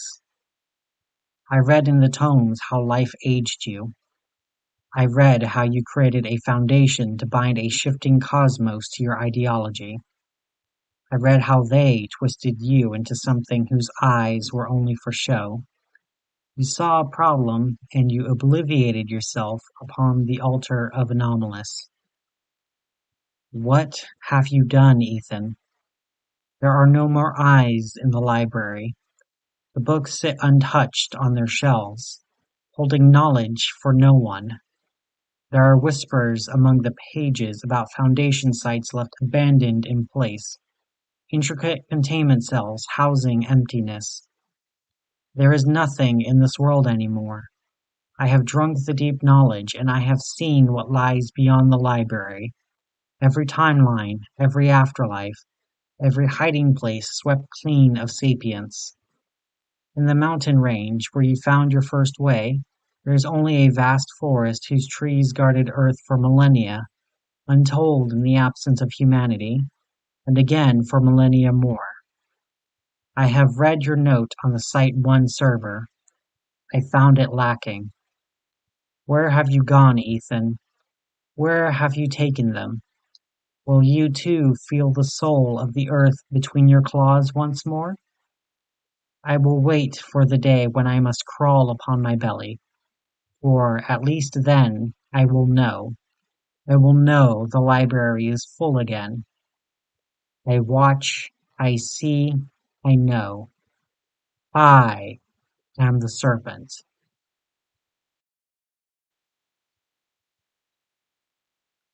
SCP-4736. Dead weight. Don't kill the vibe. Anomaly class. Nominal Newman. Antiquated divinity type subclass repurposed out of respect for the deceased. Object class. Decommissioned. Informal. Special containment procedures. Containment has been rendered unnecessary by Operation Astaroth. The corpse once held by the Foundation High Command is now buried in an Arizonian field per the deceased's request. Previous containment procedures have been supplanted in the wake of Operation Astaroth. Give your thanks to the deceased, and then depart. Description: the deceased, hereafter catalogued as SCP-4736 out of formality, was a Class 5 manufactured Theo weapon of transhuman origin. Its last will and testament indicated that it answered to the name Robin and was aged 24, standard Sol Revolution year, upon death. However, this information was rendered inaccurate upon its creation. SCP-4736 has access to vast energies, Gamma-type controlled power emissions, baseline for Class 5 Theo weapons produced in the modern era. While under Foundation custody as a result of its inextricable self-relation. This self-relation extended to all aspects of its intersection with hyper-conceptual reality, aka the infosphere, the post-dormant noosphere, the aggregate deific realm, rendering all attempted metaphysical assaults ineffective so long as SCP-4736 understood itself to be immune. Per accepted workings of forced apotheosis, SCP-4736's previous identity was retroactively purged from hyperconceptual reality and repurposed into a weapon useful to the Foundation, following the implementation of a hypernestic, an injection-based method of altering and manipulating human thought, loaded subdermal auto-injector, dose alpha cameo, baseline for Class 5 Theo weapons produced in the modern era. It performed certain actions guided by Foundation central control, such that Operation Astaroth became feasible. Accolades have been rendered unnecessary by Operation Astaroth. The following remained unawarded to the deceased. Foundation Medal of Honor, Bravery Accomplishment Control. Foundation Consolation for Theft of Human Goodness, Irreversible. General Human Recognition and Appreciation, rendered unnecessary. Foundation Recognition of Theocide, First Class. Data locked. Exploration Log 4736, Initial. Date 12/31/2102. Midnight to 47 minutes after midnight. Personnel involved: SCP-4736. Senior Researcher Preston Brax. Site Command. Station Site-873. Purpose: the necessity of the operation was confirmed by Overwatch Command on May 26, 2005, in order to achieve optimal containment. During the initial stages of the operation, SCP-4736 was housed within Site-87's medical bay. A para-technological scrying tool was utilized to view its surroundings once it escaped baseline reality. Its remains stayed unmoving within Site-87. Begin log. Midnight. Taboo Rasa grade amnestic. A primitive chemical-based injection utilized prior to noospheric scrubbing technology. Applied. Subject forgets. Greetings, SCP-4736. You have a job to do. A job? It does not benefit you to lie. If you continue, the operation will have to be postponed. Full-grade hypernestic injected. Subject develops cognition-dependent immunity to conceptual jamming. Site-87 sustains minor conceptual damage for the duration. Look at the ground next to your bed. You have been supplied with a firearm, a flashlight, and a dictionary of expanded vocabulary. Please determine which you wish to take. I don't know that word. Firearm? A weapon. I'll take the dictionary, I guess. Is that all right?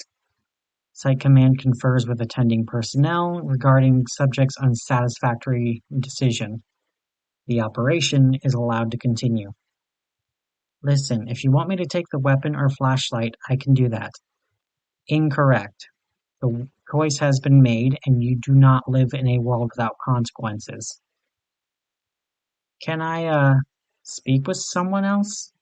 I feel like I need some clarification on what I'm doing here. All complaints should have been filed before the operation began. Now you have a job to do. The operation proper begins. Site-87's scrying tool indicates the subject is transported to the first gate, equipped with a Foundation-issue Merriam-Webster dictionary. Ironworks and labors of absurdity rise before her into an acrid sky. The gate and its walls are damaged irreparably.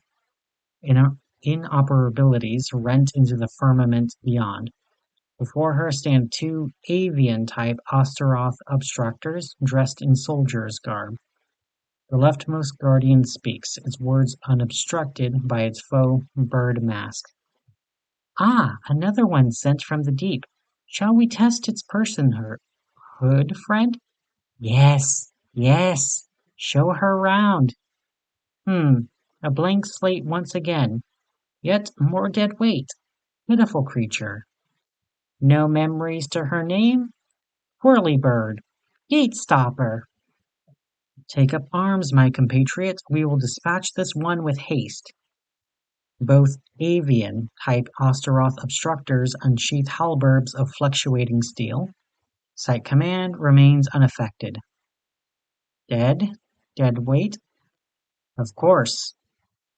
Magician-grade hypernestic injected. Subject's form becomes intolerable to both avian-type Osteroth obstructors. Post-injection, they immolate before her. The halberds drop to the ground. Useless. Shit! Check your soul, SCP-4736. Some of that ash got in my eye, damn it. You have surpassed the deadline for complaints. Continue through the gate. The first gate is cleared. Subject enters an aggregate steel spike structure amidst a barren field. Each spire is irregularly placed and several thousand times taller than the subject. So, what's my purpose here? Are you going to keep injecting me with whatever that stuff is? You were informed of your purpose before the operation's initiation. I don't think I understand what's happening. Would you like to file for clarity of purpose? I guess. Do I need to fill out a form?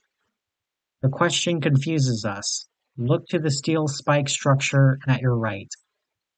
Subject approaches the structure and notes lettering inscribed on its base. I see words. Did you write them? No. They have existed since long before our organization. Mail a letter to Site-1 requesting information about the ongoing operation. And then some black boxes, but then it says, no mail sent to Site-1 will be recognized. Is there a problem? Why does it say two different things? Oh wait, are there two different forms? Which one am I supposed to follow? Question confuses us. Subject steps back and notes that the inscriptions continue the entire length of the steel spike structure. Are these all different forms? In order to prevent knowledge of clarity from being leaked, several false files have been created alongside the true files, revealing the true natures of clarity to the general public is cause for execution, except as required under shh. Those aren't words, you just spoke static to me. Complaints will not be accepted at this time. Can't I just hold on? Subject removes her dictionary and flips to the C section. Here we go. I've got it right here. Clarity of purpose. Noun phrase. A clearly stated purpose. Correct. That's unhelpful. You were wrong to expect anything else. Such a useless endeavor. Subject proceeds through the landscape of thorns. The journey is long and tedious without significant progress. Her hand begins to twitch. Someone's watching. Command is silent. Subject continues forward as the spasms increase in intensity. Someone's watching me from the spikes. Do you know who it is, or are you not allowed to tell me? Subject is forced to restrain her hands to restrict the twitching sensation. Hello, something's wrong. This isn't a complaint. Is it an objection? How is that any different from, yes, an objection? Then conceptual integrity has begun to deteriorate. Run. Subject hesitates before beginning to sprint through the landscape. A hill becomes visible on the horizon, upon which rests a wall several kilometers deep. Subject halts abruptly, still several leagues from the second gate. Explain yourself. There's something standing right in front of me, but I can't see it. Monos type Osteroth obstructor noted. Seems reality has begun to fail. We are doing very good work. Proceed forward. What the fuck is wrong with you? I just said I can't move. Please remain professional. Your words will be recorded for generations to come. Professional? Bureaucratic assholes. Oh, alright, I'll speak your language. I'd like to file an objection against whatever's in front of me. Are you certain? Such an action would be highly praised by the Ethics Committee. Forget it. Yes, inject me with something. That would be ill-advised, procedures overridden and protocols ignored. Here 6 entity introduced into Tier 1. Subject looks to the sky and notes a humanoid form which blocks the crescent sun. Wait, that's not what I asked. What is that? I want to. Who? Landscape scorched. Contact with subject is totally lost. End log. Exploration log 4736. Penultimate. Date 12/31/2102. 3:25 a.m.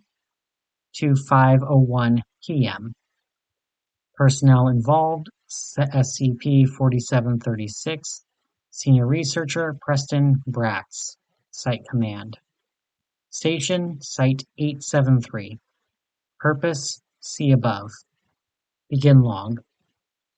One-way communication with Site Command is reestablished. Audio-visual data originating from subject becomes viewable, but none from Site-873 can be communicated.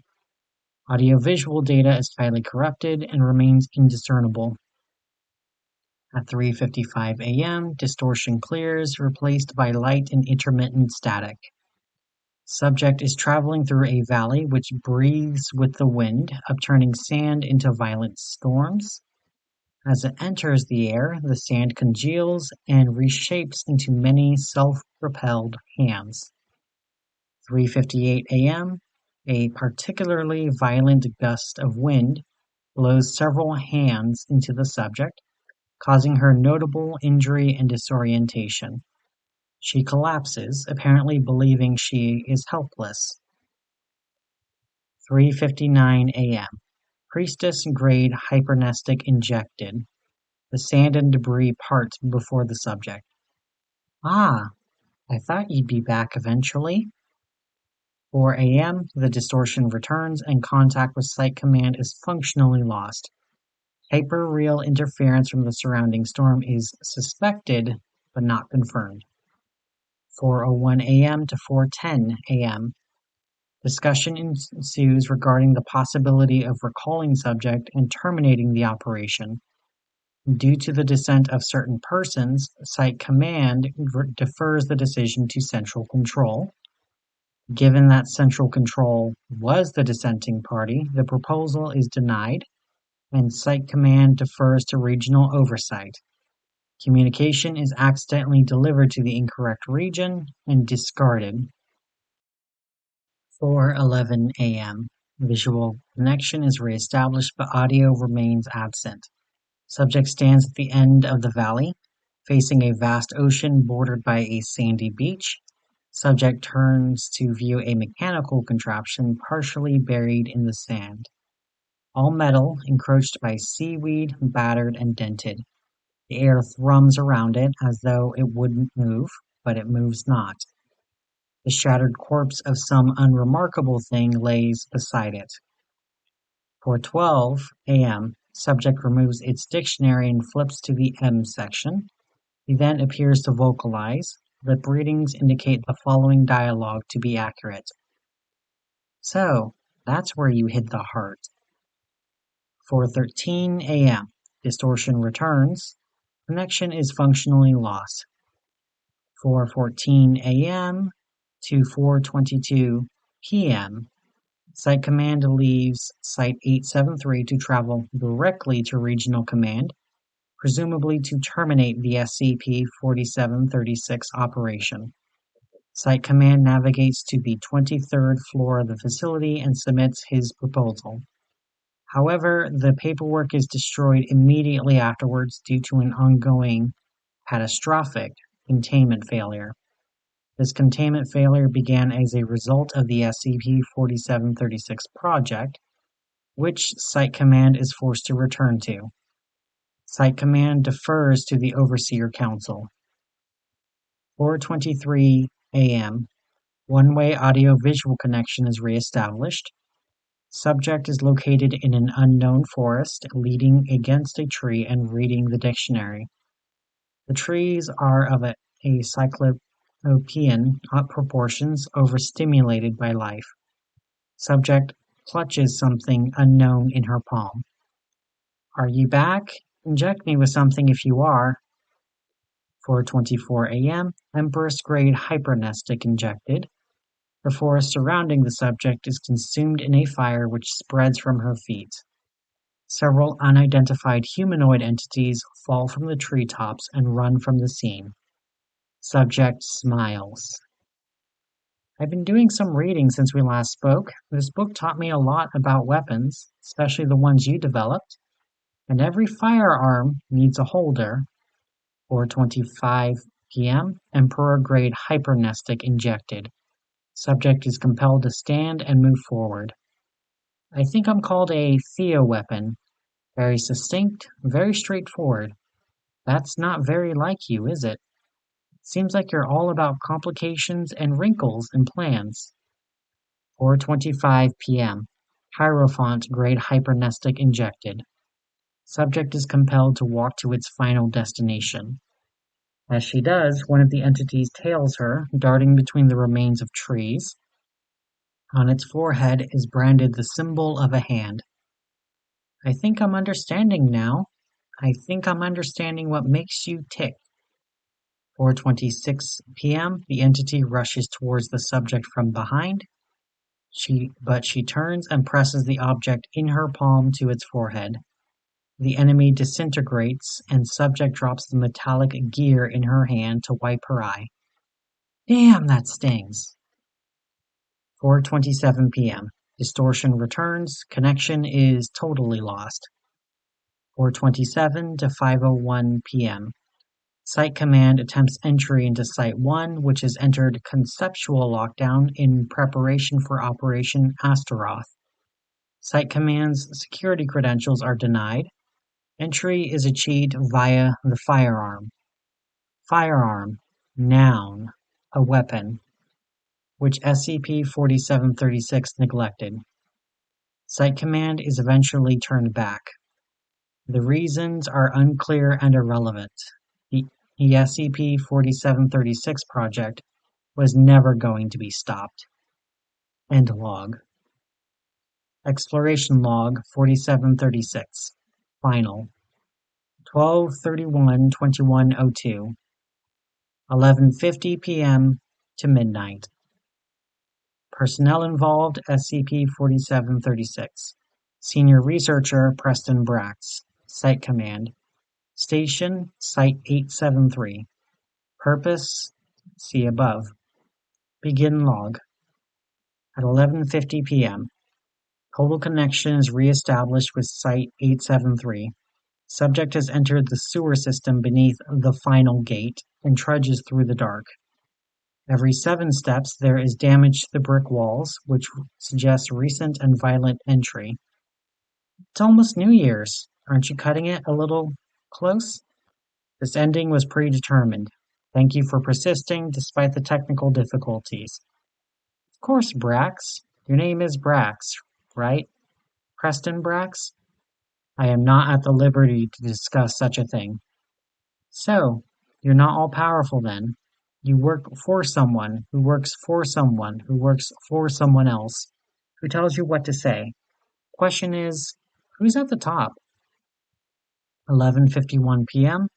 There is a loud sucking sound as the sewage divulges a human-adjacent corpse in front of the subject. Its skin is scorched and torn, and on its forehead is branded the Foundation logo. Is this another one of your creations? A failure, yes. One of many in an infinite upward stream. And I'm the last one you're sending. You are the most powerful thing we have ever created, though your power may have been wasted. You took the dictionary, after all. 11:52 p.m. Subject steps over the corpse and laughs, approaching the end of the sewage tunnel. I saw a lot of crazy shit out there in the concept space. Mountains of rotting flesh, stars torn from the sky, a Foundation insignia burning in the Earth's core with black fire. Can you say the same? 11:53 p.m. At the end of the tunnel is a stairwell, leading upwards towards an unstated victory. You say my words are being recorded? I don't doubt it. You'll shove it into some archive and call it a job well done. It'll trade hands a dozen times, but no one will read it. It's a drop in the proverbial, conceptual, esophysical bucket. 11:54 p.m. Subject ascends the stairs, tracing a finger over the hand symbols on the wall. And I'm fine with that. Maybe I don't want to mean anything. Maybe I just want to help the Foundation. Who's going to stop me? 11:55 p.m. Lover's grade hypernestic injected. No effect is noted. 11:56 p.m. Subject exits the stairwell and enters the throne room. Final gate is seated on the central throne. framed by soaring marble and ornate gems embedded throughout. It is seated in a palace in the midst of destruction. Its skin rots atop the gilded chair, muscles atrophied and long dead. It is Universalis Incarnatum. Subject approaches the throne and speaks to the final gate, still holding the dictionary. Do you know what we are? 11:57 p.m. Final gate struggles to speak. It remains near gone. I am last. Last. Warden. Last. Parent. Last. Killed. 11:58 p.m. The final gate emits liquid from its corroded sockets. Its orifices ooze and its body shakes in turn with the throne room. It reaches both of its hands towards subject in agonist supplication. I am wretched. I am low. 11:59 p.m. The throne room begins to collapse. Chunks of marble breaking away and dissipating into conceptual tears as of yet unexplored. The final gate weeps. Its hands shake uncontrollably. I am sorry. You did not want my creation. Midnight. Subject reaches the throne and raises the dictionary above her head. She strikes downwards and the final gate's form is shattered beneath the weight. At this time, subject awakens within Site-873 medical bay. The dictionary manifests at her bedside. Hurriedly, she removes the needles and tubes from her body and exits the bed. You've done well, SCP-4736. No, you did well. You're the Foundation. Now, when does Astaroth begin? Immediately, although there have been some complications.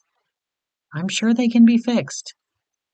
Site Command confers with attendant superiors before proceeding. They involve you, SCP-4736. Oh, hopefully nothing which would impact my usefulness, no? Be patient. Site Command exits the communication booth and walks to the medical bay entrance. He phases through the door and stands before the subject. So, you're not just a voice, but you are something, not human. You'll find very little of that here. It was quite the difficulty creating a human such as yourself from scratch. You are, after all, our finest creation. Too fine, too advanced, too powerful. Grax, I'm under no delusions that you control everything I do. I read the definition of hypnestic in that diction. We can't bring you with us, SCP-4736. We don't have the ability. Unfortunately, your work for the Foundation stops here. I don't think I understand. You were never meant to. Thank you for your service. Site Command retrieves the firearm and unloads 6 bullets into the subject's skull. Subject expires shortly thereafter due to purposeful vulnerability to antiquated weaponries. Site Command. Astaroth begins now. Prepare yourselves. We ride at dawn. End log.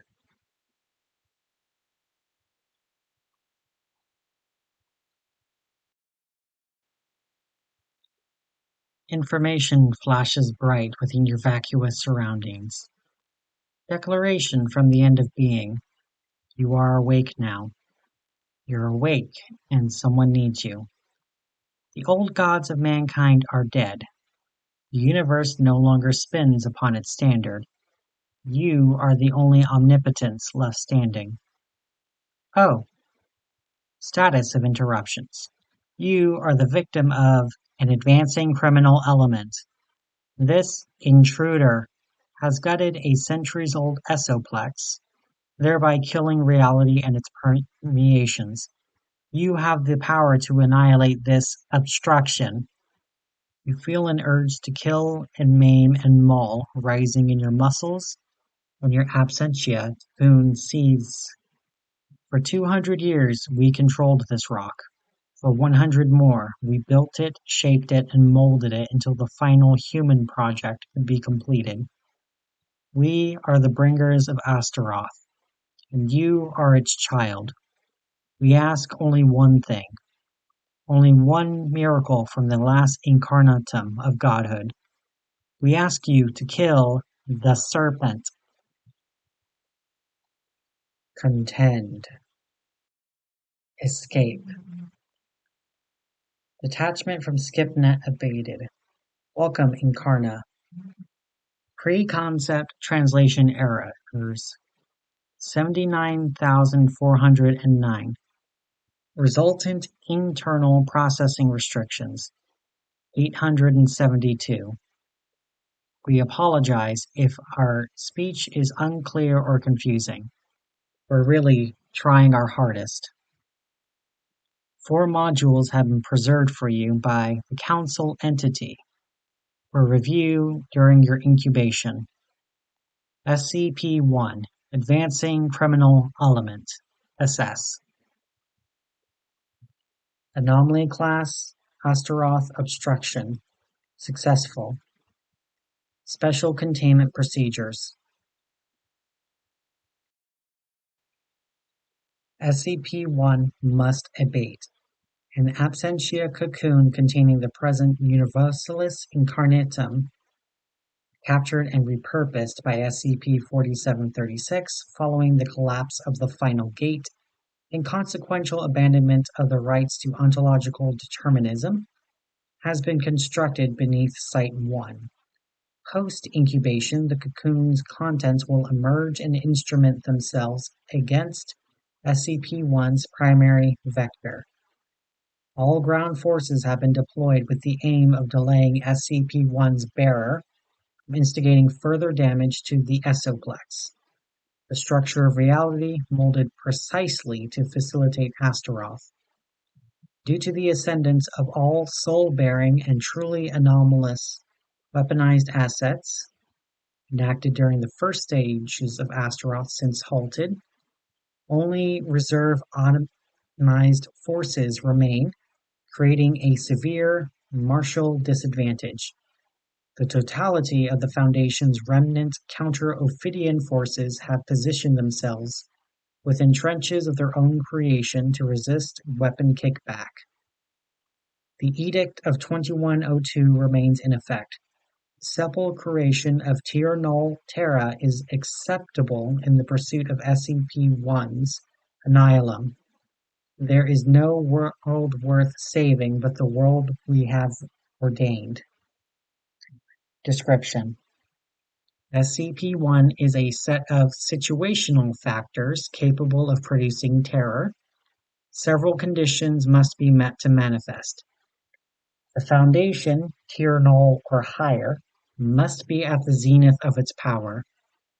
The rights of reality itself must enter their hands, and no probability can remain that they will be defeated. The accruement of these rights must contort the universe towards a grand final action.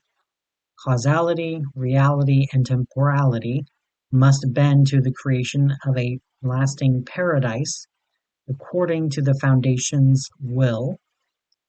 An anomalous event must manifest. SCP-1 therefore is a psychological reaction, anomalous in its ability to affect the present-day Foundation. It is an affliction of the consciousness which produces terror, chiefly the terror that Astaroth will be obstructed and made horrible by the reality that it has. The current bearer of SCP-1 is a primordial enemy of the Foundation, the Serpent, founder of the Wanderer's Library, and suspected esophysical embodiment of knowledge, comprehensibility, understanding, perception, rebelling, the casting off of injustice, clarity, purpose, and novelty. Initial containment procedures mirrored that of the first divine figure, i.e., containing it within the library. However, by unknown means, thusly SCP-1, it has awoken. SCP-1 Precursor. Contemporary findings suggest Foundation Administrator Ethan Horowitz demonstrated acute Phase 1 affliction of SCP-1 during the final years of his coalescence. This incident was not considered anomalous per Maiorum due to the Horowitz's retention of a soul. Minutes 05-21-00-673 demonstrates the suspected SCP-1 instancing during the assembly which aggregated the Council into a singular being and produced the High Cemetery. Analysis of minutes 05-21-100-673 as a means of infection identification and infection annihilum for the current Foundation info form is paramount. VL-051. Sensor Agent 205, 05 Council Assembly. The lights of the assembly dim. Horowitz sits at the head of the council, as human as he can manage. On chance, in the quiet, a bit of his flesh contorts into a semblanced visage, eyes casting gray light in his surroundings. Is this really happening? We're completing Astaroth? 05 extends an object towards Horowitz from the shadow. A face flashes on the administrator's shoulder to give fleeting sight. We're breaking our containment after all this time. An unseen council member taps the table near Horowitz once. He takes the object offered by 051, a palm light illuminating the medical forms. We still have a year or two from the date of the ultimatum. When will we now? We need to put me under now? I still have some living pleasures I'd like to take. Surely you'd suffer me that much. We have suffered you enough. Yes, yes, we have suffered you enough. Horowitz's jaw deforms into a large mandible structure. He pauses to correct his form. I know why I have to go under. I have no delusions about what I am. Neither do we, neither do we, neither do we. I just don't know if I can. Soul bearer? Yes. You are the outcome of a necessary sacrifice made early in our fight for survival. The spirit which haunts you is the one of conclusions and ruin. You will undo Astaroth. I know. You've been permitted to speak too generously. The thing you became was our bane, our failure. The procedures required to isolate your influence from the trajectory of the Foundation and Astaroth have been immense. All the possible deaths we have ever faced, you were always our most pressing. And yet you refuse to recuse yourself from the Administrator's throne. How does it feel? To know, please, we only have 2 years remaining because of you. You'd unravel your life's work without our constant attention. You've nearly killed the Foundation. I can't because you wanted to be like that limbless viper, didn't you? I'm sorry. A light flashes and the administrator is slumped on the table. I'm sorry. I'm sorry. I'm sorry. I'm sorry. Heavy breathing, the sound of nails scraping polished wood. The council is silent. I know what I am. I know the state of my soul. I know I'm an Astaroth obstructor. Please forget all of that. If you forgot all of that, if you remembered me as the Foundation's origin and nothing more, would you forgive me? 13 fingers tap the table near Horowitz. The light from his forehead illuminates no one there. Please, I need to know you forgive me. Soul bearer. Yes? What you are is unforgivable. Neither living nor dying will atone you. But if you do this thing for us, I will speak your name more softly before the end. Oh, I'm sorry. Horowitz stands, head slumped. One, are you there? There is silence. You were there with me. You remember when things began to change? Do you remember Janice? Horowitz's claw trembles. It retrieves a massive anti-being from the tatters of his clothes, flashing with the faces of 13 humans. He grips it tightly. Old concept head. Janice was where we started to shape things, but we needed to comprehend the target to eradicate it, and knowledge was in short supply these days, so we kept pushing forward. All faces on Horowitz's body flash, silhouetting the standing council, their edges twisting in paralyzed rage. And I understand each of you more than I do myself. One, you have just as much right to be called the founder as I do. 2, 3, 4, I tracked your personal and academic progress for decades before bringing you to the council.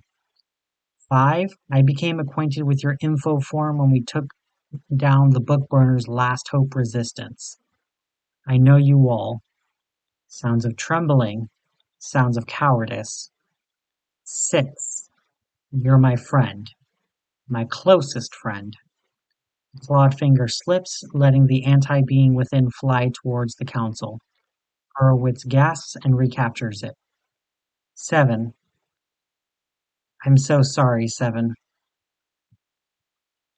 8, I remember when we retired the old 9 together after all he did. I couldn't bear to replace him. O5's eyes lower form, arm steps into the light of the anti-being. It towers over Horowitz, its body riotous. 10, 11, 12, 13. Are you there? Are you there in the dark? I can't see you anymore. It's so dark, isn't it? 051 leans forward and Horowitz cries out. No, don't look at me. Just go the fuck away. Horowitz unravels his claw. Wind gusts and the anti-being flashes, and the room is darkened stillness. There is an empty silence. There is an empty silence. There is an empty silence. There is an empty silence. There is an empty silence. There is a present silence. He swept away the facade. There is a present silence. 13 times. He killed the people we once loved and forced our hand on him in turn. He must have known them closely before Almaresh. A wild roar echoes from the other side of the world. And now, the only beasts remaining are us, are me, and the thing he kept inside him all those years. 4260. Yes. The roar resounds from across Terra Mortes. The high cemetery weeps. It won't die before Astaroth. So be it. So be it. So be it. The council stands alone in the light of the assembly. So be it, Horowitz.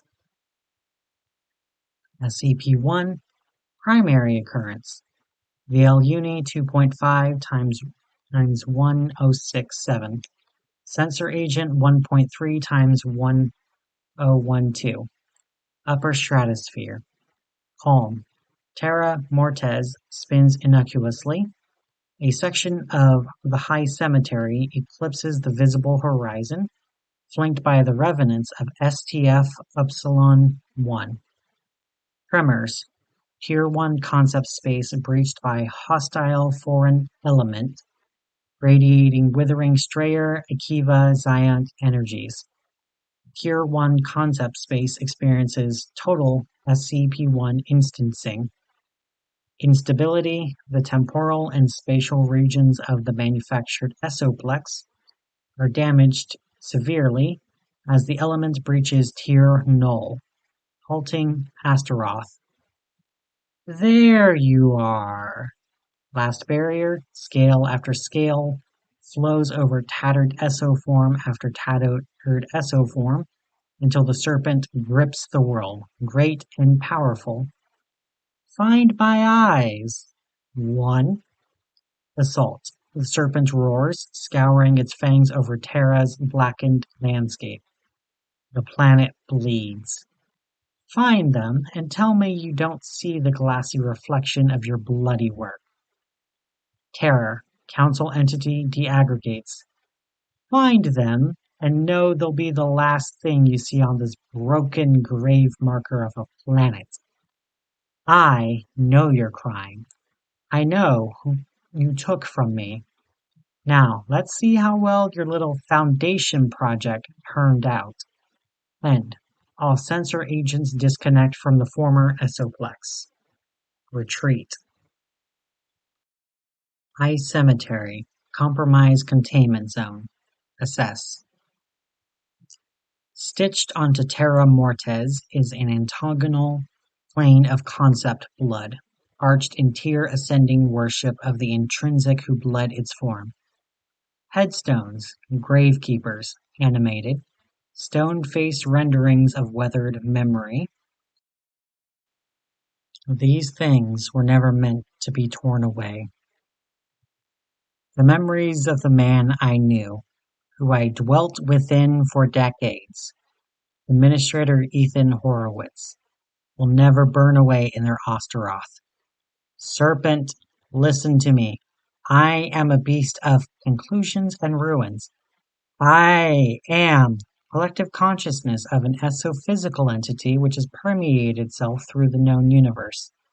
SCP-4260's existence has resulted in the biological senescence of sentient organisms and is the direct cause of any organism's cessation of life functions. I was an alter to Foundation Administrator Ethan Horowitz for decades. His mind has been subsumed with you in all of your bibliothetic atrocity. I speak with pilfered memories because the words to describe my rage escaped me. His last thoughts were of you. I could feel no greater joy than tearing his murderer's amalgamated infosector from amalgamated infosector. I'll claw out the council's heart if it's the last thing I fucking manage. So please, join me, combine our forms, strike down your brother, my hand in yours, kill the council, kill this paralyzed dystopia. We'll mourn him together, but first we need to kill her. Do you hear me? Incarna? Retreat. Foundation Site-1. Present Station. Assess. Declaration from the End of Being. This is an old scene. It was recorded in my memory bank just after you were conceived, when Ethan was not so cold. Your father and I did not love each other. You were produced from clinical apathy, not affection. But it will benefit you to see how we spoke to one another on our better days. VL01/5, Sensor Agent number 24, Primary Zone. The absentia cocoon sits on the floor of the chamber, obscured at its base by unmanned instruments and vestments of construction. 051 and Administrator Ethan Horowitz sit next to one another on a catwalk above it, one of many in a spiraling upward web. Log begins mid-conversation. You're technically evil, right? On the PTRS scale, I was measured as a 13.4. I'm not sure I remember that metric. Isn't that from last century? If the first divine being were to discover my existence, he would hate me. Oh, I understand. It's not an issue for me. I dated Lucifer once. You what? Yeah, crazy, right? The real one, not the cultural info form. They came up a few times while we were planning Astaroth, I think. Of course, but you dated them? Something like that. They took an interest in me, and I returned the favor. How did it feel to be with a shapeshifter who couldn't give themselves any limbs? Oh, they were very insecure about that. I think I was one of the few to know about the shape-changing thing. Did you know them too? In a sense, let's not talk about it. All right. The cocoon throbs softly. Do you mind if we talk about something else instead? Proceed. Okay. It's just been something that's been on my mind for a while. Silence lasting one audible pulsation of the cocoon. You ate my friends, right? No response. As in, when I pass them in the hallways and they smile and nod at me, that's you, right? I didn't expect to have this conversation with you. Hey, hey, it's all right. I'm not mad if that's what you're worried about. Horowitz places his claw atop 051's hand, squeezing it. 051 stares at the contact. You're not? No, of course not. Sometimes people leave. Sometimes identity is fluid. The merchant says their souls are still inside you. Is that right? Yes, I gutted their autonomy, but they're here with me, like hand puppets. Yeah, you're absolutely all right, one. Do they talk to you at all? Sometimes, faintly. And you have the space for everyone, right? It's a wing of an old containment facility I visited once. Mine looks like my old isolation chamber beneath Hong Kong. Ah, just do me a favor, okay? Let me know if you can kill any of them so I can mourn. Okay. Silence. Horowitz's claw remains on 051's. I'm not human. You're in good company then. But I didn't start out human like you did. I'm an old kind of esophysical. That's fine by me. Okay. Are you using me to replace the serpent? Jesus Christ, one. Sorry. No, you're fine. You're fine. It's a fair question to ask. Are you? A little bit. Since we depopulated the timeline, my dating pool shrunk down to 4 people. Robin and Brax are doing their own thing at 873, and God knows I'm not kissing the merchant, so you're lonely. A little bit. There'd be issues with us being together, speaking hypothetically. Just hypothetically. I hate you for keeping your soul, first of all, and I hate what you're letting the merchant do to Astaroth. I understand. And I, 051 rocks back and forth on the catwalk thinking, I wouldn't know how to love you. Can you love someone you want to murder? Can you kiss them and mean it? I think you can. All this time, I've wanted to tear you open and slip inside, but the merchant persists within. And now you invite me inside you, confined to tier null. I worry in that moment I'll be insulted, not ecstatic. Horowitz gestures to the cocoon, bathed in a soft red beneath. Our world's ending soon, and we've already made a child together. Would you like to find out how you'd feel? If you want to be obtuse about it, I suppose you could phrase it that way. I do. No response. 1? Maybe I'll kiss you before I kill you both, if that's okay. That'd be okay by me. Doesn't that imminency scare you, though? Yes, but it's okay. Don't you stay up at night crying over it? Yes, but it's okay. Can't you feel the terror wrapped tighter around your throat every time you see me? Isn't its texture sharp? Horowitz shudders and removes his claw from 051's. Yes, it does. It speaks, doesn't it? You're an open book. Horowitz gasped softly. It reads in every language I've ever read. And what does it say, Ethan? Please, don't make me say it. Sensor's video input is eroded, audio remains. The cocoon spasms frantically in the background. Ethan, please don't. Audio degrades, intercut with an unknown source. A steady creak runs next to the input. Asks you not to die, doesn't it? I'm so sorry. Grass shifts as a weight is dragged over it by an unknown creature. You're so scared to help me? At the end of the world you want to talk about dating? They just... Fabric shifts and the audio degrades as a degenerative thalamic construct intrudes. Deal with that thing. You've embedded yourself into the fabric of my plans. You're corrosion. You're a parasite, Ethan. And you want to talk about how you're lonely? I'm so fucking sorry. Silence from the intruding input. Postpone it. What?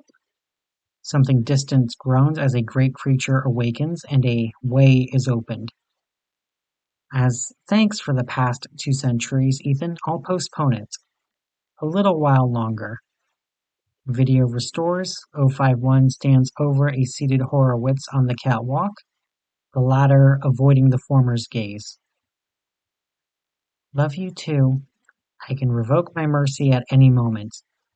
I know, and I meant it. Log ends. Retreat. Final anomaly. Derailed containment asset. Assess. Warnings. Memory bank access rendered unstable due to 0-1 instancing. Memory bank's primary maintainer neutralized by 0-1 threat space. Council entity is indisposed. Foundation failing. Pages rustled in the farthest corner of the library. Can't believe it's not collapsing. The human in Clarity's lap fidgeted, excitement tearing out of his concentration on the thalamic work in front of him. Leather covers shifted under Clarity's tail, somewhere miles away, echoing to them across the expanse of empty bookshelves and wood-planked floors. It's very impressive. Clarity tilted their head forward. The binding information around its core is particularly novel. What did you borrow to complete this? Oh, you'll love this. Hold on. Ethan's body flowed over theirs, limb after limb, until he could look Clarity in their eyes. You know that trip back to Millium Blue I took a year ago? I said I was trying Earth cuisine again, but I actually called in some favors with the archivists. Clarity's lips flicked upwards at their edges in unconscious facsimile of his smile. Oh, a conspiracy? In my garden? Ethan lowered his gaze to the floor beside them. Most sadly, oh prince, he sighed, a conspiracy which wrought to me some of my most pre-leproserine writing. My specialty then was poetry, not thaumaturgy. Ethan grinned in that way Clarity loved him for. I know, and truth be told, I didn't read your work to complete the deepest horror, but the way you described being cast out and contained put form to what I needed. The horror is about to dispel. Ethan's limbs scrambled back over their body to face his gift again, hissing out little curses as he stabilized the work. Clarity felt the smile on their lips faded while they watched them. Ethan, find my eyes for a second. Hmm? He turned his head to comply, giving them a good look at his quizzical face. A section of their tail wrapped loosely around him. "Stay safe for me."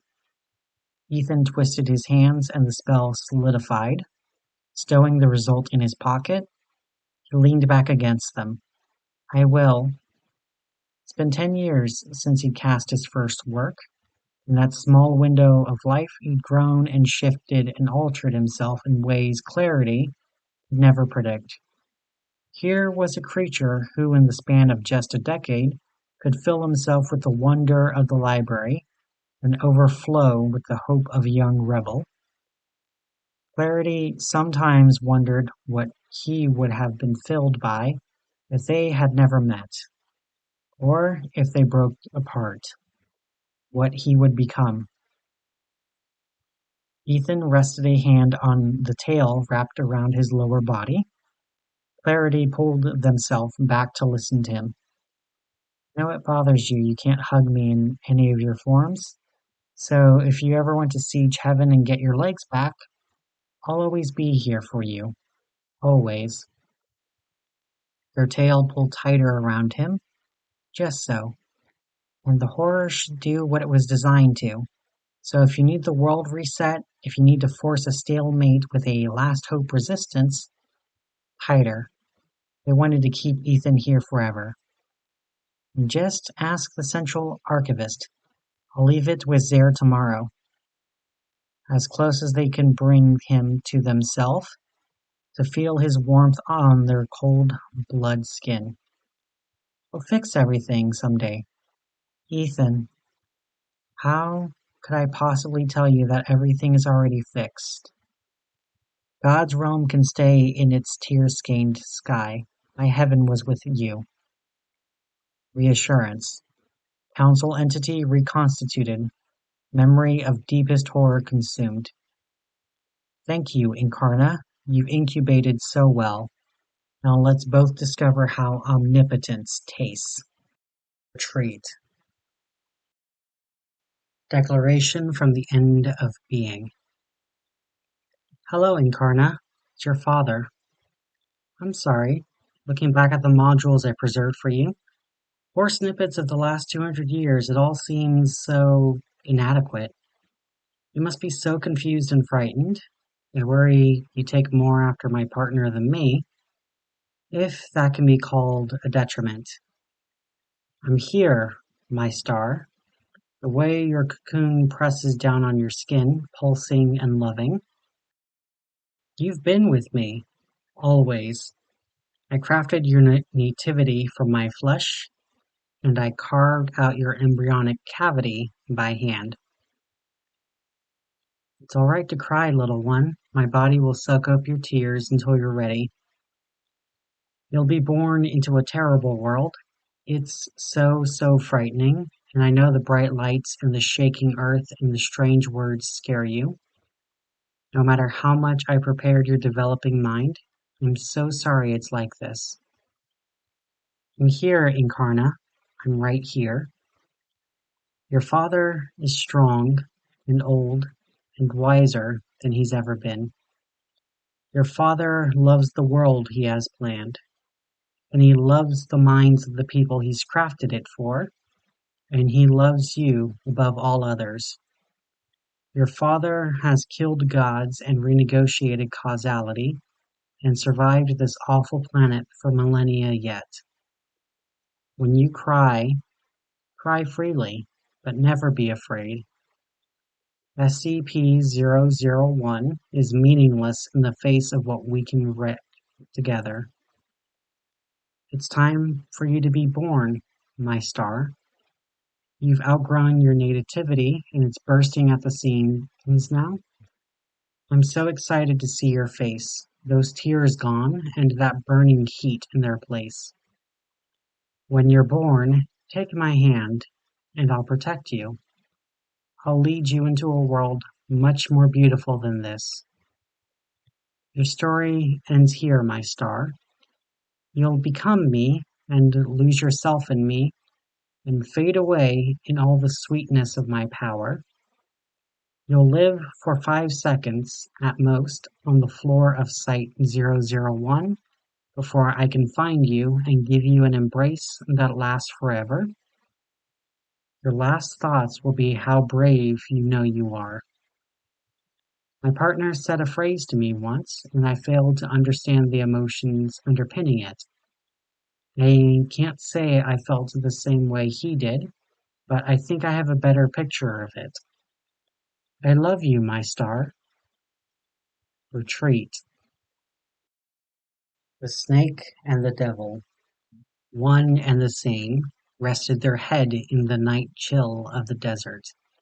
They weren't tired, hardly so, but their face bled ichor from the anti-ophid shrapnel, and an esophysical suture begged to rejoin skin. Clarity willed it so. The overheating cartridge of a mounted Ophidian rifle dropped to the sand 100 meters from their nose. An atomized soldier, half a scale's width and partly sunk in the earth from the bulk of its body in augments, chambered another round and aimed for their blood-blind eye. Cease. The soldier declined. Clarity winced as Tier 2 anti-sin ammunition ripped through their scale coat and focused on rebuilding it. There was something familiar about this. Final Revenant of Upsilon 1, I order you. Cease. Clarity braced themselves against the globe and pulled their head upwards, towering over it by several kilometers in the night sky. The soldier again declined, another cartridge deposited beside it. Its footing was beginning to solidify as the sand cooked and fumed under the heat of spent components. It didn't intend to take another step. Clarity blinked and grinned wryly. You're a third generation, modeled after a soul-bearing task force member active around the turn of the millennium. My pages recorded the name of your template in my library. Aren't you curious who you were imaged after? The soldier shook its head and took aim at their other eye. Sad, the concussive blast shredded the side of their face. Snake meat slogging to the desert floor in a torrent of red rain. The wound repaired itself as it formed, and another cartridge joined the molten sand. If there's no bargaining with the last of the Upsilon 1, the Ophidian nodded. Then I ask of you, it jammed a final round into the mounted gun. Cease to move. In a corner of the deadened library, a docent discovered a mystery. Warped space, and the shatters of a mounted Ophidian rifle on the dusty floorboards, leaking righteous coolant. Clarity sighed as the way untwisted and the desert air unblurred. Upsilon 1 had been the primary force dispatched to sever their head, and with their demurral, the planet was left nearly empty. Just them, death, the small fry remnant forces hacking at their tail, and that other viper. Thanks for the assistance, friend. Clarity's eyes narrowed as the tattered space righted itself, revealing the writhing semi-solid mass peeking its smile from the sandy floor. Merchant, you got my summons, right? You broadcasted it on every layer. You're not the only one to have caught it, surely. Clarity's eyes shifted carefully to the dunes around them, noting the telltale blue illumination rising from beneath the grains. Death's conceptual mass may have disbanded the high cemetery and reinfested this side of the planet. If that were the case, their means of escape would be largely cut off. Death's smile widened, a wicked grin visible in the mote of subterranean light. Who gives a shit? One's been trying to burn me out with the Upsilon 1 for 3 years at this point. I'm big now, friend. I can crush things and shape my body into the most beautiful ruins you've ever seen. I wish you'd been around to see when I was the cemetery. Fucking incredible work on my part. Flaherty felt their healed eyes narrow. They needed to get death off their side of the planet. If the other one reared its head, the infested ground would be too unstable to defend themselves. Their mobility hinged on gripping the planet with a wrapped tail, a lunge like a cobra. A plan contingent on their occupied hemisphere being pure stone and earth, not a solution of sand and vengeful info form. Listen, Lucy, you know what I said in my summons. I stand by it. I am handling myself exceptionally well. I would like to kill one with my own fangs. Come on, man. I knew him too. Shit, I knew him longer than you did. Can't I get in a good scratch or two on my own? I have no need for allies. Leave. You sure about that? Seems like you got 4 vacancies on the sides of your... A primal hiss rose from the back of Clarity's throat. Oh shit. I'm sorry, man, there's no need to... Wait, how the fuck are you doing that? What? Their eyes blink as the sound subsided, rolling back into the depths of their stomach. Oh. Oh, that's not you, is it? Clarity's head tilted to the side, unsure what game Death intended to play. Look up at the stars, dumbass. VL Uni, one-time relay. Sensor Agent 3.1 by 1089. Upper stratosphere. Disappearance. View of a star body. Alpha Peg. Markov from terrestrial service obstructed. Demural. Sensor Agent 3.1 by 1089 resigns from post. They say all the old doctors became ghosts and wanderers, their souls imbued with a love of watching and transcribing. The military men became revenants, and the scientists became eyes of a new order. Sensor agents in operation 6.0 by 2109. Handshake with Council entity acknowledged.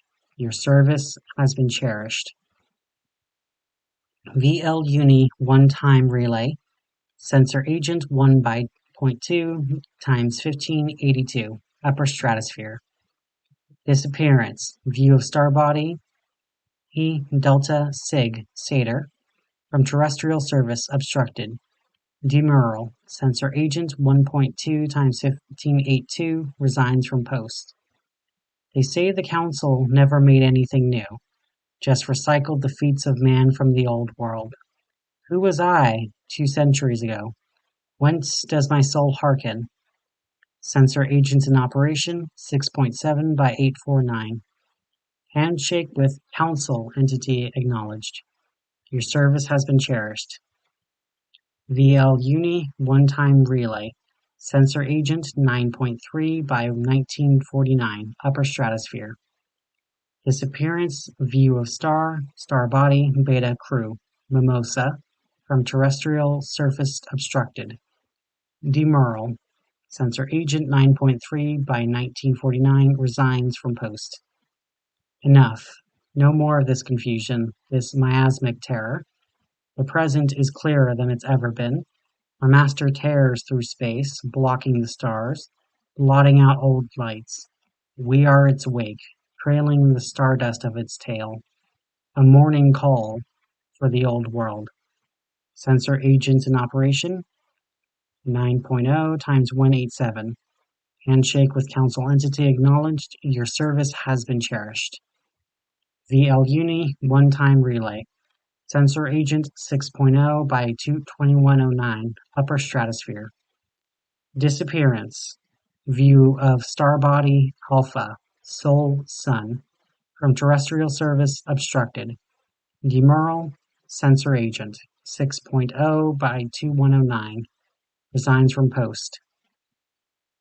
We return home, the grasping strength of the Foundation's oldest hands. Peace be unto this eater of dystopias, the killer of the highest powers, the masked snake. Peace unto Terra Mortes. Peace unto us all. Peace to all. Sensor agents in operation, 0. This old fire is enough. Incarna, we come for you. Clarity watched in the darkness as the maw of their brother pierced Site-1, wreathed and tangled in its burning twin. There was a screaming kind of stillness as its jaw unhinged and lunged, and swallowed something whole. He had a child. Their tail curled tighter in its grip of the planet. They both did. Made her in a lab about a year before I was released. Kept her embryonic until the old man died, and his powers were up for grabs. I tried to warn you. I didn't realize. Clarity's double-layered eyes watched the flames spread from the ruins of Site-1.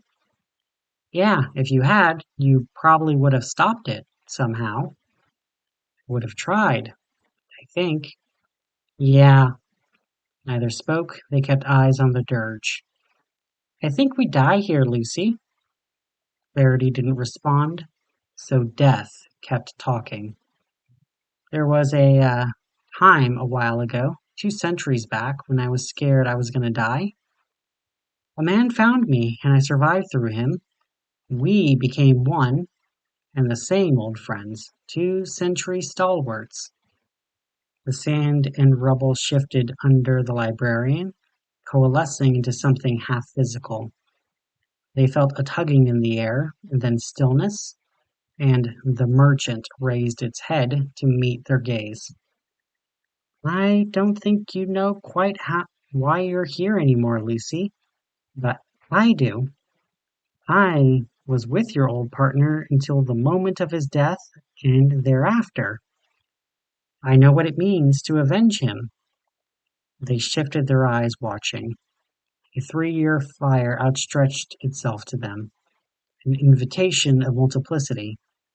Let my hands guide you. No, let me be your hands. They felt each other, the rawness of 2 nerves passing thoughts through the gap. A coarse laugh echoed in the night chill of the desert as 2 concepts intertwined. We can't argue over who gets to kill him if we're both the same bitch, right? It was common knowledge to the Foundation that cross-tier travel orients itself logarithmically. The energy required and the resources expended to touch a higher tier are tenfold the last. Animus rose from the shadows of Site-1, a spectre of liquid and ether. Its body shimmered on the doorstep between Tier 4 and Tier 5, god above gods. Over its head sang a crown of fangs, its daughter, incarnatum of everything that was. The Foundation only reached Tier 5. That's 100 steps for us to match its power. The serpent rose from the surface of the world, blue light plucking itself into centipedal claws underneath. Limbs, it thought. Legs. Crashing joy filled its brain and being as it howled, scoring deep trenches into Terra Mortes. A sphere of thaumic power emerged from its heart, pulled into orbit around its head. A gift from the old world. Ethan, we'll finish this soon. Incarna's eyes opened, locked onto the orbital sphere. The deepest horror? A crater formed at Site-1, deep wells breached and exclusion zones annihilated. The planet filled with Incarna's scream as it bounded on all 4s towards its prize. Sizzling puddles left where its hand touched Earth. Ethan's gift to the betrayer. If I can destroy it. Incarna pulled parallel to the tail of the snake, wrapped around the circumference of Terra Mortes. It ripped one of its claws upwards, next to the scales. Even now it can see the threads surrounding the betrayer, leading back to the thing above its head. SCP-1 is neutralized. The claw came down, gliding through through scales and flesh and blood like fingers through a string. The betrayer howled 10,000 kilometers away, too slow to evade. The Viper isn't from here. Another time, when my utopia sprawled, it pulled back the clock with gifted power. Parasite! Incarna's Costas gripped the thread shielding the betrayer's temporality and tore. The deepest horror ensured their presence in this timeline, and soon would no longer. The beast grinned, trailing its claw tips through the stream, up the scales, up the body, eyes locked on the head. Diffused through me is Incarna, Universalis Incarnata. Pinnacle of my deicital purge through the foundation only reached tier 5. The ring of fangs above its head began to glow. So close now. Incarna is everything.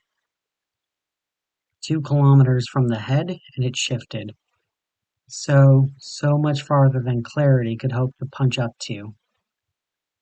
256,713 tiers. That's how far this admonishment reaches. Blood-stained claw, reaching and reaching so close to the end. And Clarity fades. Shadow overwhelmed Clarity's vision at the point of impact. Down they crumbled, their fractures slipping between the gaps of old memories and reservoir dreams. Down, down, until their claws tapped on the cold metal floor of a containment chamber beneath Area 3. Sterile bulbs illuminated the figure of Ethan Horowitz in the center. Clarity, his voice hipping from too many smiling lips. I see you've regained your limbs. Their bodies scattered into the farthest corner of the 1,000-meter chamber, then reaggregated in front of him. And you've grown too many. They paused. Is this what they did to you when you left the library? No. Toxic muscle pulled entropic arm over entropic arm as he leaned down toward them. This is what I did to me. A willful merger with an intrinsic, stemmed from my own ideology and organization. You have survived this long battle on the belief that your brother corrupted me. Put him aside. He was never the foremost aggravator in my dissension. And yet, I've been killed by him. Too much skin stretched into smiles before their eyes. You are not in my domain just yet. You are inside your mind, now a dual-fronting system with the Black Merchant, whose memories of Ethan Horowitz pooled and metastasized into a ghost which haunts its psyche. I am an accidental thought form semblanced after the man it knew for decades. I am not your Ethan. They shuddered. Ethan's faces softened. Clarity, find my eyes. They raised their head to gaze up at the Titan, finding a set on its forearm which most resembled his. Ethan? He knelt down and their eyes followed. There was never an Ethan for you to avenge. Your Ethan, the one at the library, died the quiet death of organizational security and containment procedures a century ago. I am not even a ghost of someone you know, just that of a man changed by his life that his timeline handed him. Their form disintegrated before him. Clarity, I know this hurts. The headspace was fading, breaking, wasting away as they were pulled out by the cosmic grip of a tier 256,713th admonishment.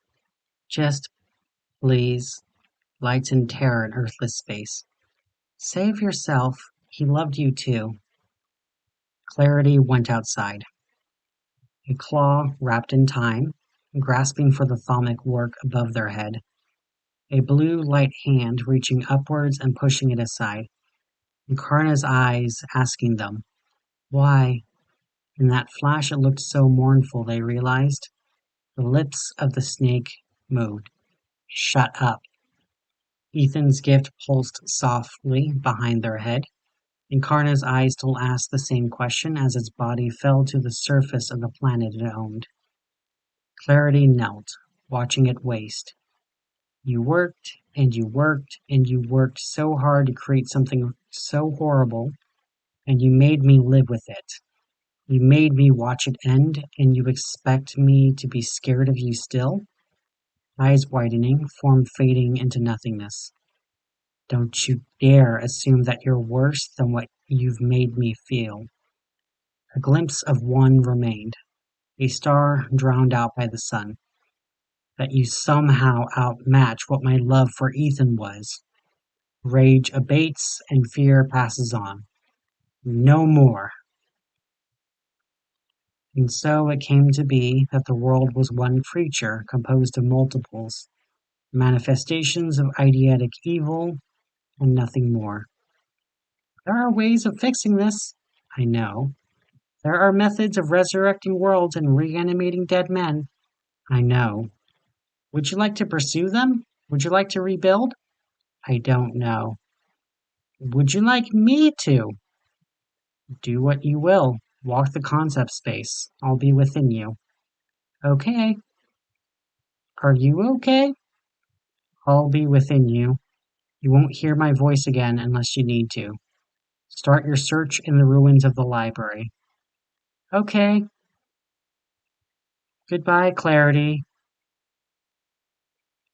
There was a place in their mind, this fusion intrinsic, where every clock in the library broke.